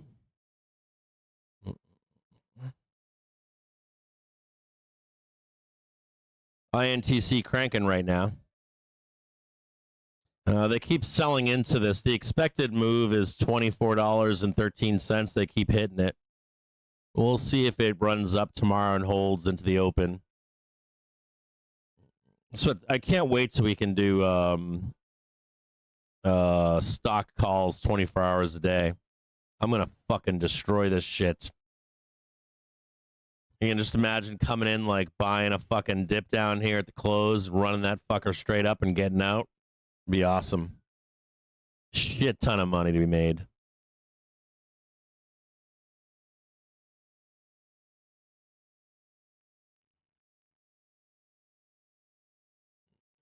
Does it look good in a 1 minute, maybe? Look at that shit. There's a 1 minute right there. It looks more grand than it actually is.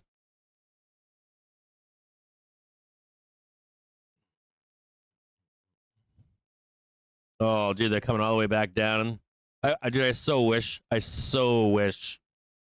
we could trade options after the bell on all these fucking tickers. If they ever allow this, shit, it's gonna be fucking awesome. None of this will happen. Like you won't see any of this shit. We'll like you'd see squeezing. You'd see like really outside the range moves up and down. Like you get like retailers running this shit up and down. It would be crazy. Doesn't look so fancy now on an hourly basis, right? Looks like a big red candle. On a 1 minute, it looks like a big red down candle.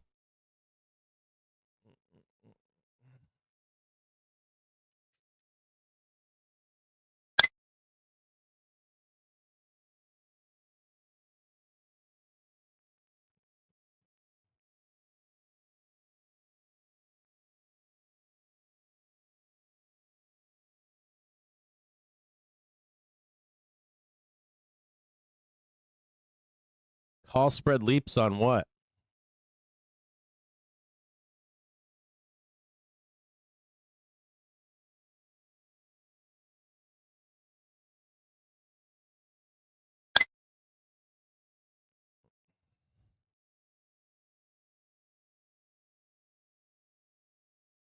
When selling those spy calls?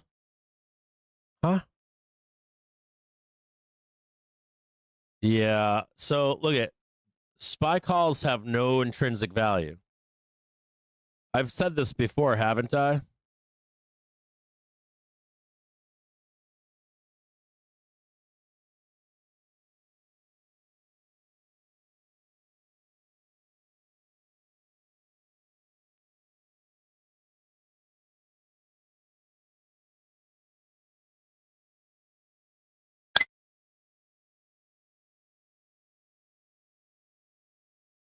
Hold on a second here.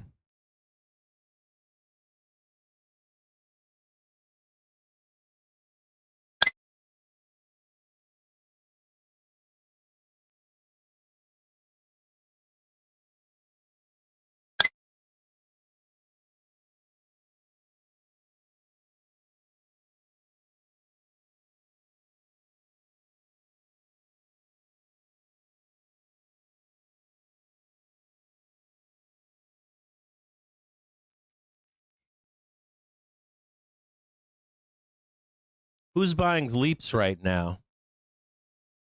Are you buying leaps to hold for a day? Who the fuck's buying a leap on at near a market roll? Theoretically, we're looking at leaps, right? Are you holding leaps for? I'm reading a lot of stuff that's making my head hurt in the Discord. Like, if you're gonna do call leaps on something, like if you're doing call leaps right now on what? Oil? Like equities on a leap kind of a thing. Equities are like looking to roll, man, in like 2 minutes. You know what I mean by that? Like, or are you doing a leap for like 1 day? If you're looking to place a long leap, you need to wait a month or two.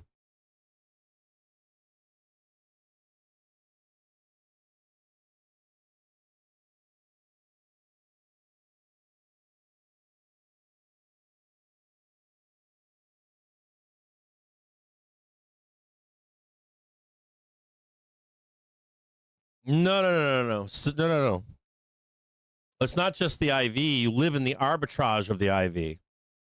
It's not just IV. You're trying to get the value. Okay, hold on here. I got you, brother. Hold on a second. Okay, so if there's no value in a short-dated single option, right? You have to take it directionally. Okay, from here, let's say to here, right? And you want to be, let's say you open, right? You want to be closing before you get to your target, because there's high IV as you enter that target. So let's say these are 10 cents, right? And let's say from here to here, they'll be worth 15 cents, right? In here, they're worth like 30 cents. Does that make sense? And then if they start parking, they're going to go to like 0.5 cents. Right? This is the theta kill on them, right? And then interest, of course, too. But so an example would be, how do I explain this better? So let's say I have a target of, I don't know, and the option doesn't matter either. The delta matters more. The delta matters more, and I don't like. You'll hear people say like, "Well, they're gonna go to zero, bro." It's because you're trading them for the direction, for that momentary boom explosion in price. So if an option is going to die down here, it gets more aggressive and aggressive. Like the life of an option starts to, like this, right? You're trying to capture like this one moment right here, and then sprinkle in some IV for demand. Now they're going to like not zero, but like less and less and less. You're trying to capture them like here. Okay, we'll get it. It's gonna take some time, but time and market and time trading that stuff. But you don't even need it. You can go to like Thinkorswim, Tasty. Actually charts the life of an option. They'll literally show you a chart of its value. You can chart an option's value. Did you know that?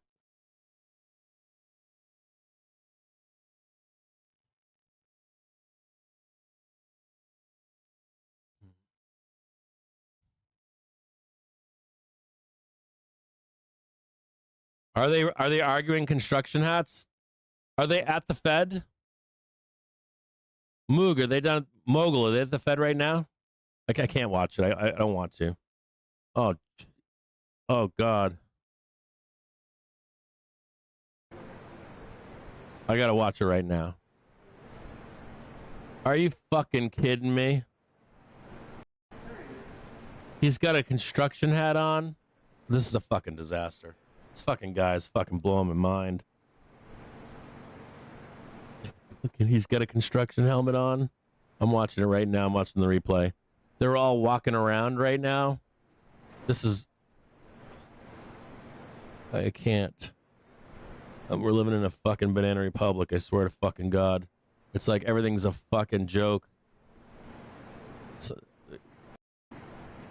what are these people doing? Oh, and then they do a whole procession into the building? What? Just taking a look at what's happening, you know, it's a he's got Jerome with him? building. Thank you very much. We're looking Fuck at God. construction. Oh, God. We're with the chairman, as you know. Chairman, come on over. Oh, God. Oh, hold on. You guys want to watch this together if you didn't see it? Hold on a second here. This is my worst nightmare. They did a whole procession. This is the shit of nightmare fuel. Hold on.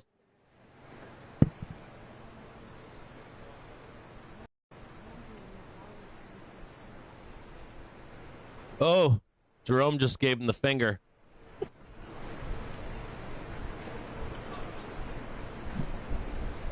They're just like talking like two bros. What's up, bro? Oh, look at he's got his red tie on.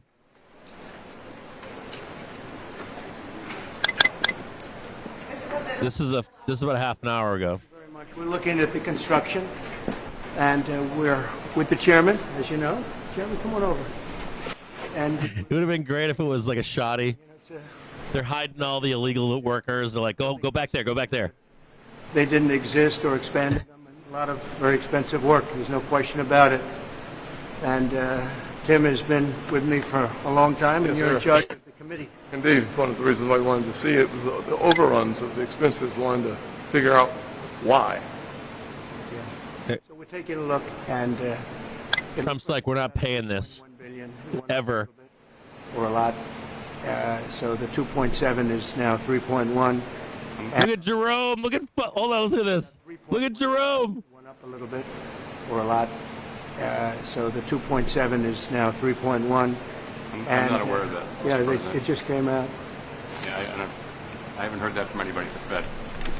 Hold on. I gotta snip this.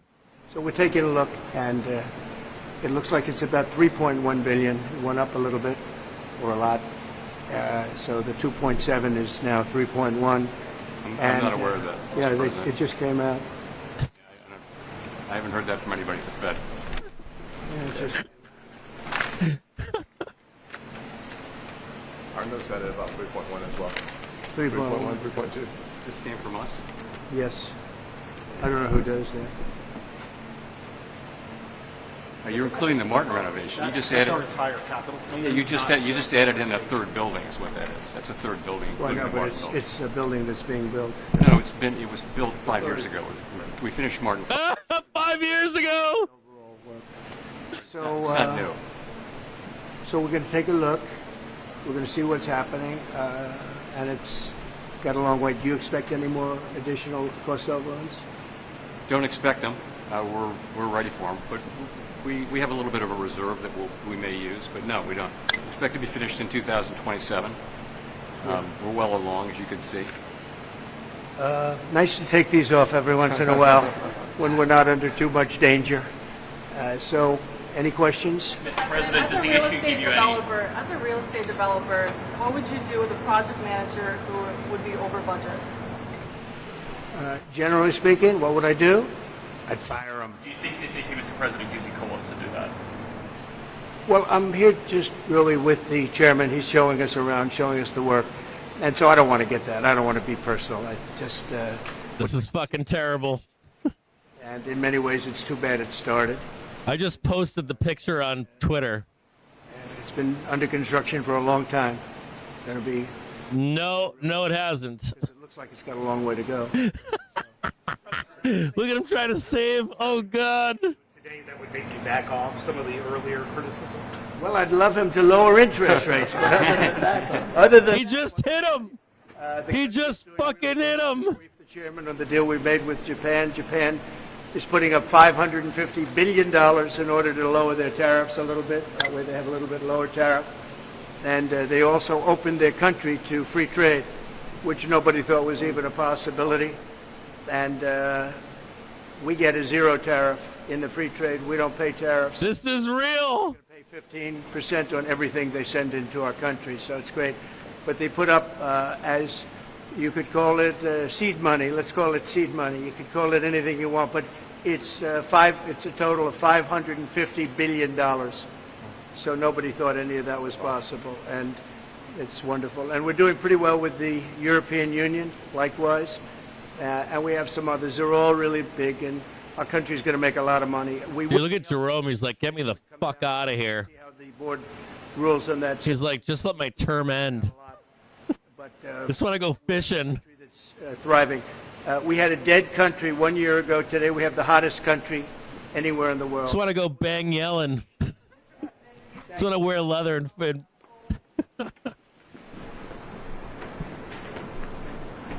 Is that the whole fucking thing? Oh, dude. I can't believe they fucking did it. I can't fucking believe that he did it. Oh, God.